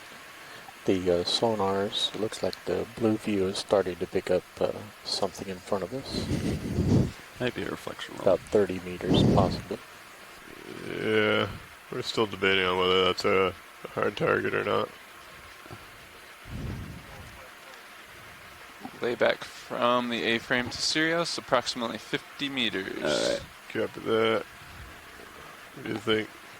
You start easing her down and looking at your blue view. How do you feel? Yeah, I'm feeling pretty comfortable. Okay. Easing down. Let me just get my Z-bias. Okay. Watch lead nav. Off stick. Hey, watch lead. Just wanted to give you an update. Okay. The ship move did complete Starting a few to minutes come down at ago. auto We just let depth. the vehicles settle for a minute. Okay. We are beginning our Check it out. descent down now to reacquire the bottom. Around 15 Yep, no meters per problem. minute. Okay. I'll shoot for 15. Okay, keep close eye on blue view as we come down.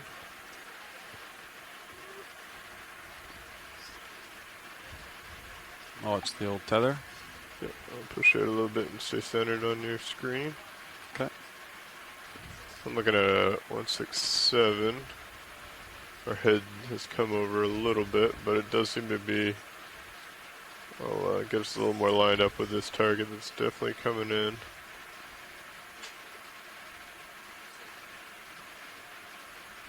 You're getting a little bit switched I'll out. come back. Front of me. It's definitely something 40 meters out. Could stop and move the ship towards it too. Down. What happens if you pan the blue view up? Does it continue, or can you see over it? You know what I mean? Quite sure. Pan up. Breaks way. Yeah, that definitely looks like a bottom. Get back to the sharp. To me, it looks like you. So that's the top. That's like a face, Yep. and then you were seen over it. Copy. So I think we should move closer to it. Yeah, I'll push out a little bit. Still 30. Do you want to get like a 10 meter move that way? Yeah. 180, 180. Yeah, That's big delta. copy. Slow down. Copy, I'll put that in. Let's stop here for a second, and then Copy. we'll Auto dip. Bridge RV nav. I'm in auto if you want to. Would like to put in a ship move, please? We'll Alright, do that's a good range delta. 10 meters, bearing So- 180 at decimal 2 knots, please. I'm gonna Lift this up a little. lift it up, and it breaks at what? Good copy, At thank you. 37. Yeah. Come back. Center. It's 30 meters out. We might need more than 10 meters, but We can add to it if you guys would like. yeah.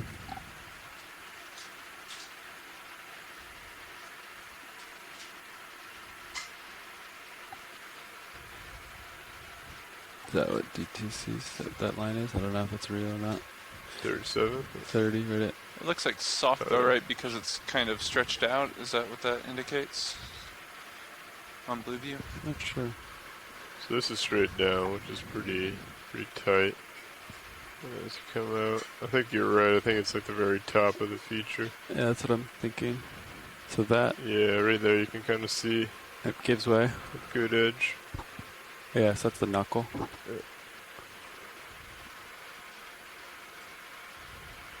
Yeah, let's do it like add 20 to that, make it like a 30 meter move. That'll put us right on that. Copy that. Stand by.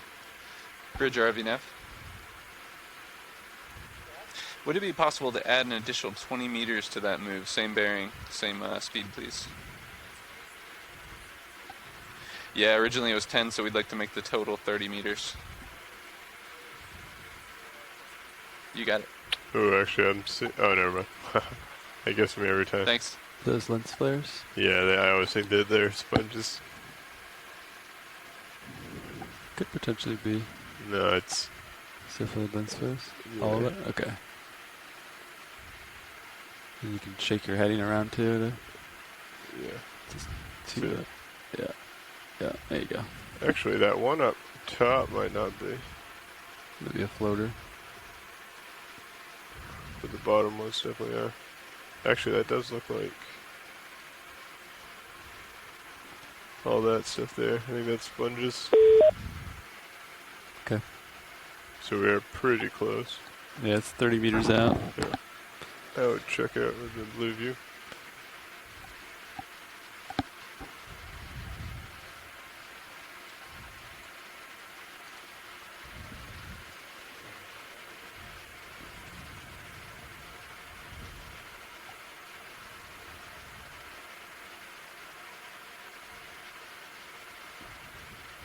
So yeah, I'm thinking we kind of land on top of it. I agree. And not go, yeah. So then, can I take your pan and tilt for a second? Sure. Just gonna pan up, up, up, up. That's the brake. I'm gonna keep going up, see how far it goes. Yeah, it breaks off. Okay. And that's at negative 13, so it's still, it breaks below you still, so that's good to know. You know what I mean? Yep. You're not looking up for the breaker. Yeah, it should be coming right over it. Keep your toes in view of the mini Zeus. You have a reference? Looks like you're getting a little back, so you can push forward. It's getting closer. Not too much closer. Still 30 out.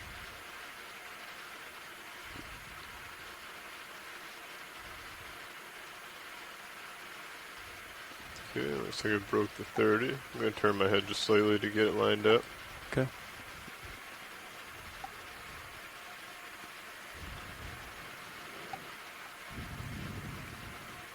Said the move was at 180.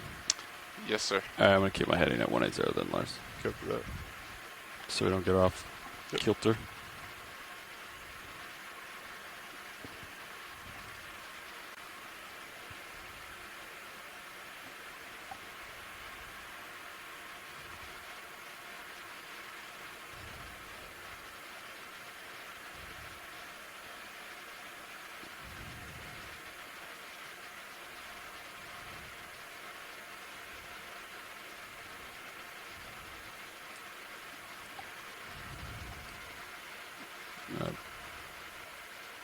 We'll pan you up just a little bit. There's the brake. Just going to keep the pan itself right on the brake. Copy. Get down at 45 on the mini. About 5 meters left in that move. Okay. Stood. Yeah, what do you got for layback? Looks like we settled at 50 layback last time, right? Yeah, we're at about 73, 74 right now. Okay. So we'll let that move finish. Let steer us swing out. That should get us pretty close to... We should be able to have at least visual of this.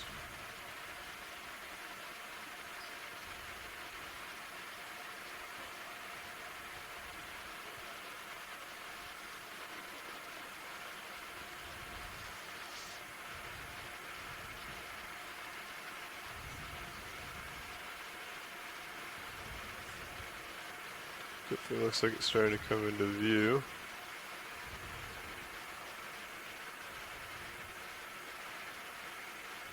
Yeah, I think I'm just starting to get like little sponges here and there. Yeah. Okay, I see some sponges up. Upper port. Yeah, but I think... Yeah, I think we're up and over it. Just be mindful as we continue coming in. Yeah, I'm looking with pan and tilt, and it breaks all the way to 70 meters away when I'm level, so we're definitely above the feature.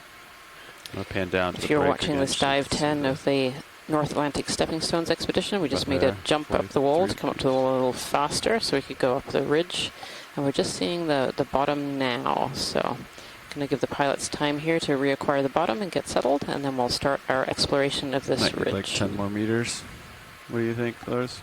Yeah, I'd say so. Yeah. Okay, we don't want to settle out here a little bit. So what's the layback right now left? So you're probably at 60. Stand by. Thank you, Bridge. Move complete. Layback is presently about 63 meters. So So we're only going to come in 13 more. 13, and he's yeah. still 20 away. Right? Yeah, I'd Yeah. say 10 more. Rather at than least. descending, though, you want to move the ship. Yeah. Yeah. Yep. Okay. That way we don't have to go below the feature. We can land on top of it. I think Copy that. I'll that's put it true. That we could go down and then climb this wall, but I think they wanted to be on top of the wall so we could keep moving. So in. Copy that. I'll put in 10 meters. okay. Bridge RV nav. One more ship move, please. We'll do 10 meters range, bearing 180 at decimal 2 knots. Good copy, thanks. That's pretty tight. Come back a bit. Looks like you got it. 25 out.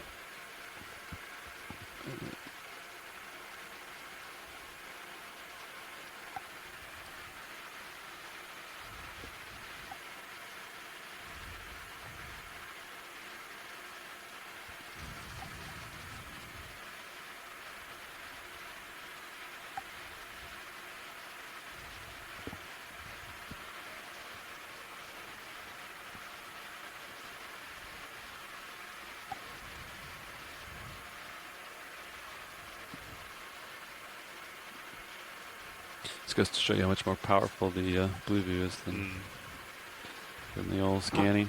Very significant.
Could go 20 meters out. Slant range. I'm going to pan you up on your pan tilt a little bit. There's the brake at 22 degrees. Go for that. And keep looking up. Yep, you can see over it, no problem. Yeah, it looks sandy and sedimented. Yeah.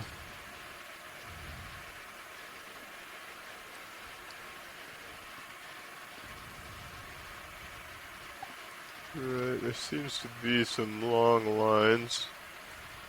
I think those are cracks, but let's just keep an eye on them as we come in. Okay. I believe that ship move should be complete here. Okay. And then what's layback at right now? Was it about 66 a second ago? Let me double check.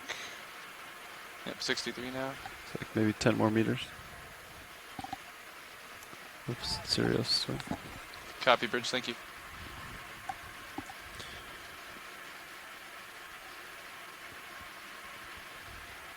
Yeah, I'd say another 10 serious.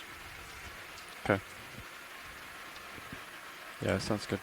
10 more, copy. Bridge RV nav. Another ship move, please. 10 meters range, 180 bearing, and decimal 2 knots.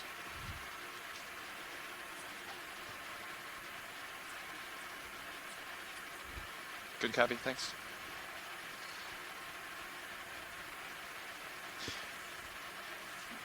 Are we thinking that this is a hard knuckle, or is it just the angle of our blue view looking down that's causing that hard return? Yeah, it's like a knuckle. So If I like look down. Because I know if you look too far down with it, it does give that appearance of a harder turn. Yeah. So Okay. I was just curious if. Yeah, after this 10 meters, we'll come down further, and then we'll be on the bottom. Copy that. Does that sound good, Lars? Sounds good. Okay. Watch lead nav. Could probably tickle down a little bit if we wanted.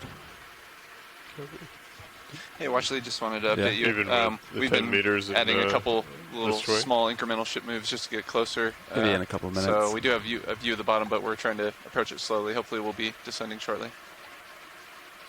You're welcome.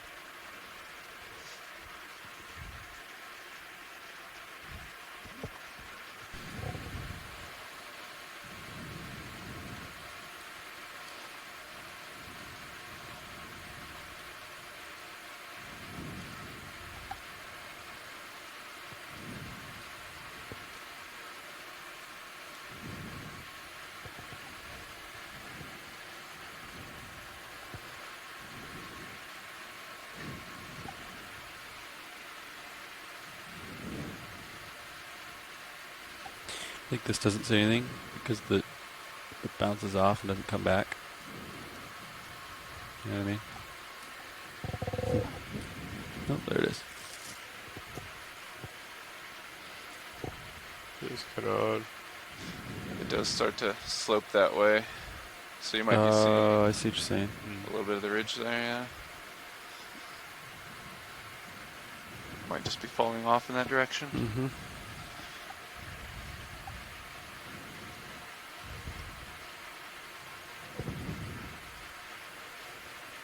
Just falling off my screen here. Yep, push forward.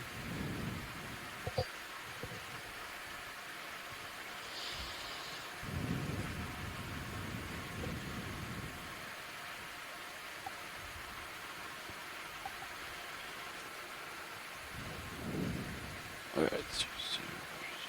Okay, looks like there's still a pretty steep feature here.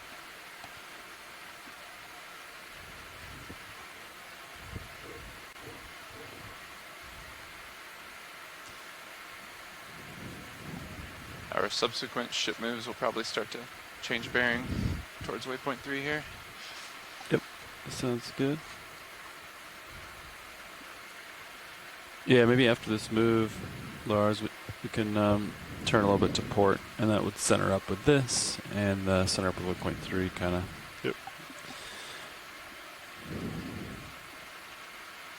Is that last move complete, or is it still underway? I can't remember. They haven't reported it, but it looks like we moved 10 meters. Okay. Copy, thank you, Bridge. Sweet. And then we just gotta wait for that Little bit of swing. little bit of swing, and then we'll turn to port and come down, I think. Copy that. Sound good? Line up with it. And then onward and upward. Looks like you got it at a 1. What's the bearing to waypoint 3? Maybe 135 or something? And come down a little bit, you're pretty tight. Close. 120. Okay.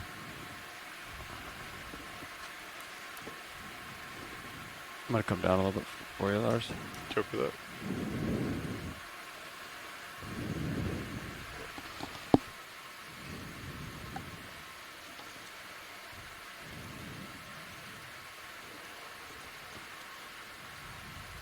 Alright, I'm stopped.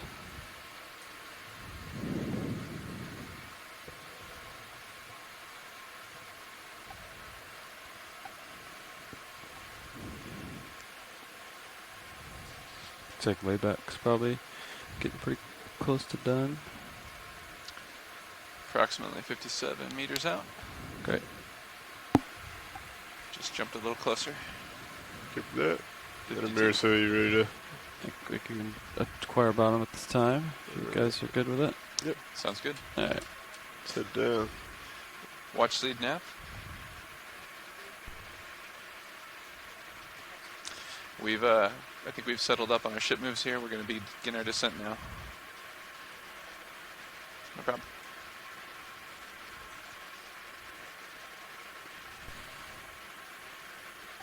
Going down pretty quick.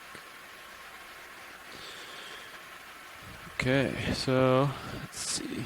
My sonar, it's not super clear what's going on. He's got a 120. I'll come to port a little bit here. Line up with the somewhere in there.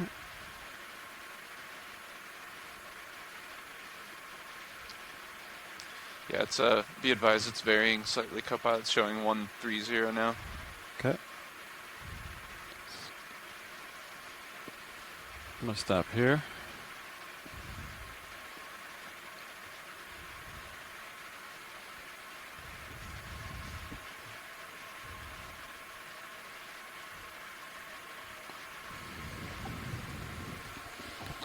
I'm at 130. As we settle down just on the top of this ridge feature, we can already see a bit more of the larger biology that was really missing from the lower reaches of this dive.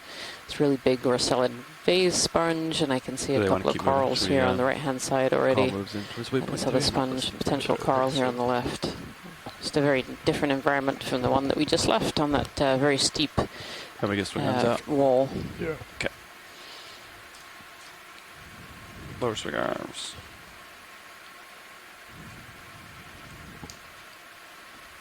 Yeah, definitely looking like some pavements here. Coated in ferromanganese crust. Hard to tell the substrate down below.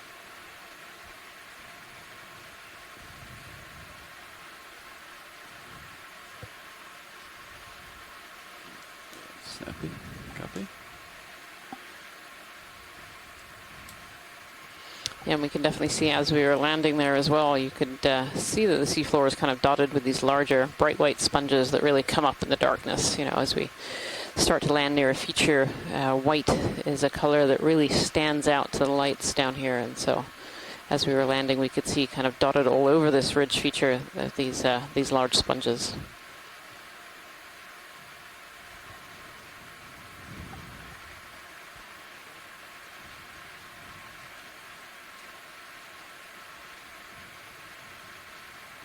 Okay.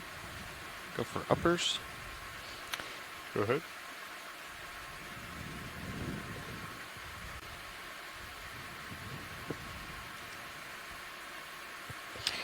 Kevin Conrad here is joking in the chat room that the substrate looks like the start of the dive, and we've come full circle.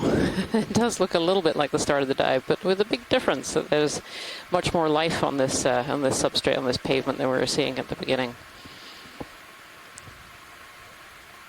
I actually feel like just in this one image there are more large sponges than we saw for the entirety of the first hour or two of this dive on the pavement at the very bottom. Almost got your upper. Here we can see some really interesting sponge structures. I think I see a little Acanella in the substrate there, and there's definitely a few corals that we'll take a quick look at once the pilots are all set up here. Copy that. Which corals? Over to the right hand, actually, right in the center of the screen, pretty much right now. There's a little tiny one. Take a snap Yeah, video. that'd be good to confirm that it is indeed a Acanella or a Chrysogorgia. Oh, actually, it looks like that one's broken off of its stem. I think that's a Chrysogorgia. Either that, or it's got a good lean to it.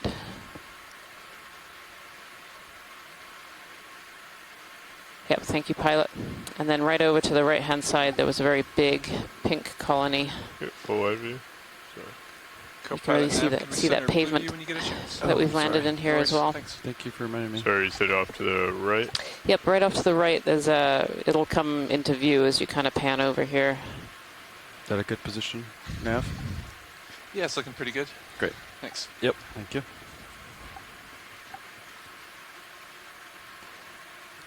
There's this sponge. I think it was on the right-hand side of this Roselid vase sponge. It's a good floating. Take a safe on it for. There we go. Oh. It's gone.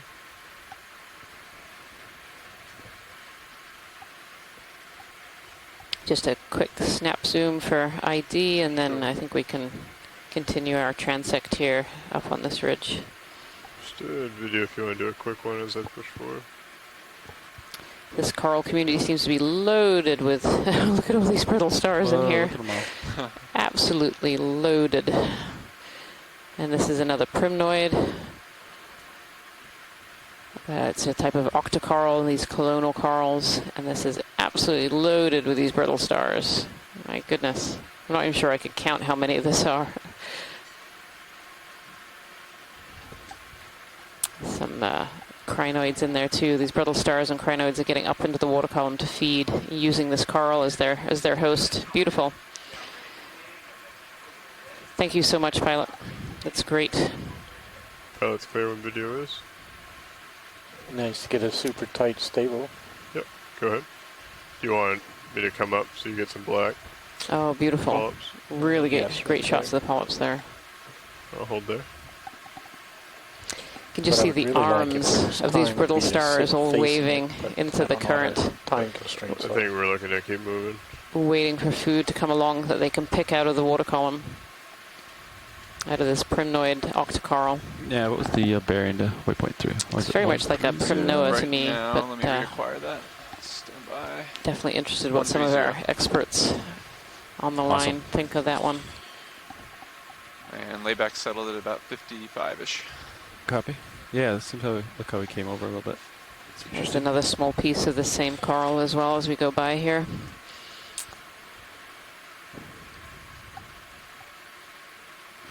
Could we zoom in on the yellow? Right underneath there's a vase sponge on the right, and then right before it, I think that's a Paramaricio. I thought we saw one a little bit earlier on in this dive. This one looks kind of that distinctive shape. Paramaricia is a very flat, kind of on a single plane, and then often has this one brittle star sitting in the middle. And the brittle star is usually an astroschema. Yeah, and this looks very much like a Paramaricia little colony up here. Thank you so much, Pilot. Sure.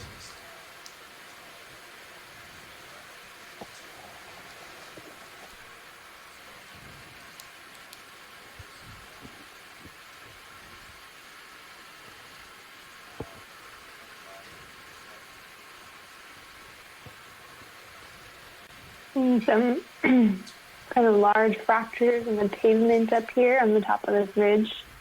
Just to remind folks, we are now at, we came up a bit in depth, and now we're at around Bridge RV nav. 1,724 meters. Yeah, I just wanted to get a quick weather update if you have any. A bit shallower, but still a deep dive. This dive, luckily, is covering a water depth range copy, that thank we you. haven't really observed so far on this entire cruise. So nice to see, to fill in those depth gaps and to see how the biology and the geology are different in this new depth range.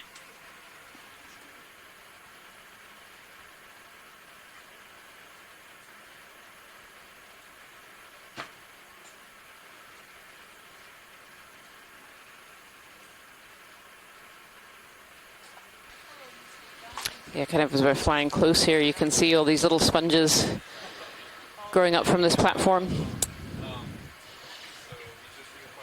And we're just going to start to have a watch change with the pilots here. They're about to change out.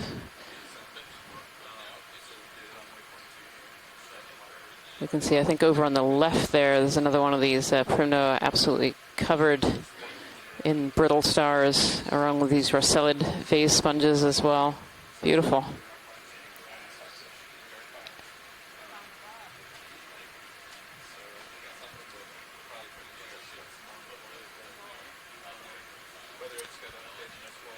Quite a few of these primnoid octocorals up on top. And again, these larger sponges, and it's this kind of scale of organisms that we really were not seeing at the very beginning of this dive. At the beginning of this dive, we landed on a very similar looking area, kind of a platform but sloping up towards a cliff.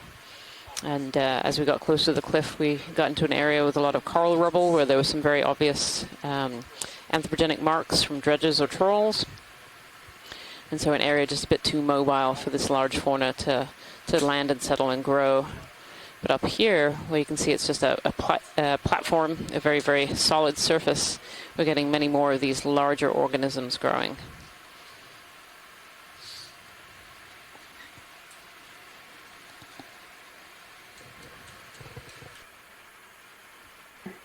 You can see the flake texture of the substrate here, possibly definitely coated in ferromanganese crust. It could be a full thick outcropping of ferromanganese crust, or it might be some other material. It's often quite difficult to know exactly what rock types you're observing because it's typically obscured by ferromanganese oxide precipitation as well as some sediment. Although the sediments here don't look too thick. No, it really doesn't look too thick up here, which is really interesting, kind of on this little saddle area. But admittedly, there's a bit more sediment than I thought there would be, considering we had thought that this was potentially an area where we'd see a lot of currents kind of squeezed in between these two peaks of the seamount. So that's really curious.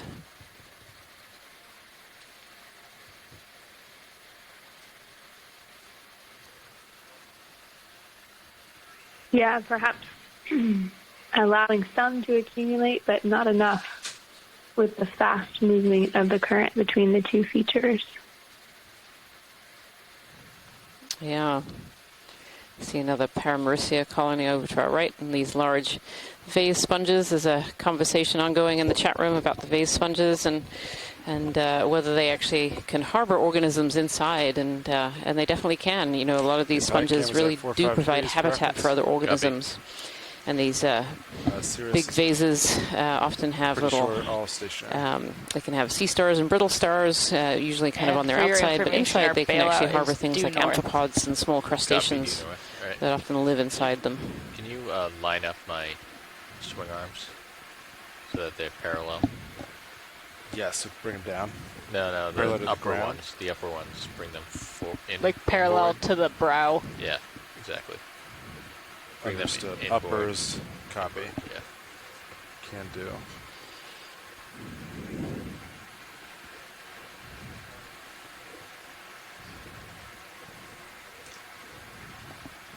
Some of these sponges that fool us into thinking that they're corals, they kind of shaped, they have branches very similar to corals, but they're actually a type of sponge. A few of these dotted around the seafloor here, and I can see up front, I can see we're coming up to some larger either sponges or corals as well, potentially on a little rock. But you can really see that texture difference in the seafloor. You know, down below we're seeing that very mobile type seafloor, lots of the coral rubble, the fossilized coral rubble. Rotating camera up a little bit. And up here it's much more solid. Want to get a moving. This is actually a really big coral colony, I believe. Yeah, have we scanned it all? We don't think there's a wall up ahead, right? We don't expect anything. We should be It's going still up steep. Yeah. But it should get shallower. Yeah, we could do like a 20-meter move. Copy. All right, 20 meters. Yeah. Looks like waypoint 3 is at a bearing of 130. Great to have a close look at this coral whenever you're ready, pilot. Right. What was that, Watchley? Be great to have a look at this coral whenever you're ready here. It looks like it might be two different species, something different in the middle. Yeah, copy it. That's where I was heading anyway. Great. Thank you. This is really interesting. So it has indeed settled on a boulder here. And a lot of the original stem has died. You can see the dark coral kind of in the middle there. You can call on the move. All right. And then we have both Bridge, white RV and pink polyps, which is really I'd interesting. like to put really in a ship intriguing. move. We're looking at a range of 20 meters, these bearing are. of My goodness. 130 potentially a degrees, and a speed corallium. of 0.2 knots. Really, really dense polyps. Bright white skeleton there. That's it. Thank you, Bridge. And you can see this little brittle star arm hanging out over the top of this coral. Just like these coral polyps, these brittle stars are suspension feeders, so they're picking particles out of the water to be able to eat. Beautiful. And then there was some very pink polyps kind of in the middle there, pilot. There, so changed to something different.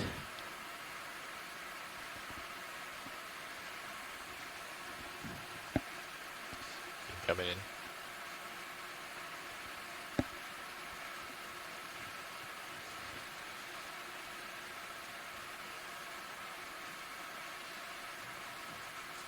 Yeah, there we are. So this is a different kind of coral. It's also growing either off of this boulder or off of the dead skeleton that's kind of in the middle here, but also covered in these brittle stars. You can see their arms reaching out. Something else in the top corner there. I think it might be a snail. Can't quite get a good look at it from this angle, but beautiful.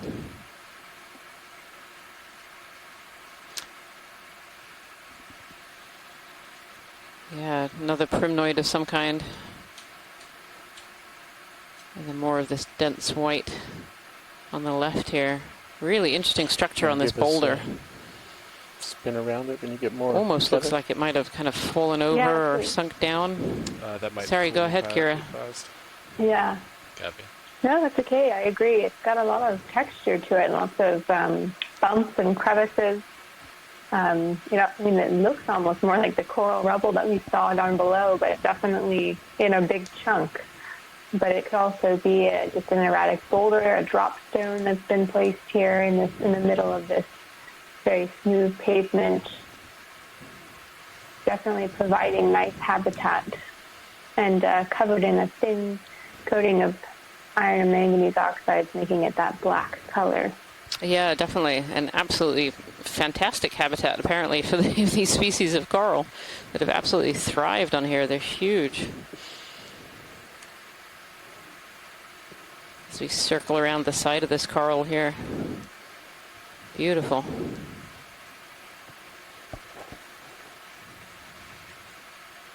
I always forget, Rian, is size of coral colonies at all correlated with age? Does it give any indication of age, or is it just totally environment or species dependent? Starting to pull me there. So, sorry, I think you were asking about growth in the skeleton. And different species of octocorals grow in different ways. Some actually do band. When you think of like tree rings, as trees grow, they put on rings. And some coral species do that. Others are a bit more disorganized. But there are methods to be able to age corals like this. And taking pieces of the skeleton at the very base will give you an idea of how long a coral colony has been alive in an area. Most of these corals grow very, very slowly, just a few millimeters per year. So corals up in the photic zone that are what we know as tropical corals have something called zooxanthellae in their cells. So they have a symbiosis with a photosynthetic algae, and that algae is photosynthesizing and producing a lot of energy, and that energy goes directly to the coral, and the coral grows really fast, tens of centimeters per year. But down here in the deep ocean, these corals, although they are still cnidarians and corals, they actually don't have that symbiosis. So they don't have that zooxanthellae. And so they're relying entirely on foodfall to be able to survive. And as a consequence, have much, much slower growth rates in the range of just a few millimeters per year rather than centimeters. Estimated off-bottom time is in around 50 minutes. Megan Putz is here. You can age a hemicorallium, which is that white one there, by the base radius, which is really interesting. So how thick that base gets.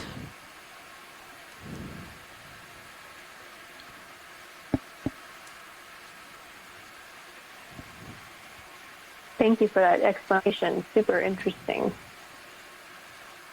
Yeah, it's really it's quite fascinating the similarities and differences between deep water corals and shallow water corals. Okay, we have two more chrysogorgid colonies, and yeah, look at these sponges. Definitely so much more in the way of larger life than down below. Much bigger colonies of coral, much bigger colonies of sponges as well.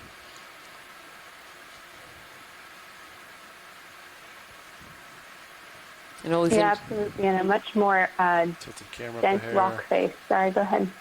Yeah, no, I was just saying it was really interesting seeing all these cracks in the crust up here. Yeah, absolutely. Really large scale. It could be due to stress or some erosion. Yeah, they're giving a really good overview with D2 right now, kind of up and seeing all these little...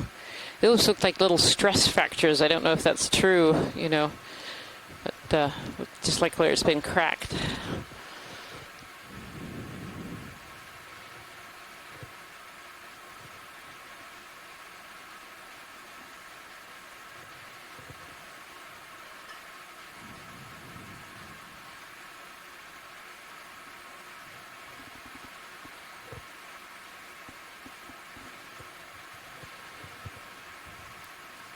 Another one of these large rosellid vase sponges. Seen a couple of these up here already.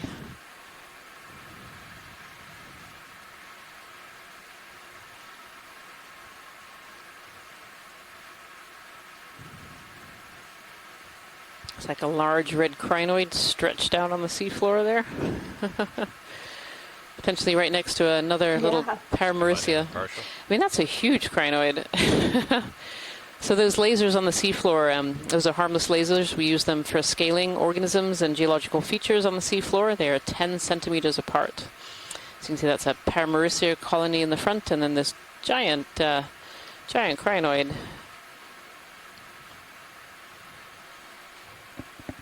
How big that is. I mean, that's got to be about 25 centimeters, if not a little bit more, from arm to arm. Just come on in. This 5-armed crinoid always kind of reminds me of the brittle stars, although they are quite different animals. They are quite different, but they are very related. So they're all echinoderms, which means that they have something called pentaradial symmetry. So they have symmetry in 5, so 5 arms. And you see some of the things like sun stars with more arms, they'll always be in 5, so it'll be 5, 10, 15.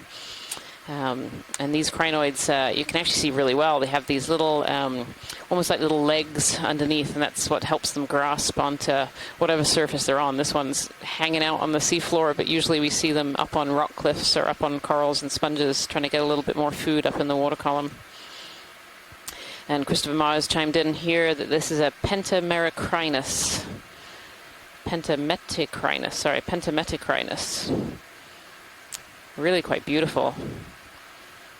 So down each of these arms, there's something called an ambulacra canal, and that's where the food goes. So these, you can kind of see the arms that they stick out. They have these rays, and each of those has these tiny little things called pinnules on them. And those pinnules are collecting food and passing them into those ambulacra, and those ambulacra are shoveling all the food from the ends of the arms and into the central area, which is where the mouth is. And Christopher Mars is saying here that 5-armed crinoids are actually pretty unusual, and that's true. Most of the smaller ones that we've seen, the little white ones, have had more than 5 arms. This is really neat. Thank you very much, Pilot.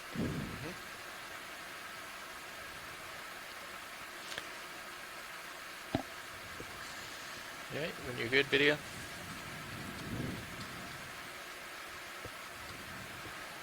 This huge crinoid just hanging out on the seafloor, and you can see lots of the smaller ones over to the right-hand side.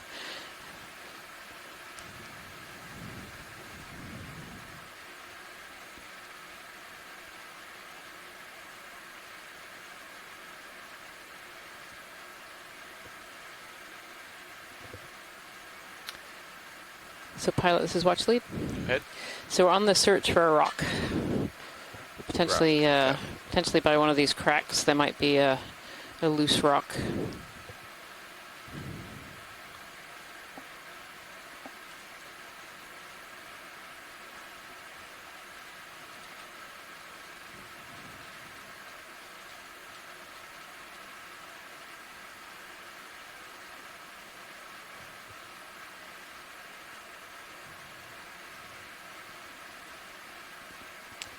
That might be loose. I could try.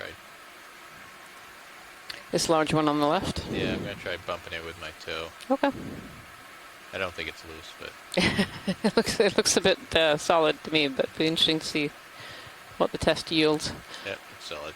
Solid, okay. Thank you for checking. We'll just keep an eye as we kind of continue on our journey here. What do you think, Sean? Put in another move? See what we see on sonar first? Yeah, sounds like a plan. Can we look at that dark patch on the right? Looks like sort of a crack in a fissure or something. Let's see. Yeah, I don't see anything out to 60 meters. Yeah, it looks clean.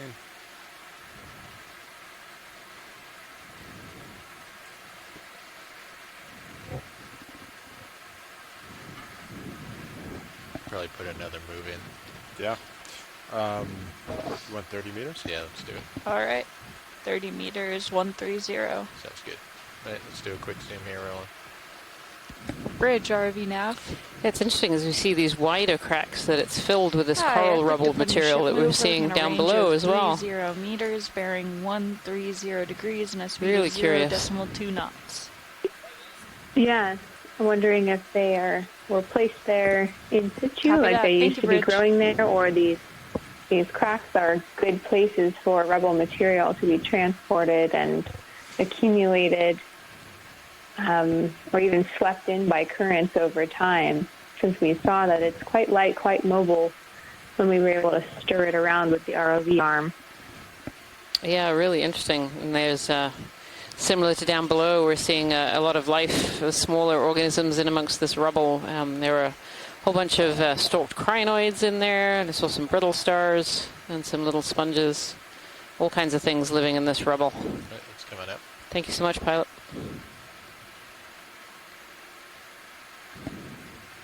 More of these bottle brush corals, these chrysogorgia. Interesting that they all are kind of leaning flat against the seafloor. They've all grown kind of leaning upwards.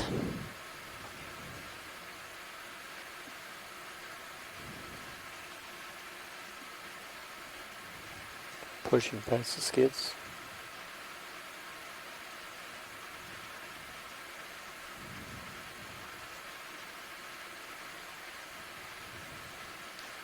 Yeah, there's the morphology here with all of these different patterns that look like different erosive patterns. Seem like this could be another carbonate feature where you're getting these breakaways causing flakes and little ledges.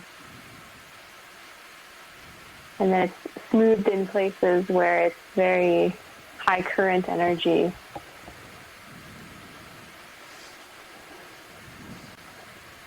These breakage areas might have gravel rocks to get a sense of what the material is, and maybe even collect a sample. Yeah, potentially down in this area, you thinking, Kira?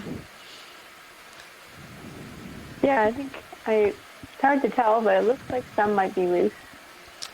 Maybe on the right-hand side of the lasers, there's actually a brittle star hanging out on potentially a loose rock, pilot. Right there at the very lower right here. It's actually up a little bit. Oh, actually, yeah. You see what I'm talking about? Yep, Yeah. I do, yep. Which one do you... I can try to tap both. I can get a position. Yeah, so I'm thinking about the... Oh, you know what? It might be a sponge skeleton that I'm seeing it on. Let's do it. Looking closer. Tap zoom on it. Go up. Right, directly up from there. Yep, right where that brittle star is hanging out. That looks pretty cemented. Interesting snail shell right above it. Yeah, that looks pretty cemented in there. I'm not sure that would be loose. Let's come out.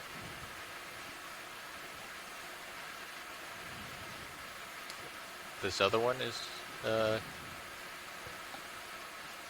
think the other one might be interested in, you might be interested in the other one. On the right-hand side there, Yeah, that just to the guy. lasers? Yeah, I think so. If that is truly loose, I think that would actually be a perfect sample. Can you stop the ship? We might have to Stop push it. it back. Bridge, RV nav. Can we stop Josh, that I wonder ship if you move? put the corner of your skid on that 1 meter that Can you below the ask him skid how and much then of that break we've off. completed? I can. I'm gonna grab this guy. We've done 18 meters. Yeah, and it might be interesting to even, if it's not loose, just see if the material on the overhang is What Back. box? strong or 5 weak, meters. What to box give do a we hint have if it's available? easily breakable carbonate The full or box. possibly I'm not sure. anything Looking up now. igneous and a stronger rock. The port. Yep. Yeah, that's solid. Yeah, I don't think that one's going anywhere. Could we have a quick zoom on it? Go ahead. Just so they can take a look. Even though we cannot collect it. Oh yeah, that's well and truly cemented on there.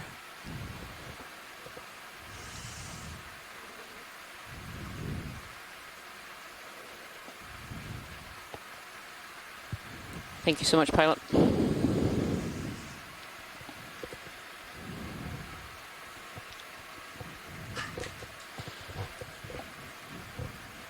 Camera's 5-0 for reference.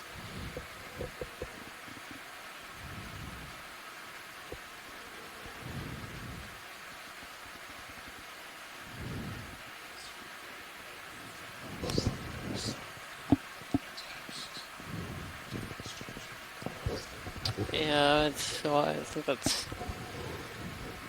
I don't think so. Yeah, I think ideally, they're talking in here about drilling. That's the way that you have the right rock. And Jason actually has a drill for their ROV system where they can do rock drilling specifically, it takes like a little core specifically for this reason, but it takes a whole dive to do that.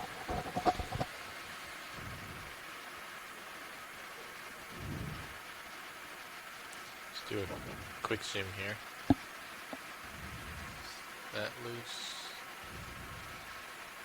I don't think. Looks connected at the Yeah, I back. don't think so. Coming out. Sit down on that one piece there, see if it comes loose.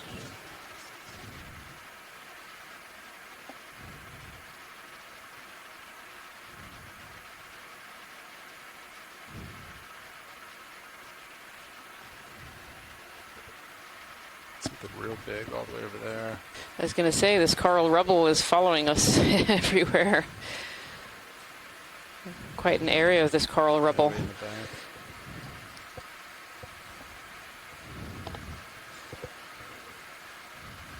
Oh, it looks like we have some pretty large coral colonies too coming up. Camera's 3-0 for reference. Urchin as well in the foreground there.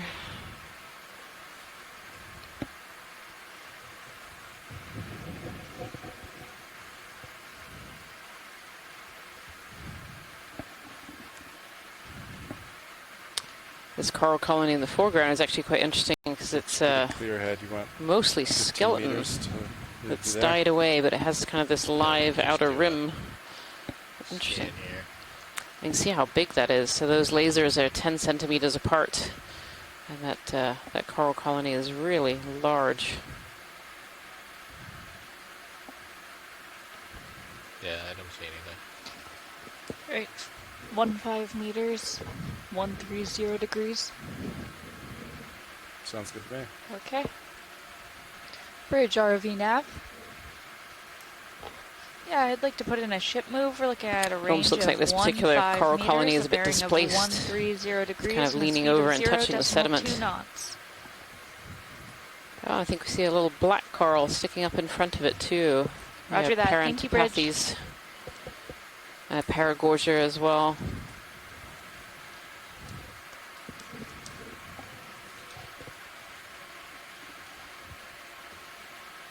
Not sure, but I think I may see Bridge, a your sea mic is star on. on the upper right-hand side on the coral. Just come on in, real. It's really intriguing how just this one side of this coral is alive. It's a primnoid of some kind. And again, another Parantipathes in the background there, but absolutely covered in these brittle stars.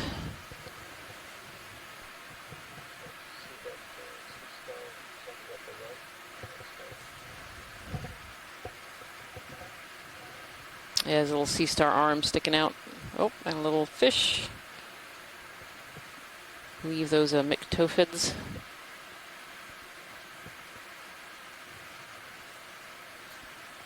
Possibly a sea star that's predating on this coral. So there's a number of sea stars that actually eat the flesh off of these corals.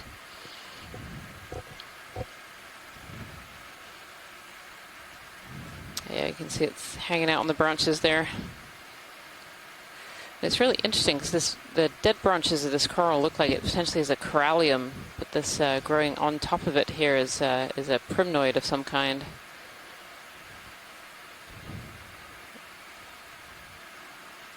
Yeah, that's really interesting. And then Parantipathes, of which we hadn't seen up until this top plateau.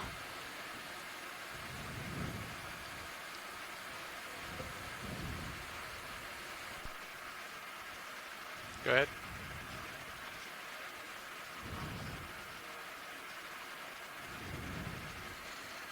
The white Our one? lasers on. So how far are we in that move?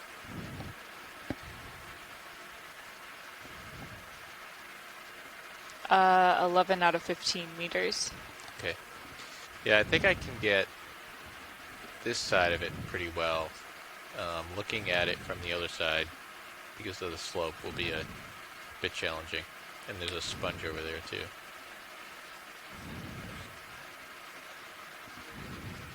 A little hot rowing.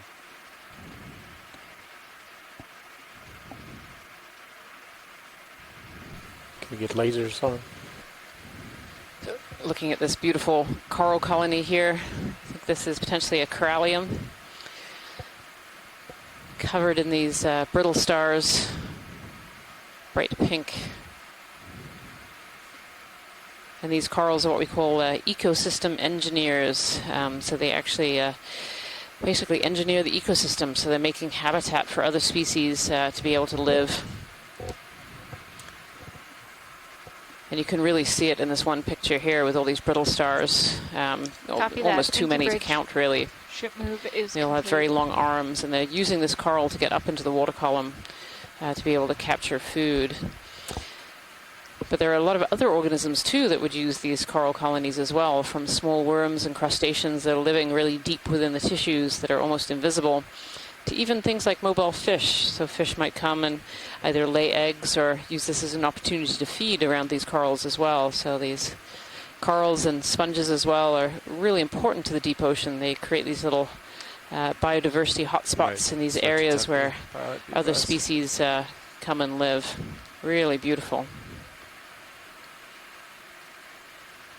You can see just in the front of this coral is some dead coral rubble there. We're going to go span back over the back here. Beautiful.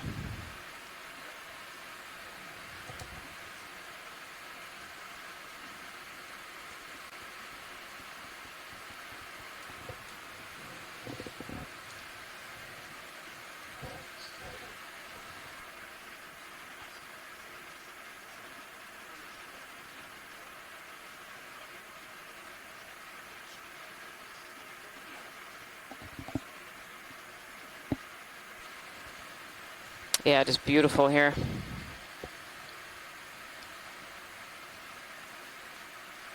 And it's really interesting because we usually see these big colonies like this up on those larger boulders, and here it is just growing out of the seafloor.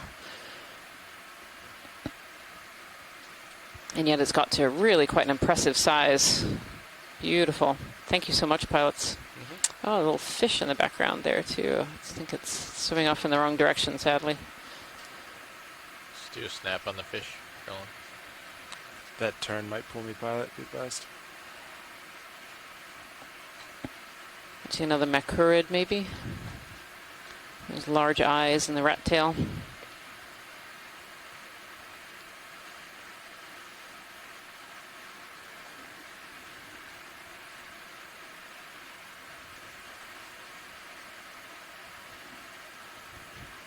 Determined to escape.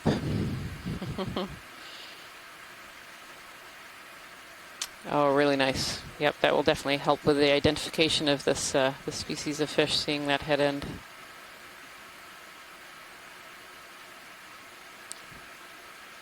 That's really great.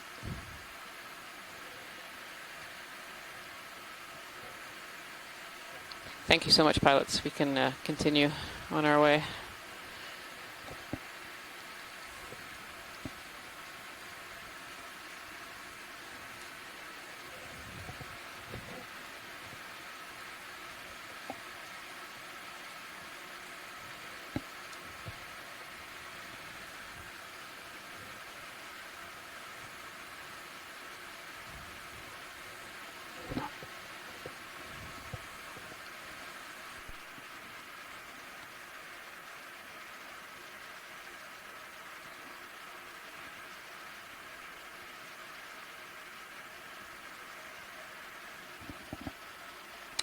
Watch lead's calling you. Sorry. Go ahead, watch lead.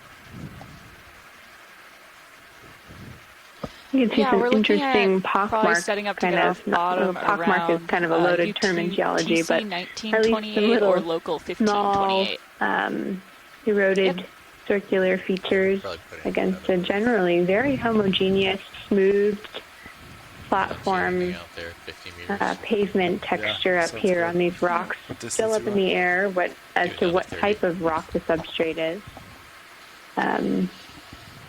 But potentially Bridge RV nav. carbonate or igneous. Though it's looking by the smoothing a Yeah, we're lot like looking the at rocks we were another seeing ship yesterday, move, that the range majority of the 30 community was thinking meters, was bearing carbonate. 130 degrees, speed 0.2 knots. That's it. Thank you, Bridge. Camera's at 2.5. Just hearing from Megan Putz and Mike Vecchioni that that fish there was actually a codling, not a rat tail, a Do codling snap on fish. this roll.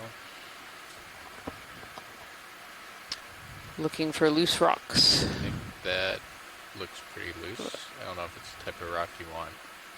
Yeah, Kira, can you Looks see like coral rubble. that rock absolutely covered in crinoids and sponges? Definitely seems like it's that consolidated carbonate.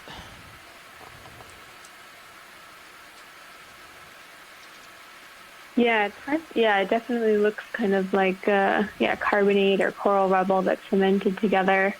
Hard to know if it's the same as the rock below, but certainly an interesting sample. That's worth setting up sample. Somewhat. Yeah, Probably saw the ship. I think so. I'm not sure Bridge we're going RV to be able nav. to break much from outcrop, so probably a good idea We to should go stop for that ship move. this one and Copy get that. some Thank you. information about the substrate. Thank you. So all of the samples from this research expedition and everything from Okeanos Explorer is available to the public. So these samples will actually go to national repositories where scientists from around the Go ahead, world are Bridge. able to collect these samples and do research on them. We'll probably just put in a new move.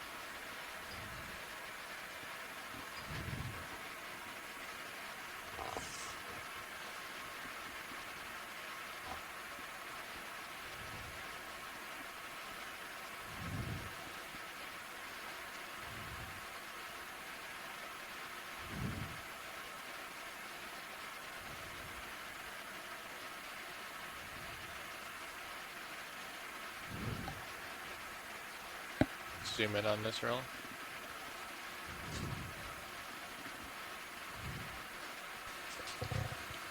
You can even see the holes in it there.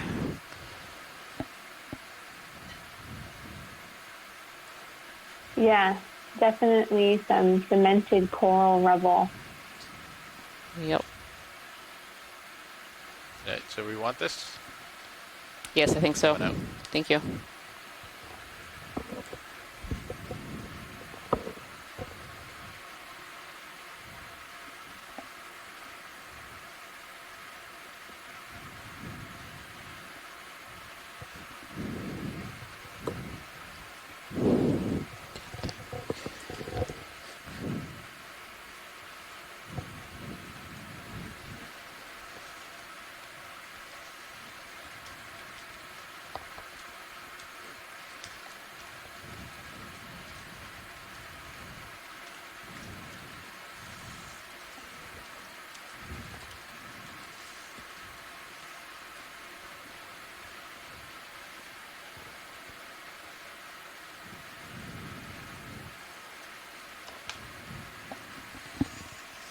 Alright, you got the waypoint, Nav?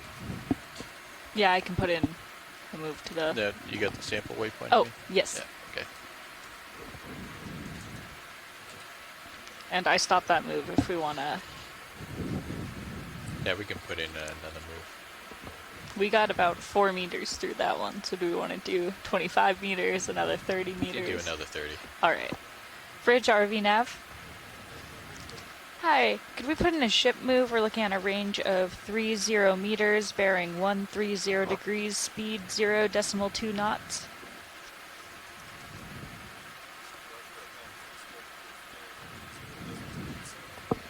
That's it. Thank you, Bridge.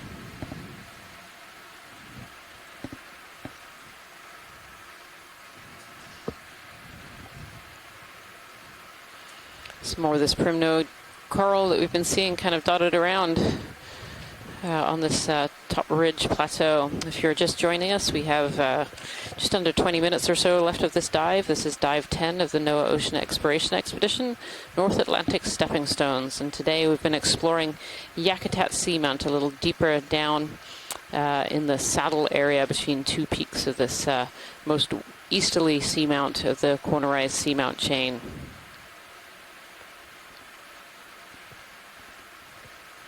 We started this dive kind of on a pavement slope going up towards a wall, and in between we had an area of really loose, unconsolidated, mostly unconsolidated coral rubble.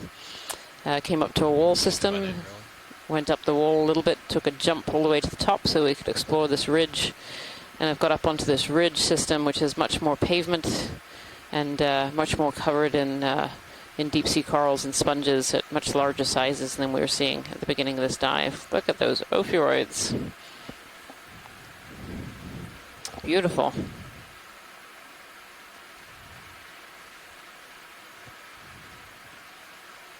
Absolutely beautiful, wrapped around the branches of this primnoid octocoral.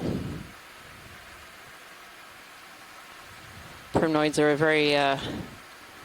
very common deep sea octocoral, lots of different species. There they are. Beautiful. Thank you, pilot.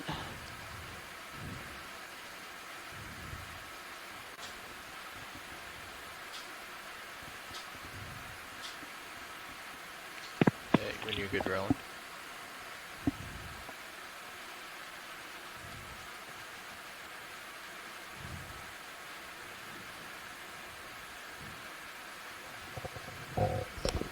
Another one of these primnoid. This is kind of interesting too, because you can see this kind of area behind it that's more sedimented. We were talking a little bit earlier about how these corals are ecosystem engineers, so they stick up into the water column and create habitat and interrupt the flow of water and flow of sediment. And here you can kind of see how it's interrupted the flow and deposited the sediment. So Les Watling actually here has given us an ID for this one. So it's Candidella imbricata, with lots of those commensal brittle stars. So Candidella, thank you so much for that, Les.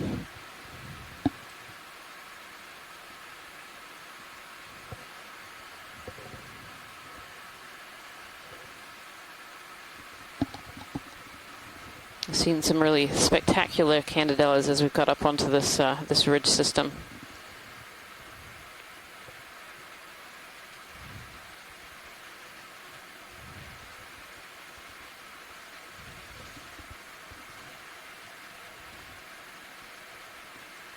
Putting camera up to 30.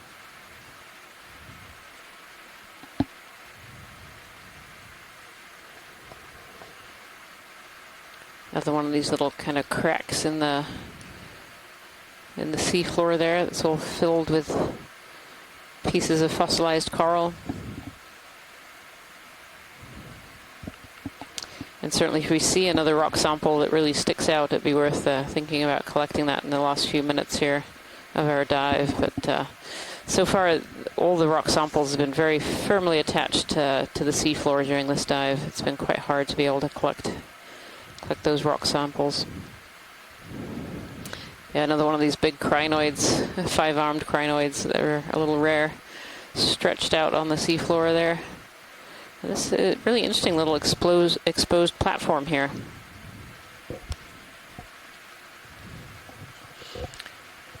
This again looks like that consolidated carbonate, that old kind of reef consolidated together.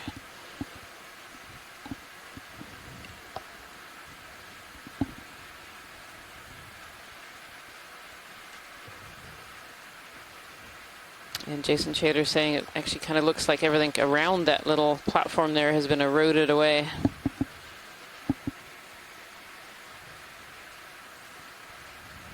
creating this smooth surface.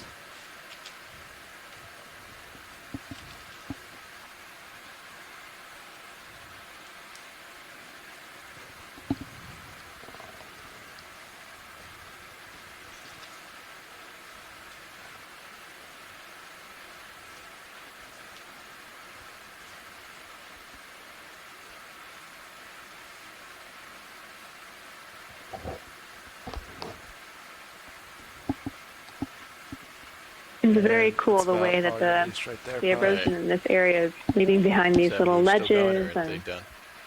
I flakes think of it rock. just finished up. And let me bump up, see what we got, and then Yep, just maybe finished. get another move in. Yeah, you can put another 30 in. There's nothing out there. Co-pilot, that When we good? chose this dive site, All I right. definitely think we expected Bridge to see a RV little nav. bit more Double checking that ship move is complete. exposed rock at the top and Great. this really Did high we put energy another ship move in? environment. We're looking at 30 And a meters, little bit bearing shallower here, 130 like that we degrees, would see a speed little 0 bit decimal more 2 knots. faunal density. So it's surprising to find that it's a continuation of That's it. Thank you, the Bridge. previous parts of this dive. Some bigger communities showing up, but overall quite sparse. Yes, for sure. We really haven't seen a high-density community. On the top of McGregor Seamount, we actually came across a sponge garden with really dense and diverse number of sponges at the very top of that little platform that we were exploring the other day. But here, even though there are more large sponges and large corals up on this platform, it's still very, very spaced out, and diversity is still pretty low in this dive in general.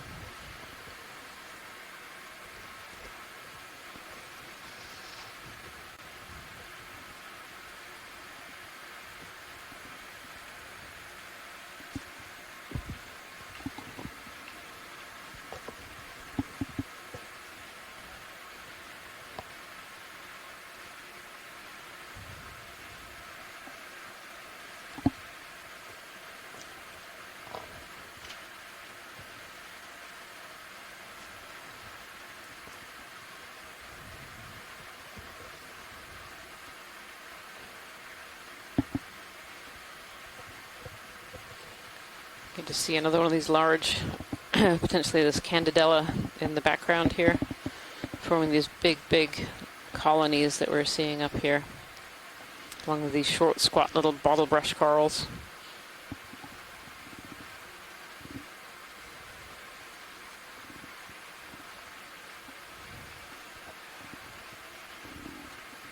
Oh, and a little Paramaricia too, bright yellow.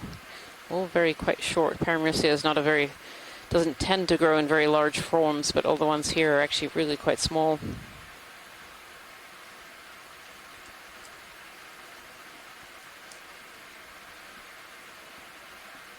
Ah, that big white was actually the sponge. I know several times during this this dive today we've seen these sponges that have kind of a coral-like form. This one on the left here is actually a sponge.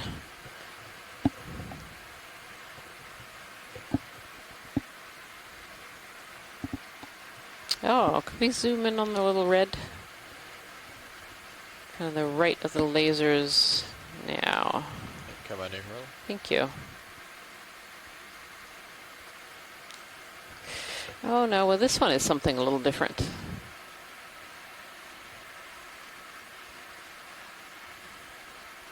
Hoping Les Watling is still on the line here. Let's see. Oh, or Christopher Kelly.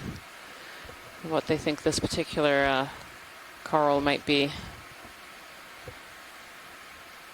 Looks a little bit Paragorgia to me, but I'd be interested to know their thoughts on the species here. This would be the first instance that we've seen of Paragorgia on this particular seamount, if it is indeed a Paragorgia. Has these very large, long polyps. Swiftia. Megan Putz thinks it's a Swiftia species. So that's a different kind of octocoral. Really, really large polyps on this bright, bright red frame here. Thank you so much for that ID, Megan. Thank you, pilot. And was that little orange thing that was floating nearby another animal or little part of orange? the coral? Kind of right underneath it, there was a brittle star, kind of wrapped around the base there. My thrusters look okay. Yeah. The small squid. Yeah. That normal size. So Swiftier is a type of plexaurid. We've seen a few plexaurids over the course of this expedition. Yeah. It's again a fairly common common coral in the deep sea, these plexaurids.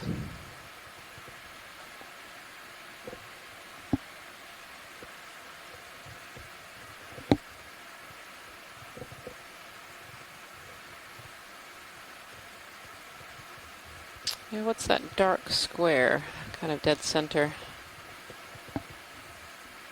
Is that a loose rock, maybe? That's what I'm Yeah, wondering. curious if it's potentially a drop stone or.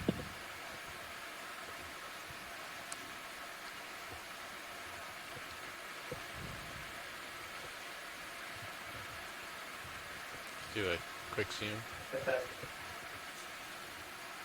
Looks like another lump of a very similar carbonate material, Kira.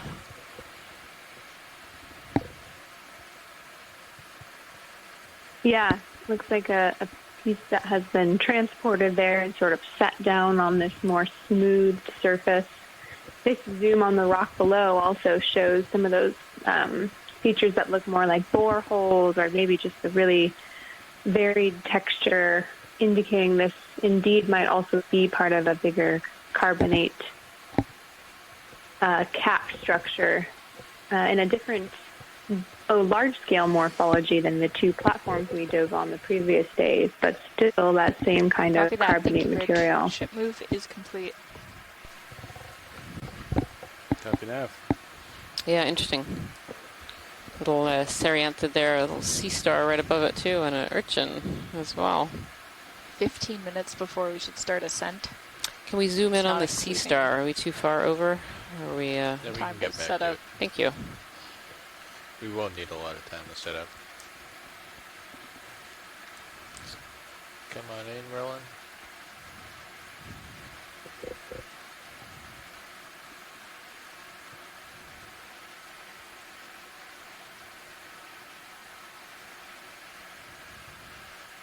Seeing a little sea star here.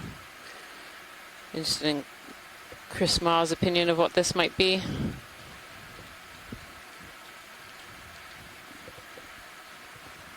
Looks not dissimilar for. And that little circular thing up above it.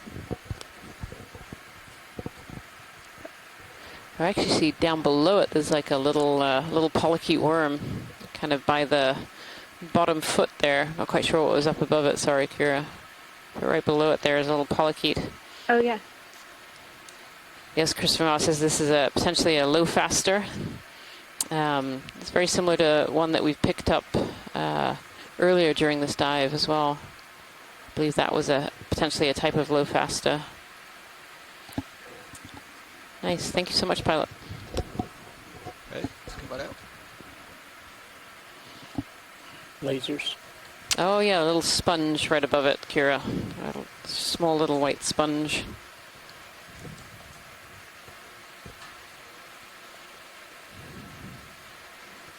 It's always very interesting seeing those soft-bodied, almost translucent organisms when we zoom in.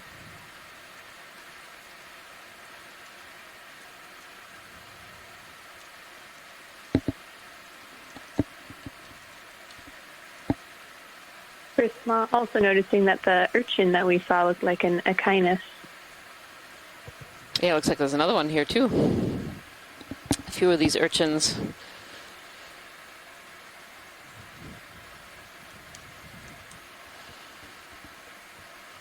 Some more Paramercia here as well. And these bottlebrush corals, the chrysogorgids. And some more of these large sponges. Rotator back to 40 degrees.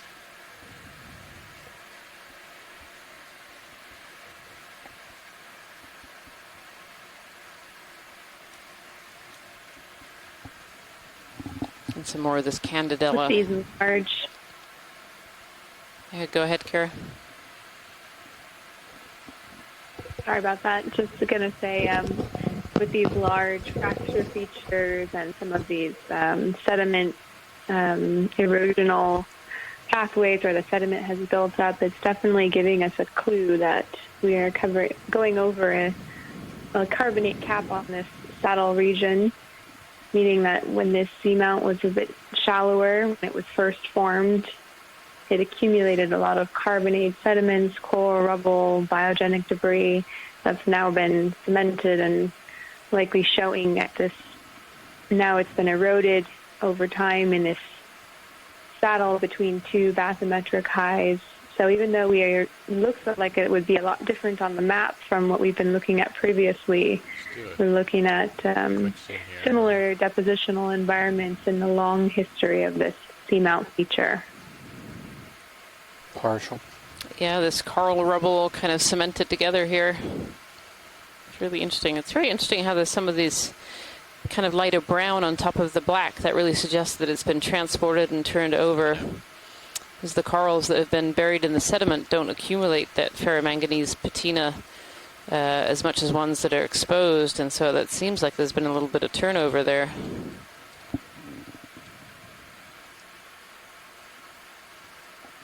Yeah, I agree. Either from falling above, just from gravity flows down slope of this steep feature, or potentially disturbed by animals or other things. Yeah, absolutely. Some organisms rooting in the piles there. You know, we saw a rat tail earlier that eats brittle stars, so we could potentially see a fish going into those corners and rooting up some of that loose material and turning it over.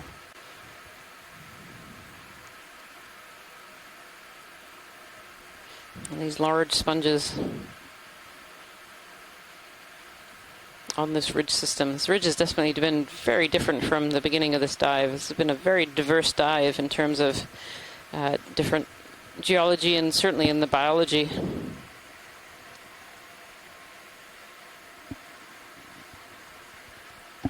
$10 minutes left? Yeah. 10 minutes before, I guess, before ascent. Okay. It's neat seeing those views with half of it looking off into the abyss. Yep. We could put another move in.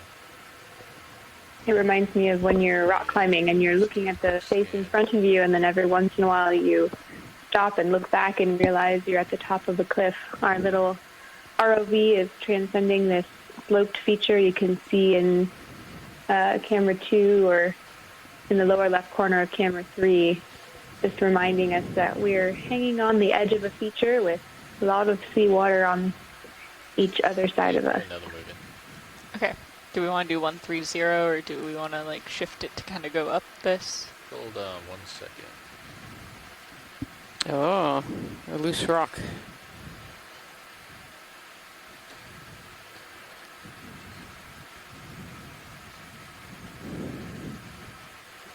Let's do a quick zoom on this. It's awful flat on one side. Or not so loose. Are you loose or not loose? That doesn't look very loose. I will, I can bump it with my skid. Interesting that it has such a That would be sharp great. face. Thank you, It pilot. looks almost like a cleavage face. It really does, yeah. It's so flat on that one side. They're going to try bumping it with the skid to see if it will move.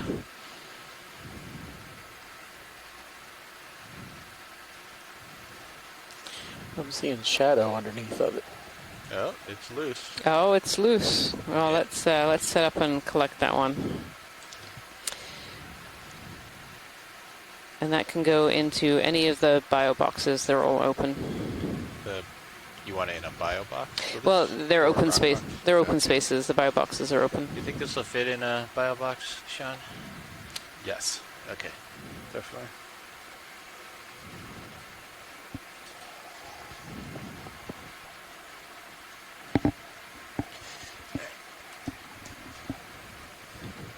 If you want to prep the bio boxes. Yeah, do you just want to go port? Yeah, port's fine.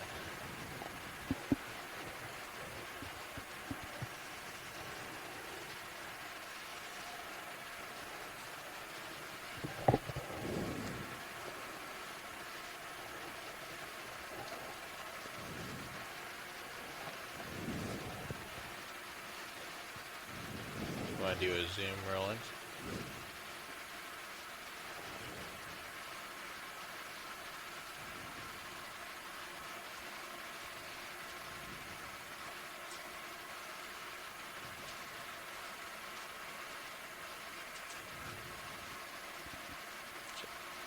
Amazing how flat it is on one side. Yeah. It really is. It's quite smooth. Yeah, let's come wide. Do you want It minis, looks you like said? it could be basalt, okay, but I need minis. likely a drop stone. Still worth an interesting collection. Yeah, when you're ready, you can. Can you describe to us what a drop stone is? Yeah, a drop stone is a rock that's been transported from elsewhere to a new location. They're often called drop stones because they can drop out of the glaciers as they pass over the region and start to melt as they as they surface with the seawater, and that stone can drop from the sea surface down to a new location. So they can be tricky ways to figure out where they came from, and can sometimes trick geologists into thinking it's a rock from that region, but it may have come from quite far away. Sometimes erratic or drop stones can also come from kelp rafting, where the kelp is attached to a rock and then is moved off that region. They can also drop rocks in that way as well. But in this region, glacial drop stones are common.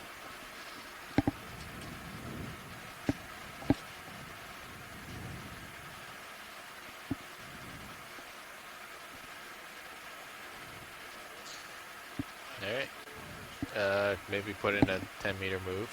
What do we have, like 5 minutes? You have 5 minutes to do whatever you want and then get up, set up to go up. Might not feel anything if people are moving. We can look around here for a couple minutes.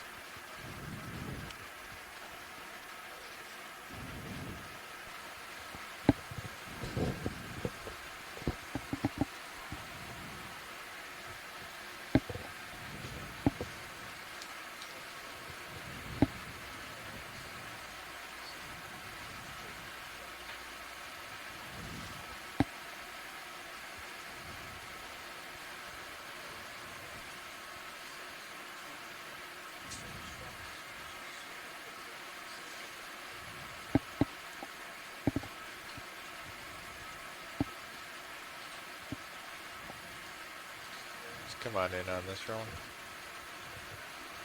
These sponges are really interesting. They kind of look like corals.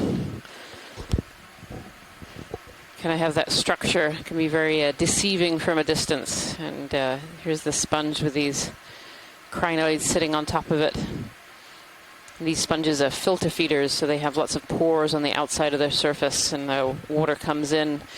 Aided by, they have specialized cells with little flagella on them that create water currents, and so those pores bring in water, those flagella move and beat and let that water current flow, and then they come out of the larger holes, usually on kind of a top surface or a side surface. So crinoids and a brittle star at its base here, as well as some little sponges. Again, on this very pitted carbonate surface here. And Sean, if you want to start stowing. Sounds good. Swing arms.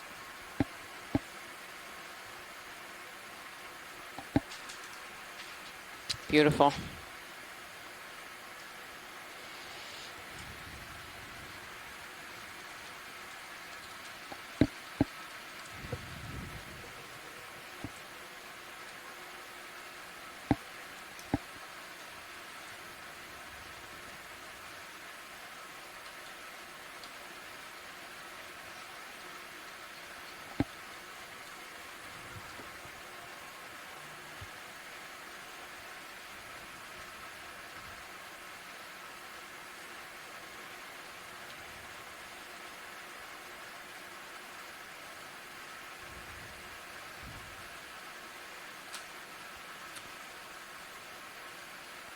Have a zoom on that sea star as we go by, if that's possible.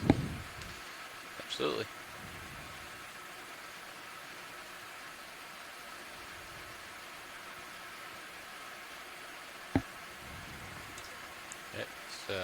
All stowed. Come on in, Roland.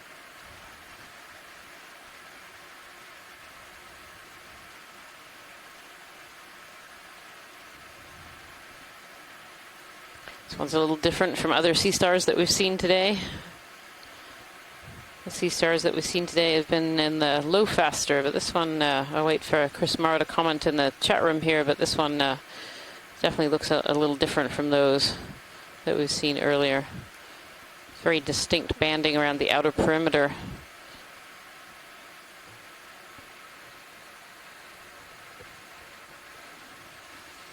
You see that round pore in the middle, that's called a madreporite. So these sea stars have a water vascular system, so they actually use water to help pressure the tube feet and the arms to be able to move.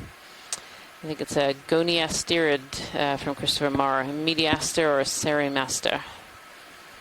Okay. Thank you, Chris. Time to pull off bottom. And with that fine little starfish, we're leaving the bottom now. So this is the end of dive 10 of our North Atlantic Stepping Stones expedition. I want to thank you on behalf of everyone here on the Okeanos Explorer and all of our team onshore, including our onshore geology lead, I gotta turn to starboard. and all of the scientists who have helped us today in the chat room. Say thank you for joining us today, and I hope that you will join us tomorrow. Tomorrow we'll be having a dive on Caloosahatchee Seamount, kind of in the middle of the cornerized Seamount area. I hope to see you then. Thank you very much.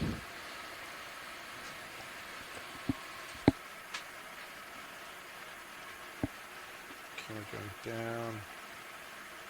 That looks pretty good there.